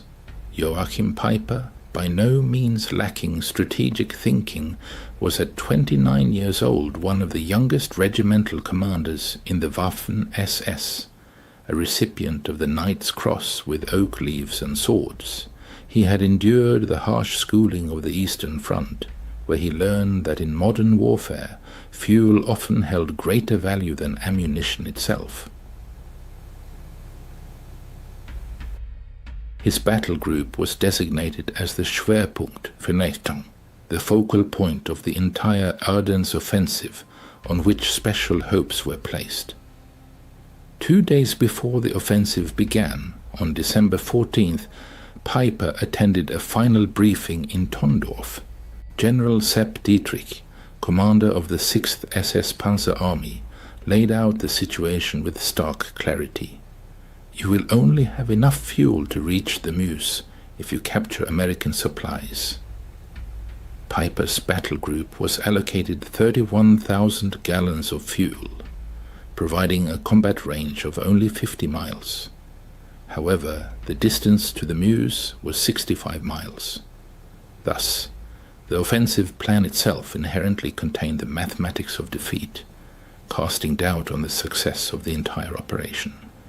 In the run-up to the December 16th offensive, Commander Peiper demonstrated extreme meticulousness in planning. His instructions were clear and unambiguous. Tanks were to move in single file to minimize fuel consumption. For stops exceeding 5 minutes, engines were to be immediately shut off. The capture of American fuel depots was declared a priority, overshadowing even tactical considerations. The stark contrast with the American approach was striking. On the same day, Captain James Rose, of the U.S. 743rd Tank Battalion, whose positions were located just 20 miles from Piper's column's starting point, made a diary entry. Received fuel replenishment 7,125 gallons. This is the third delivery this week, and our tanks are overflowing. December 16, 1944, 5:30 a.m. A powerful German artillery barrage, marking the start of Operation Watch on the Rhine, consumed more ammunition in 2 hours than the Wehrmacht had allocated for entire campaigns at the beginning of the war. However, even behind this impressive barrage lay serious problems. Piper's column began its advance at 7:00 a.m., already behind schedule. The roads, which German maps had marked as high-speed thoroughfares, turned out to be narrow country lanes, often unpaved. After the German breakthrough, armored columns surged deep into the Ardennes forests, but soon encountered difficulties. Equipment designed for the vast Russian steppes proved ill-suited for the narrow, winding roads of the Ardennes. Resulting traffic jams hampered the advance, forcing the columns to move at a snail's pace. Piper's first objective was Lanzerath, where his forces unexpectedly met resistance from a small American reconnaissance platoon. 18 American soldiers held up a powerful German armored column for nearly 10 hours, an unpleasant surprise for the attackers. During this delay, Piper's tanks idled, consuming precious fuel. When Piper's column finally broke through and reached Hansfeld at dawn on December 17th, it had covered only 20 miles, consuming 40% of its fuel in the process. At this rate of advance, fuel would run out long before reaching the Meuse River. Interestingly, the American supply depot at Hansfeld was not a strategically important facility. It served as a forward supply point for the 99th Infantry Division and was classified as a Class 3B depot, a temporary refueling station. However, to the Germans' surprise, the amount of fuel found there exceeded a month's supply for an entire German panzer division. Hauptsturmführer Hans Grüller later recalled, "We stumbled upon entire pyramids of jerry cans, each containing 5 gallons of gasoline. They were stacked up to 10 feet high and stretched for perhaps 650 feet, and most surprisingly, the Americans hadn't even attempted to destroy them. The captured fuel turned out to be high-quality aviation gasoline, skillfully blended with automotive fuel with an octane rating of 80 or higher." Notably, German equipment, particularly the finicky Maybach engines installed in Tiger tanks, was designed for fuel with an octane rating of 74. Paradoxically, the American gasoline proved too good for German machines, causing engine malfunctions. During the refueling process, Piper's soldiers made several significant discoveries. Sergeant Wilhelm Hoffmann, thanks to his English language skills acquired in his father's pre-war business, found invoices in the depot office. These documents detailed the long and complex journey of the fuel from Texas to New York, across the Atlantic to Liverpool, then across the English Channel to Normandy, and finally by truck for 400 miles to Hansfeld. Astonishingly, this journey of over 6,000 miles took only 6 weeks.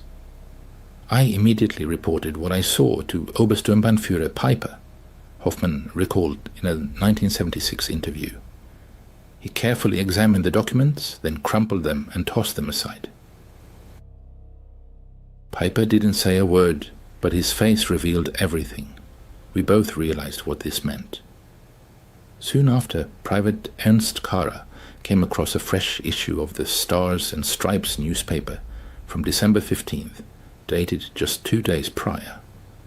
The headline announced the opening of a new fuel pipeline connecting Cherbourg and Verdun, capable of pumping up to 300,000 gallons of fuel daily. This single pipeline alone could provide many times more fuel than Piper's battle group needed for the entire operation.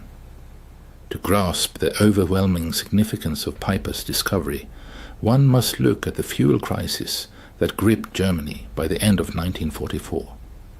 Starting in May, massive Allied bombing raids led to a catastrophic 90% drop in synthetic fuel production.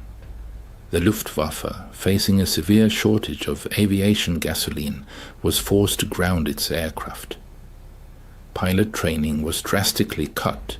Instead of the previous 250 flight hours, new recruits received only 60. The Kriegsmarine's surface fleet virtually ceased to exist.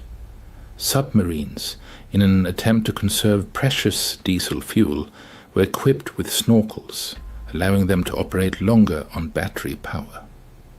On the home front, German citizens had not seen personal automobiles since 1942. Gasoline had become such a valuable resource that even the theft of a few liters on the black market became a subject of Gestapo investigations. Farmers were forced to return to using horse-drawn plows. At the very same time, the United States, with its untold reserves of black gold, accounted for 67% of global oil production. The East Texas oil field alone produced more oil than all of Nazi-occupied Europe.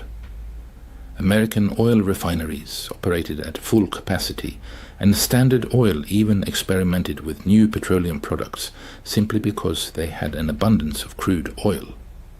After capturing the impressive 50,000 gallons of fuel at Hansfeld, Piper's armored columns surged forward like predators sensing prey. By midday on December 17th, they reached Bühlingen, where a new prize awaited them. Additional supplies, food, ammunition, and, most valuable of all, topographical maps indicating the locations of other American fuel depots in the vicinity. However, a careful study of the maps revealed a disturbing picture to the German officers. The Americans had vast fuel reserves scattered everywhere. Almost every major crossroads held a depot brimming with gasoline. The U.S. First Army alone held a colossal 3.5 million gallons of fuel in reserve. Piper, without losing a moment, continued his advance towards Ligneville, where his soldiers committed a monstrous war crime that went down in history as the Malmedy Massacre. 84 American prisoners of war were brutally murdered. Even this inhumane act was indirectly linked to the severe fuel shortage. Piper later justified his actions by claiming he could not afford to allocate precious gasoline for transporting prisoners to the rear. By the evening of the same day, Piper's spearhead reached Stavelot, where a large American fuel depot containing over 2 million gallons of fuel was located.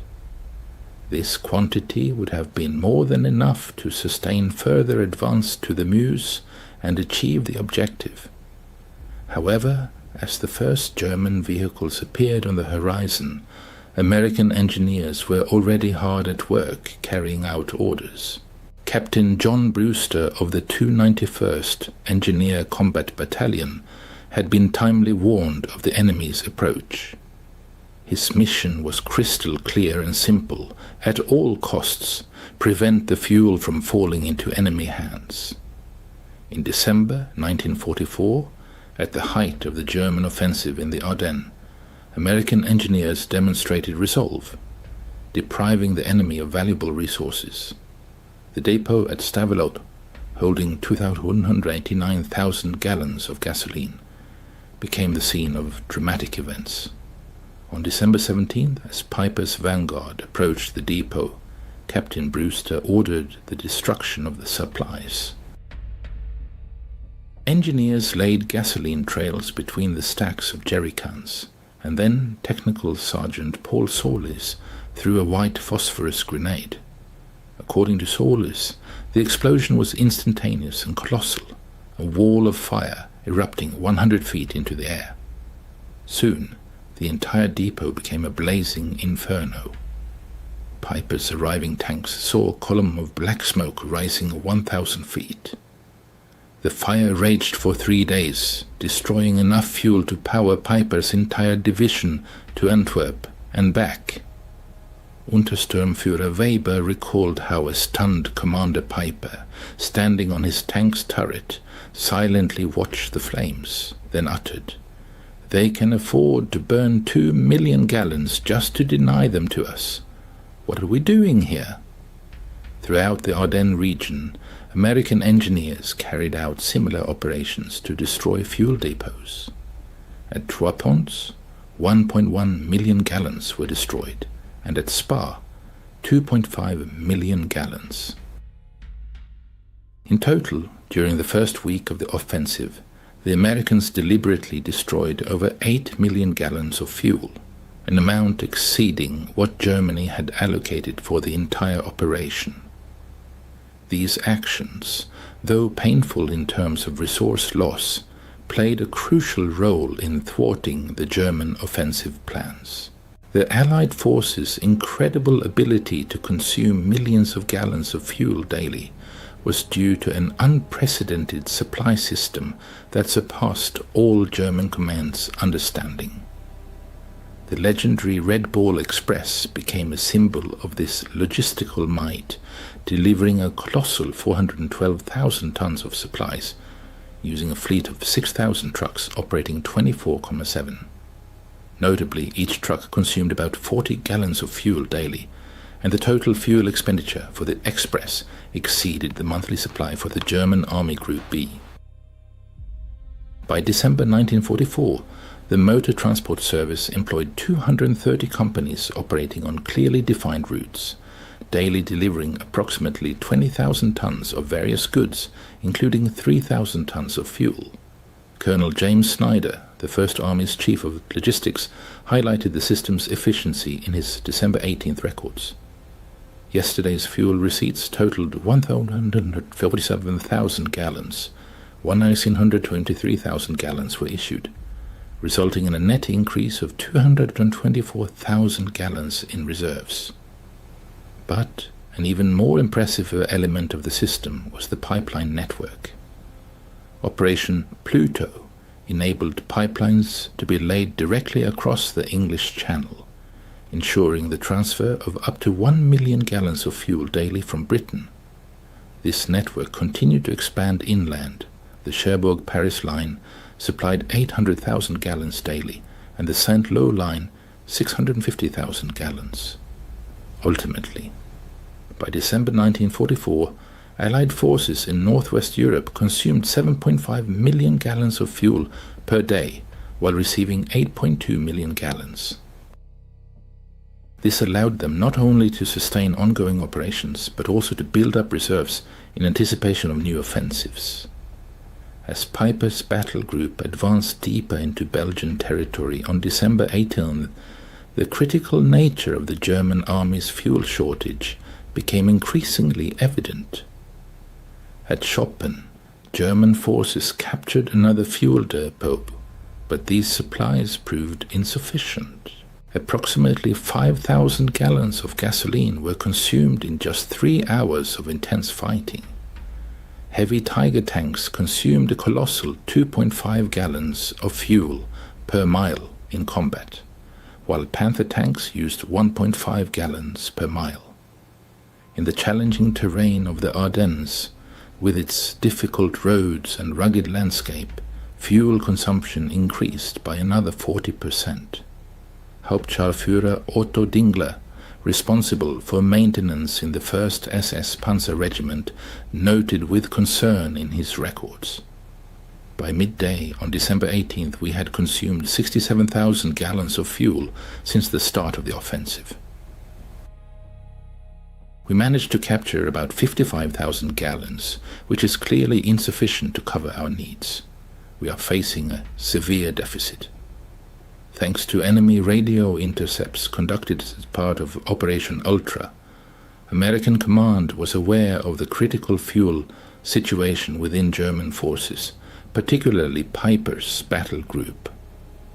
General Courtney Hodges issued a decisive order to all units. The enemy is in dire need of fuel. All gasoline supplies threatened by enemy capture must be destroyed to deny them the ability to continue their offensive. On the same day, American C-47 transport planes made 316 sorties, delivering much-needed supplies to the besieged town of Bastogne. Among other things, 160,000 gallons of fuel were delivered, an amount significantly exceeding the total fuel available to Piper's entire battle group. Thus, the Americans were supplying the encircled garrison with more fuel than was available to the attacking German forces. By December 19th, as Piper's unit encountered fierce resistance in the Stoumont area, the fuel shortage reached a critical point. Combat vehicles remained immobile, not due to enemy fire, but due to empty fuel tanks. Piper was forced to gather all remaining fuel, approximately 8,000 gallons, which was barely enough for one serious operation, either to advance or to retreat, but certainly not both. At the same time, Allied command was actively developing plans for January. Brigadier General Maurice Gilland submitted a request for a colossal 245 million gallons of fuel for upcoming operations. This request was approved instantly, without the slightest question or discussion. This contrast in approaches to fuel supply was striking. American military equipment was highly standardized, which significantly boosted efficiency. For instance, Sherman tanks consumed only 0.8 gallons of fuel per mile, while German Tigers guzzled a full 2.5 gallons. American trucks, even fully loaded, could travel 8 miles on a single gallon. The unification of parts simplified maintenance and repairs. In contrast, the German army used a vast array of equipment, both captured and indigenous, with widely varying fuel and maintenance requirements. French tanks needed certain lubricants, German Panthers others. Soviet trucks required completely different spare parts than German Opels. Each such complication exponentially increased already complex logistical challenges. On December 20th, an alarming signal reached Piper. Radio reports indicated that a fuel convoy destined for his unit had fallen victim to Allied airstrikes, making resupply impossible. At this critical moment, Piper gathered his commanders to discuss the dire situation. Sturmbannführer Werner Pürtka bitterly declared, "We probably have enough fuel for only 20 kilometers, and the Mars is a full 30 kilometers away." According to Hauptsturmführer Grüller, the Obersturmbannführer regretfully stated, "Gentlemen, we are facing an enemy who burns more fuel in a day than we have received for the entire operation just to deny it to us. What we captured in Hansfeld seemed like a miracle to us, but for them it's a negligible trifle. Under such conditions, we cannot win." This bitter realization permeated the ranks of the German command. General Hasso von Manteuffel, who led the 5th Panzer Army, later wrote, "When I learned that the Americans had destroyed 8 million gallons of fuel to give us no chance of capture, I understood that the offensive was doomed to fail before it even began." Colonel Friedrich von Onder, captured on December 23rd, regretfully admitted to interrogators, "Your soldiers throw away chocolate, while my men haven't seen it in 2 years. You burn millions of gallons of fuel, and we count every liter. How can we fight against such unimaginable abundance? By December 21st, Piper's misfortunes culminated in La Glace, where his battle group found itself tightly encircled by American forces. The tanks, once a formidable power, stood motionless like stone statues, devoid of the vital force of fuel. Around them the ring tightened, formed by units of the 31st Infantry Division, battle-hardened paratroopers from the 82nd Airborne Division, and the steel fists of the 3rd Armored Division. The American Armada, like an insatiable beast, consumed colossal volumes of fuel, 340,000 gallons on December 21st alone. Meanwhile, Piper desperately tried to conserve every drop, possessing a paltry 1,000 gallons. Private First Class Richard McKinney, like a chronicler of those days, wrote home, ironically remarking on the situation, "We have the Germans surrounded. Their tanks are dying of thirst. Our captain jokes that we are burning more fuel, heating our coffee than they have left for their vehicles." This episode vividly epitomized industrial warfare at its zenith. The redeployment of General Patton's Third Army northward, requiring 350,000 gallons of fuel solely for the move, seemed an inconceivable task for the exhausted German war machine. However, American logistics, like a finely tuned clockwork, met this unimaginable challenge in just 3 days. On December 23rd, the skies opened and a flood of sunlight poured onto the earth. Allied aircraft, like a flock of predatory birds, took to the air, performing about 2,000 sorties. Each aircraft, like an insatiable demon, devoured fuel at a monstrous rate, forcing the Luftwaffe to watch enviously from the ground, grounded for weeks. P-47 fighters, like fiery chariots, burned 300 gallons an hour, and B-26 bombers, like winged leviathans, consumed 200 gallons an hour. One day of these massive air operations consumed more fuel than all that Germany could allocate to its offensive, underscoring the chasm between the industrial capabilities of the two opposing sides. On the night of December 23rd, 24, realizing the hopelessness of the situation, Piper abandoned his equipment and made a desperate attempt to escape. Of the impressive armada of 119 tanks and assault guns that had begun the offensive with such optimism, only 39 vehicles remained functional by then, and even they were unable to move. In a desperate effort to prevent the equipment from falling into enemy hands, the crews destroyed them using their last ammunition. Obergefreiter Heinz Goltz left a vivid account of those tragic events. "We collected the last drops of fuel from all vehicles, probably gathering about 200 gallons. The Obersturmbannführer personally rendered his command tank unusable. Millions of Reichsmarks invested in this equipment turned to ashes due to empty fuel tanks." Of the 5,000 soldiers who went into battle as part of Piper's battle group, only about 770 returned. Despite this, they managed to advance 60 miles into enemy territory, capture several depots, and open the eyes of the German command to the scale of Allied logistical support. Made by Piper's group spread like wildfire through German headquarters. By December 26th, Field Marshal Walter Model received detailed reports on captured American supplies. Model's chief of staff recorded his reaction to the news. The Field Marshal reread the figures twice. 50,000 gallons in Hansfeld, 2 million burned in Stavelot, 8 million destroyed to prevent capture. After that, he said, "It seems we are fighting the wrong war." Hitler, informed of this on December 28th, categorically refused to accept reality.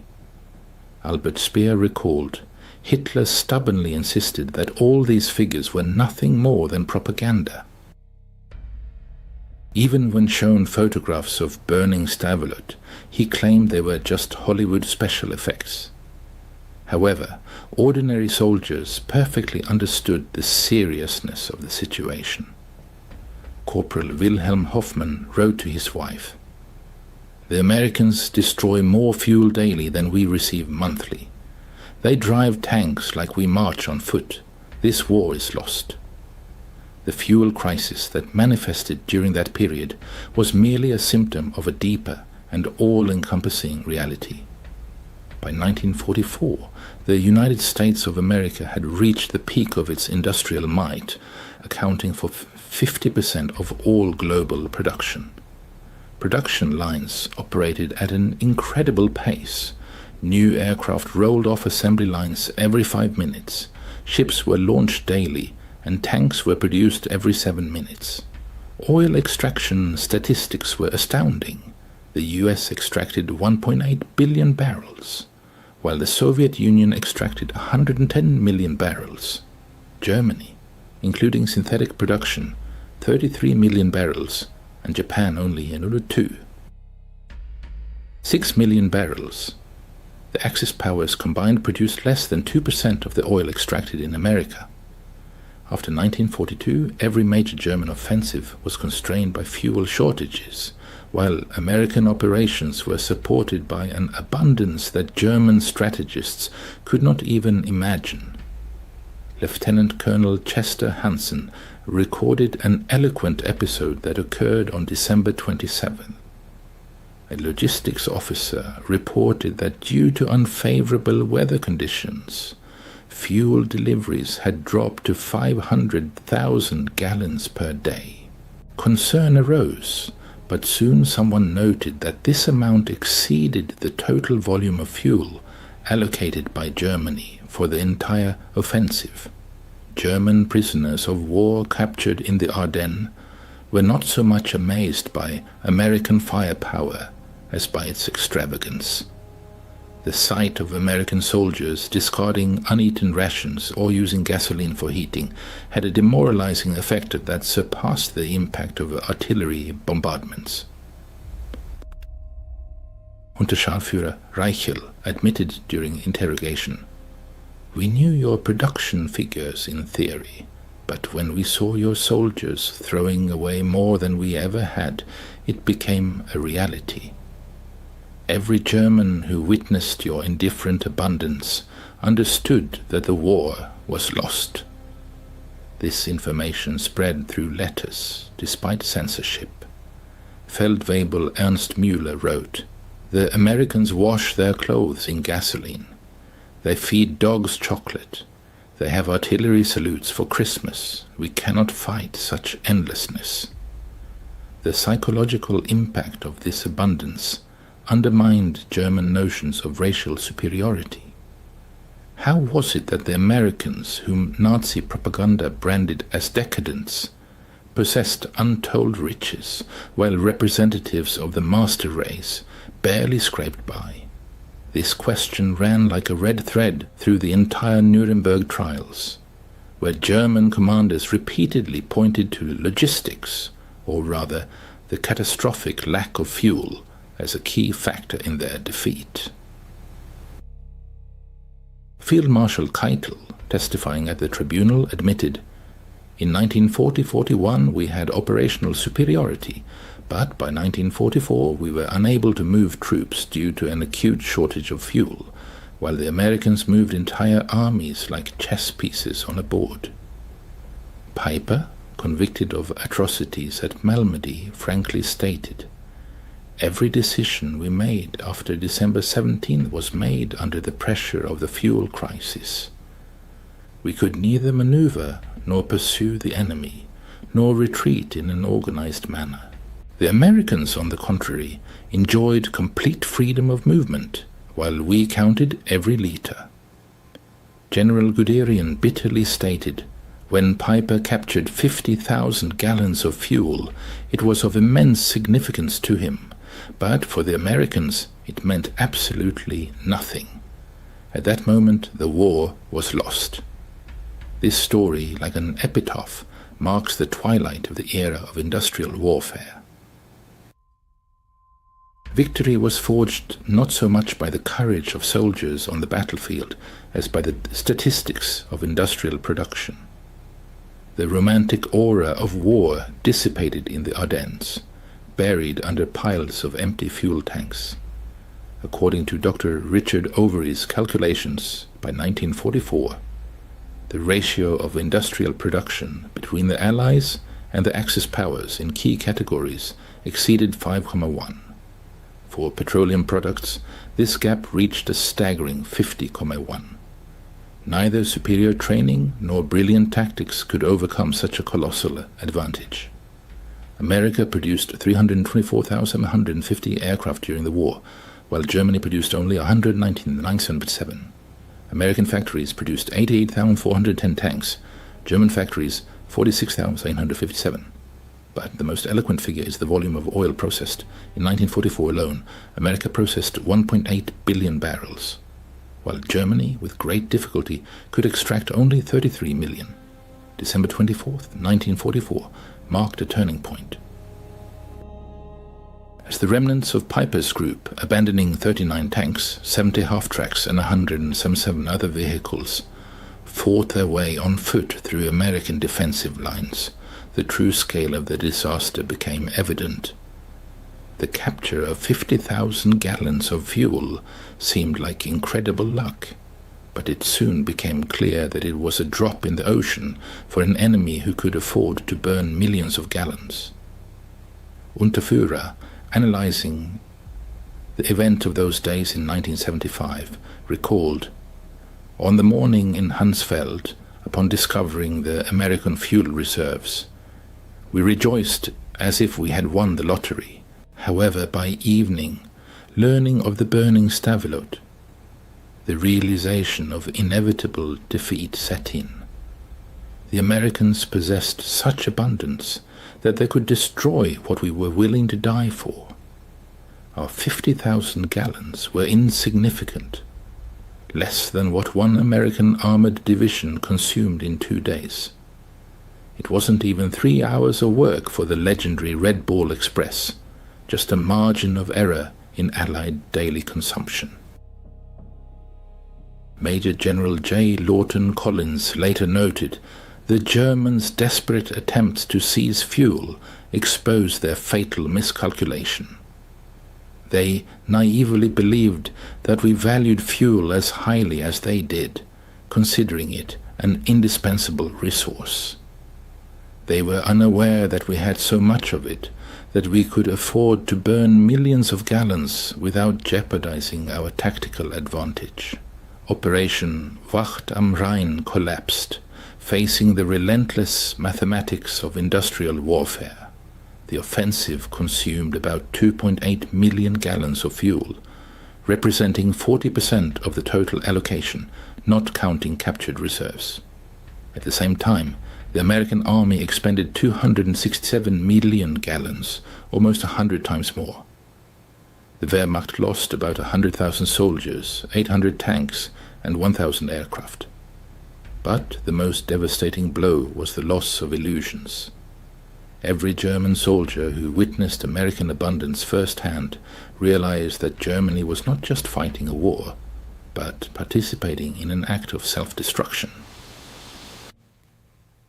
The tragic fate of Joachim Peiper, a commander who had endured the crucible of war, ended in 1976 in France at the hands of unknown assailants. But long before that, in 1967, in a conversation with historian Henry Lyman, he acknowledged the fateful role of the discovered fuel depot. According to him, had it not been for this discovery, the German forces would have had a chance to retreat with honor. But the suddenly revealed disparity in resources, where American reserves seemed like a bottomless ocean, and German ones like meager drops, ultimately buried any hopes for victory. This episode vividly illustrates an immutable law of industrial warfare, where logistics play a decisive role. overshadowing tactical stratagems. The might of production crushes even the bravest courage, and an abundance of resources becomes an insurmountable factor before which devotion to ideals pales. Despite the fact that a German soldier in 1944 might have surpassed his opponent in training and experience, this was not decisive. The American war machine, fueled by colossal industrial power, surpassed Germany in its ability to produce and replace losses. This truth was reflected in every fuel can found in Hansfeld, in every gallon burned in Stavelot, in every kilometer of pipeline stretching across France.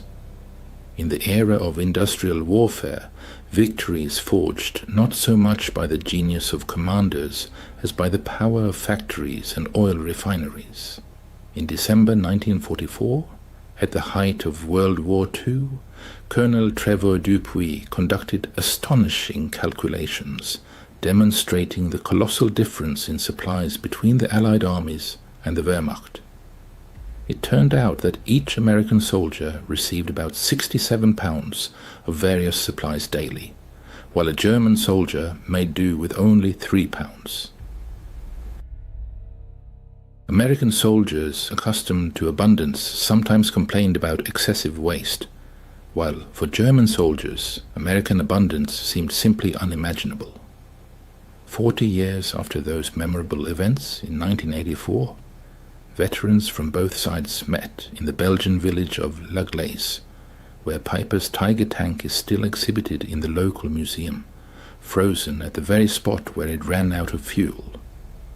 On December 23, 1944, former German tank crewman Karl Fortmann stood next to the tank with former Staff Sergeant Roy Anderson of the U.S. 30th Infantry Division.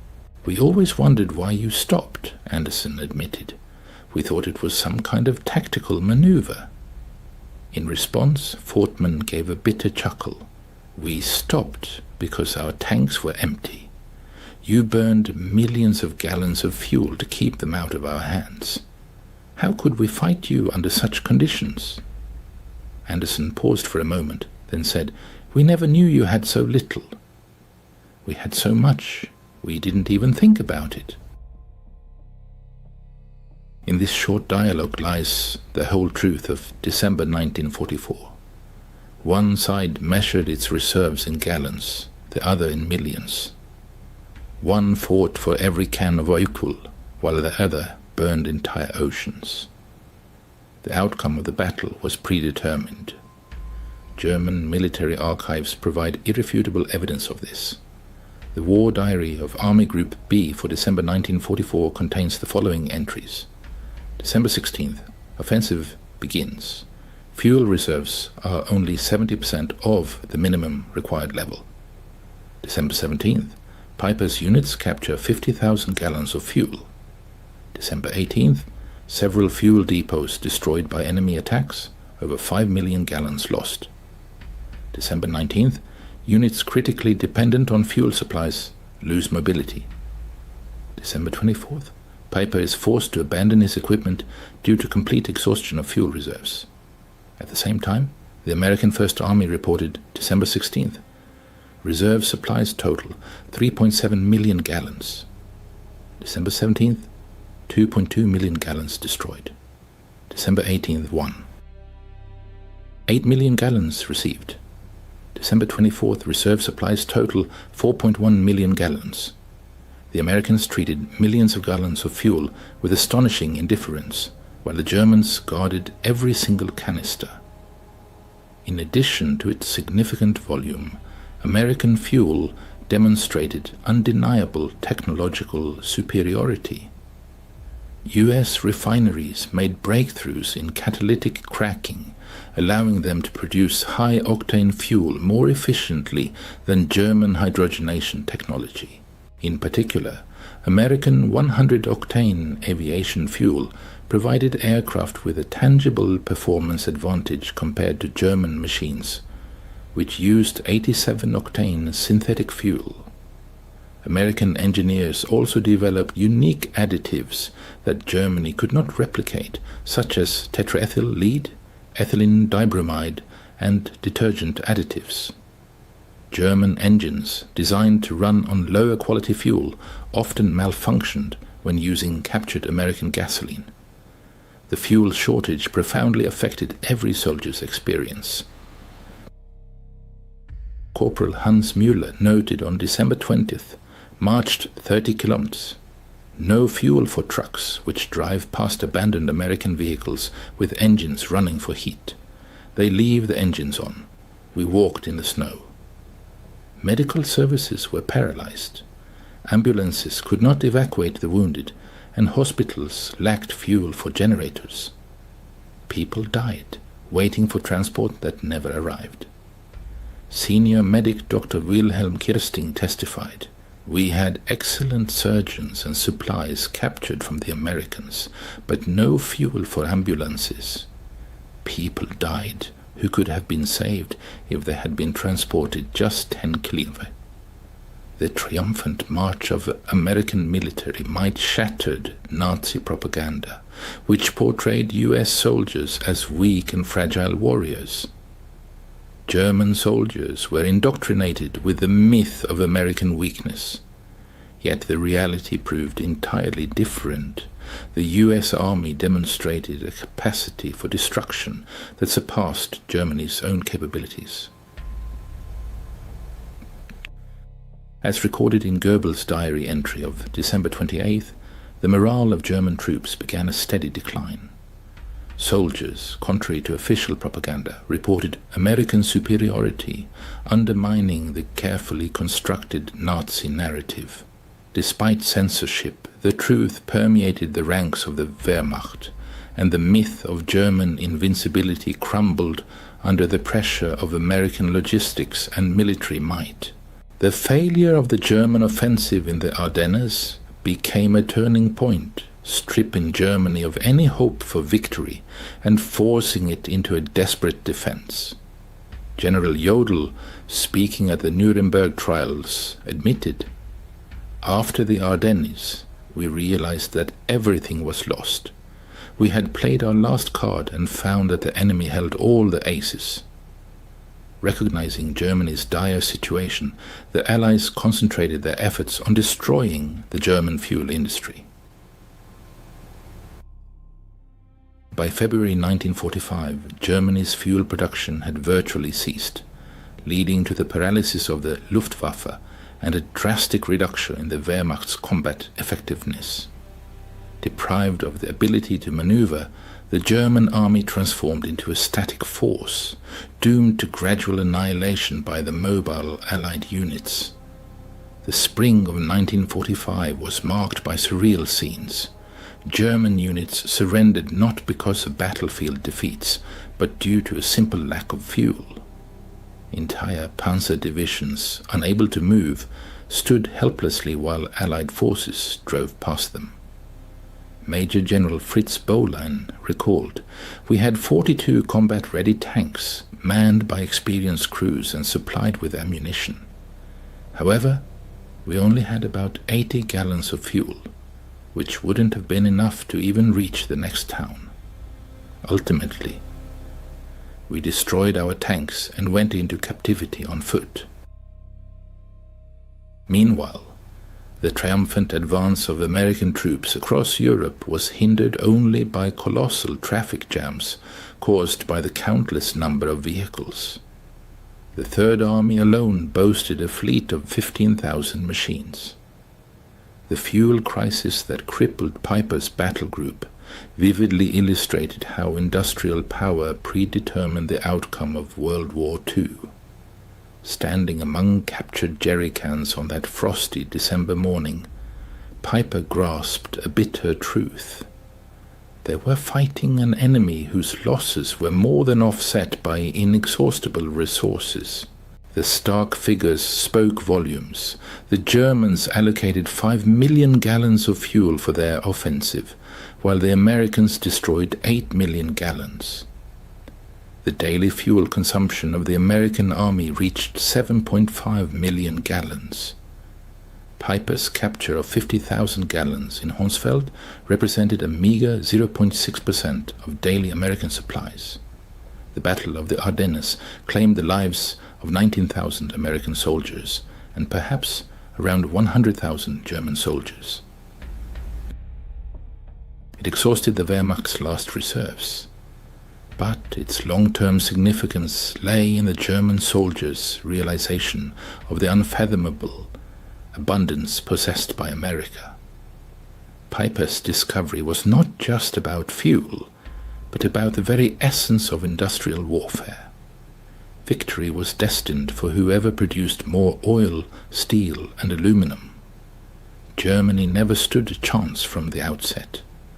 The irony was that American soldiers, inventorying abandoned German equipment in Laglis, discovered 39 brand-new operational tanks left behind due to a mere lack of fuel.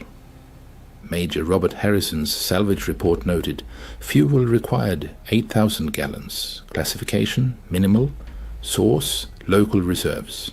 Time, 4 hours. What was an insurmountable task for the Germans, finding 8,000 gallons to save their best tanks, was of no concern whatsoever to the Americans. A minor request, fulfilled from local reserves, exceeded the peak supply of Piper's battle group. This was Piper's epiphany in Hunsfeld. It wasn't simply that America had more fuel, but that American abundance had reached such a scale that Germany's shortage became utterly irrelevant. The war was lost by Germany the moment American industrial potential gained momentum. Hunsfeld merely confirmed what had become evident as early as 1942. Germany was fighting a hopeless battle, measuring defeat in gallons, while America measured victory in oceans. The Tiger tank standing in the Laglis Museum with an empty fuel tank serves as a silent monument to how tactical superiority was defeated by logistical reality.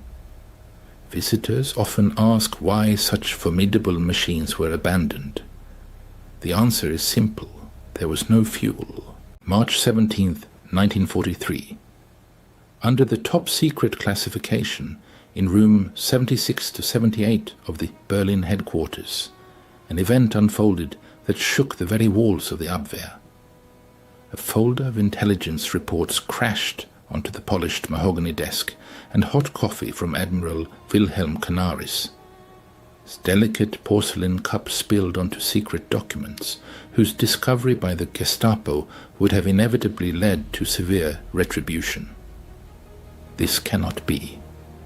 The Americans are trying to feed us disinformation through their agents of influence, the Admiral exclaimed, disbelieving his own eyes. From the vast windows of the Abwehr headquarters, a view opened onto the Landwehr Canal, where Rosa Luxemburg's life had ended a quarter-century earlier. Now, in the hands of Germany's head of military intelligence, was a report that called into question not only Nazi propaganda slogans, but also the fundamental tenets of German military strategy. According to intercepted radio messages and agent reports from Mexico City, the Ford Motor Company's Willow Run plant was producing one B-24 Liberator bomber every hour at an incredible speed. The B-24 Liberator was an intricate design, comprising 1.5 million parts fastened by 450,000 rivets, including 30,000 individual components and assemblies. This 18-ton aerial giant rolled off the assembly line faster than German industry could produce the unpretentious Kübelwagen military vehicle. Major Friedrich Wilhelm Heinz, standing perfectly still before the Admiral's desk, had personally triple-checked the intelligence. Yet the numbers remained undeniable. At that moment, none of them realized they were witnessing the beginning of the most devastating failure in the history of modern warfare intelligence operations. This refers to the systematic inability of German intelligence services to comprehend, believe, and convey to the highest Nazi leadership the true scale of the United States industrial might. This fatal error predetermined the collapse of the Third Reich in the face of an unyielding mathematical reality. The failure of German intelligence to assess American industrial potential had begun 2 years earlier. In 1941, Luftwaffe General Karl Kohler presented Hermann Göring with reports received from military attaché General Friedrich von Boerticher in Washington. These documents claimed that the American aviation industry was reaching a production level of approximately 2,000 aircraft per month. Göring, meeting this information with outright laughter, declared that Americans were only capable of producing refrigerators and razor blades, but certainly not combat aircraft. "The Americans are bluffing," Göring told Hitler at the Wolf's Lair in December 1941, just 4 days after the tragedy at Pearl Harbor. "Their democratic system makes them vulnerable. Their multinational population reduces their effectiveness. Jewish influence corrupts them. They are utterly incapable of producing what they claim." By spring 1943, the German intelligence network, spread across America, began reporting information that contradicted the established notions of Nazi racial doctrine and economic views. Information arrived from diverse sources: Mexican entrepreneurs sympathetic to Germany, Spanish diplomats, Swedish businessmen traveling through Detroit, and even intercepted letters from American workers addressed to relatives in neutral countries. All converged on one incredible assertion: Ford's Willow Run plant alone was producing more heavy bombers than all of Germany's aircraft factories combined. Oberstleutnant Nikolaus Ritter, who headed the Abwehr's Air Intelligence Department, Fremde Luftwaffen, spent 3 weeks meticulously analyzing the incoming data. As a former Lufthansa pilot who had spent 10 years in America before the war, Ritter understood the United States industrial potential better than many German officers. In the 1920s, his Manhattan apartment windows overlooked the construction of the Chrysler Building. He had witnessed Americans erect the world's tallest building in less than 2 years. Within the highest echelons of the German Navy, an ominous forecast was brewing. Admiral Ritter reported to Canaris, "If the presented data is accurate, and I have no reason to doubt its authenticity, then Germany's fate in this war is sealed. All that remains is to await the inevitable, for it is a matter of time and relentless mathematics." The information reaching the Admiral forged its path through complex and risky routes. Georg Nikolaus, the experienced head of a key Abwehr network based in Mexico City, skillfully established contacts with American entrepreneurs who regularly traveled between Detroit and Mexico's rich oil fields. These businessmen, unaware of the hidden danger, casually shared their impressions and observations, not realizing that their informal table conversations were being meticulously recorded by German agents. On February 3, 1943, a reception was held in Mexico City within the German-Mexican Trade Association, attended by American oil magnate Harold Morrison. Under the influence of a considerable amount of tequila, Morrison enthusiastically recounted his recent tour of the Willow Run plant.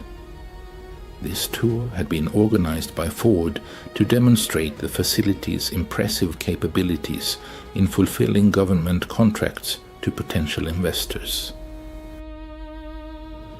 In one of the reception rooms, where the fates of the world were being decided, Morrison, unaware that his words were being absorbed by Wolfgang Blau, a German spy disguised as an Argentine businessman, began his story. What he had seen, he claimed, surpassed all imagination. before him was a conveyor line stretching for many miles and a building so colossal that clouds formed inside it, occasionally raining. 42,000 workers toiled in this giant factory, including thousands of women, among them African American women, engaged in creating the most complex machine ever seen by humankind. Morrison, engrossed in his narrative, grabbed a pencil and began sketching a diagram on a simple napkin. The bomber, he explained, had 2 bomb bays, each capable of holding up to 4,000 pounds of explosives. 4 powerful engines, each delivering a 200 horsepower, provided it with incredible speed and payload capacity. Production was organized on the principle of assembling individual sections, which Ford called sub-assemblies, much like rivers merging into a single mighty current. Wing sections arrive from one direction, fuselages from another, and tail sections from a third. All converged at strictly defined points along the conveyor line, forming a complete unit. Blau, striving to maintain a casual demeanor, inquired whether such complex processes led to frequent breakdowns and production delays. Morrison merely laughed in response. He reminded Blau that Consolidated Aircraft had initially been skeptical of Ford's idea, claiming that planes could not be built like cars. However, Ford had managed to break down the bomber assembly process into 60,000 individual operations. Each worker performed the same task repeatedly, honing their skill to perfection. A woman who had been preparing breakfast for her children yesterday was today deftly installing hydraulic lines in the aircraft's tail. Training took only a few days, not months, as was previously the norm. Perhaps the most comprehensive intelligence seeped through Spain, led by Francisco Franco. Colonel José Hungría, serving as the Spanish military attaché in Washington, maintained trusted connections with American aircraft manufacturers. Secretly, he transmitted intelligence to Germany in exchange for tungsten supplies, vital for Spanish industry. In March 1943, Hungría attended a reception at the Argentine embassy, where he had the opportunity to meet Charles Sorensen, head of Ford's production department and the visionary behind the Willow Run plant. Sorensen, confident he was conversing with a representative of a neutral power, a potential buyer of aircraft after the war, freely shared the information about the plant's capabilities.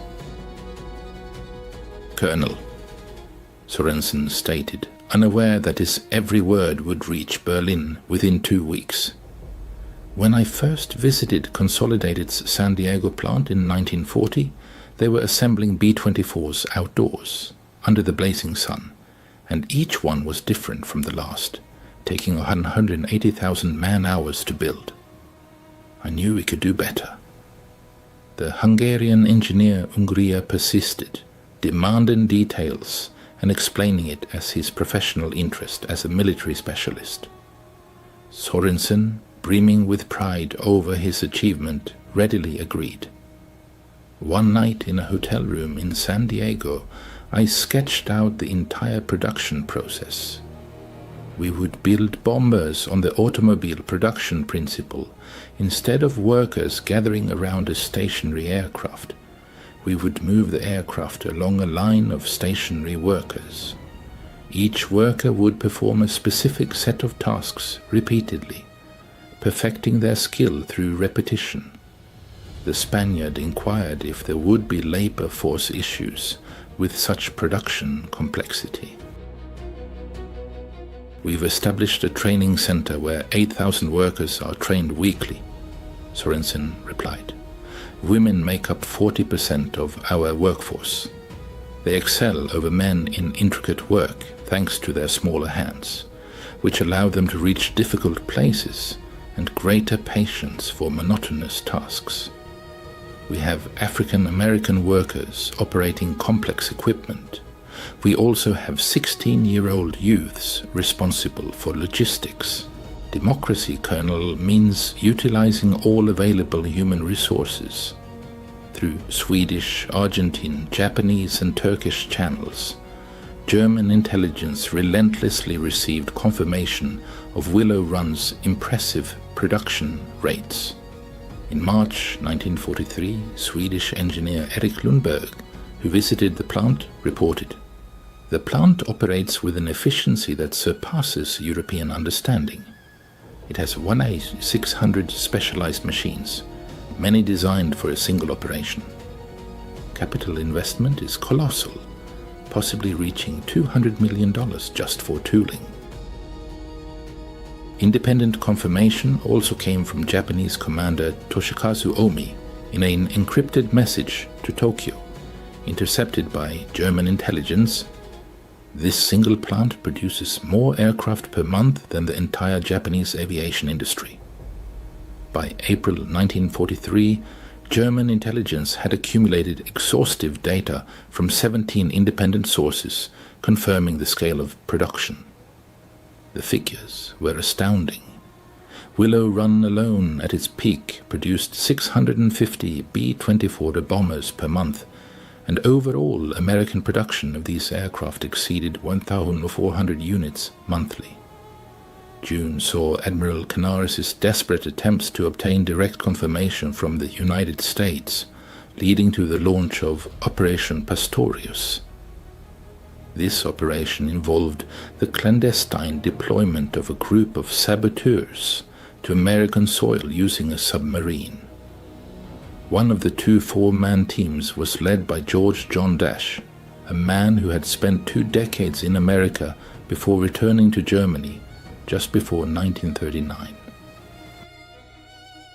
His secret instructions, received personally from Canaris, mandated gathering intelligence on the scale of American aircraft production before undertaking any acts of sabotage. Early in the morning of June 13, 1942, Dash's group landed on the coast of Amagansett, Long Island. They secretly infiltrated the shore from the U-202 submarine shortly after midnight. However, just a few days later, tormented by the moral dilemmas of his mission and the realization of America's enormous industrial potential, Dash decided to surrender to the Federal Bureau of Investigation, FBI. During interrogations, Dash revealed information that astonished his American captors. He stated, "Canaris himself admitted to me that the High Command in Berlin distrusted your production capacity figures. They believed the information about the Willow Run plant was merely propaganda." He needed photographs, precise personnel data, supply reports, irrefutable evidence that would force Goering to acknowledge the reality. A tense silence hung in the room as FBI Special Agent Charles Landman, with doubt in his voice, uttered, "Do they really refuse to believe we can produce a bomber every hour?" In response, Dash merely gave a bitter chuckle. "Agent Landman, believe me. I know American industry firsthand. I've seen your car factories churn out vehicles. I tried to convey a simple idea to them. If Ford could produce a car every minute before the war, then producing a bomber every hour during wartime is well within their capabilities." But my words were dismissed as defeatist sentiment. On April 20th, 1943, Adolf Hitler's 54th birthday, Admiral Canaris personally presented the compiled intelligence to Hermann Goering at his luxurious hunting estate, Karinhall, north of Berlin. This meeting subsequently became legendary among German intelligence officers, who were astonished by Goering's complete rejection of obvious facts. Canaris presented Goering with irrefutable evidence, photographs, intercepted documents, and reports from numerous independent sources. He he laid them out on the Reichsmarschall's massive oak table, like a croupier dealing cards foretelling an inevitable loss. Herr Reichsmarschall, Canaris began cautiously, we have confirmation from 17 independent sources indicating that the Ford Willow Run plant at peak production is producing one B-24 Liberator bomber every hour. This rate has been consistent since January. The corpulent Göring, whose body mass by then exceeded 280 pounds, appeared in the room. He casually picked up one of the photographs, depicting a conveyor line stretching into the distance, and mockingly addressed Canaris. Do you really think I'm that stupid, Canaris? These are obviously wooden mock-ups created for propaganda. The Americans are trying to convince us of their ability to mass-produce aircraft like sausages. This Willow Run plant apparently produces no more than 50 bombers a month. Canaris, maintaining his composure, produced another document, an intercepted Pennsylvania Railroad manifest indicating enormous aluminum shipments. Herr Reichsmarschall, this plant consumes 16 million pounds of aluminum monthly. That exceeds our entire monthly production. In response, Göring burst into loud laughter. And where do you suppose they get this aluminum? Perhaps they smelt it from their African-American workers or women riveters. Canaris, you've fallen victim to American propaganda. A week later, Canaris was summoned to the wolf's lair for a personal report to Hitler. Generals Jodl and Keitel, as well as propaganda minister Joseph Goebbels, were present at the meeting. Hitler focused on studying maps of the Eastern Front, where the Wehrmacht was preparing for Operation Citadel, the massive Battle of Kursk. Listened to Canaris' intelligence presentation with barely concealed impatience. The head of German military intelligence, Admiral Canaris, aware of the immense risk, conveyed disheartening data to the Führer. He emphasized that the colossal scale of American aircraft production, reaching 14200 B-24 bombers monthly, combined with similar B-17 output, fighter production and British capacity, would inevitably lead to a situation where airstrikes on the Reich would overwhelm German defenses. Hitler's reaction was predictably dismissive. The Führer declared that Americans had undoubtedly succeeded in the mass production of simple goods, such as automobiles and refrigerators. But a bomber was a fundamentally different product, requiring high precision, skill, and dedication. He expressed doubt that Americans could have achieved such production figures in such a short time, while Germany had required 6 years to prepare for war. General Jodl, having analyzed the figures presented by Canaris, attempted to convey a realistic assessment of the situation to the Führer. However, Hitler categorically rejected this data, stating that the Americans had only entered the war in December 1941, and building a miracle factory and establishing such large-scale production in such a short period was simply impossible. The head of the Abwehr, Admiral Canaris, thanks to his connections with American intelligence in Switzerland, managed to obtain newsreel footage of the Willow Run plant, a fact that remained a secret from the Nazi high command. The 5-minute film, smuggled through Spanish diplomatic channels, captured the functioning assembly line. Canaris and his deputy, Hans Oster, watched these frames in the strictest secrecy at Abwehr headquarters. The camera dispassionately glided along the mile-long assembly line, demonstrating B-24s at various stages of production. Workers of different races and genders, like mechanisms, performed their tasks with impeccable precision. The time, captured on clocks in several frames, confirmed the authenticity of what was happening. "Unbelievable," Oster whispered, stunned. Canaris, without losing his composure, destroyed the film, watching it turn to ash. "We cannot show this to them," he declared. "They will accuse us of forgery or treason." In November 1943, aerial photographs of Willow Run, taken by a Spanish diplomat, fell into the hands of German intelligence. Analysts painstakingly studied the images for several weeks. The results of the analysis spoke for themselves. Parking lots filled with approximately 12,000 cars indicated round-the-clock three-shift operation. At the adjacent airfield, 47 B-24s were visible, ready for shipment. The assembly line, visible through skylights, showed aircraft positioned in strict accordance with previously obtained data. Railway tracks were jammed with dozens of freight cars delivering necessary materials. Expert Hedman Vernard concluded, "Photographic evidence fully confirms the data received from the agent network. Production rates appear credible. Immediate strategic reconsideration is strongly recommended." However, Göring, to whom these photographs were presented, dismissed them, calling them a clever American falsification, possibly using scale models. Albert Speer, Hitler's Minister of Armaments, and perhaps the only member of the Nazi leadership who truly understood the intricacies of industrial production, had access to secret American intelligence data.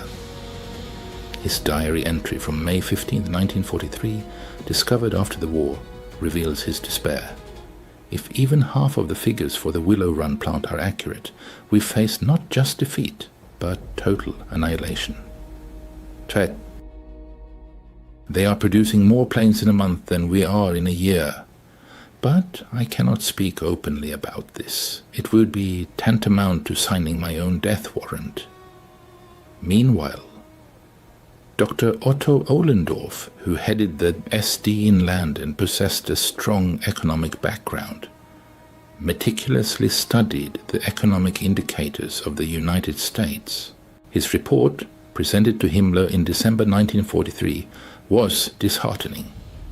In peacetime, 1941, the Ford Motor Company produced 1.1 million automobiles.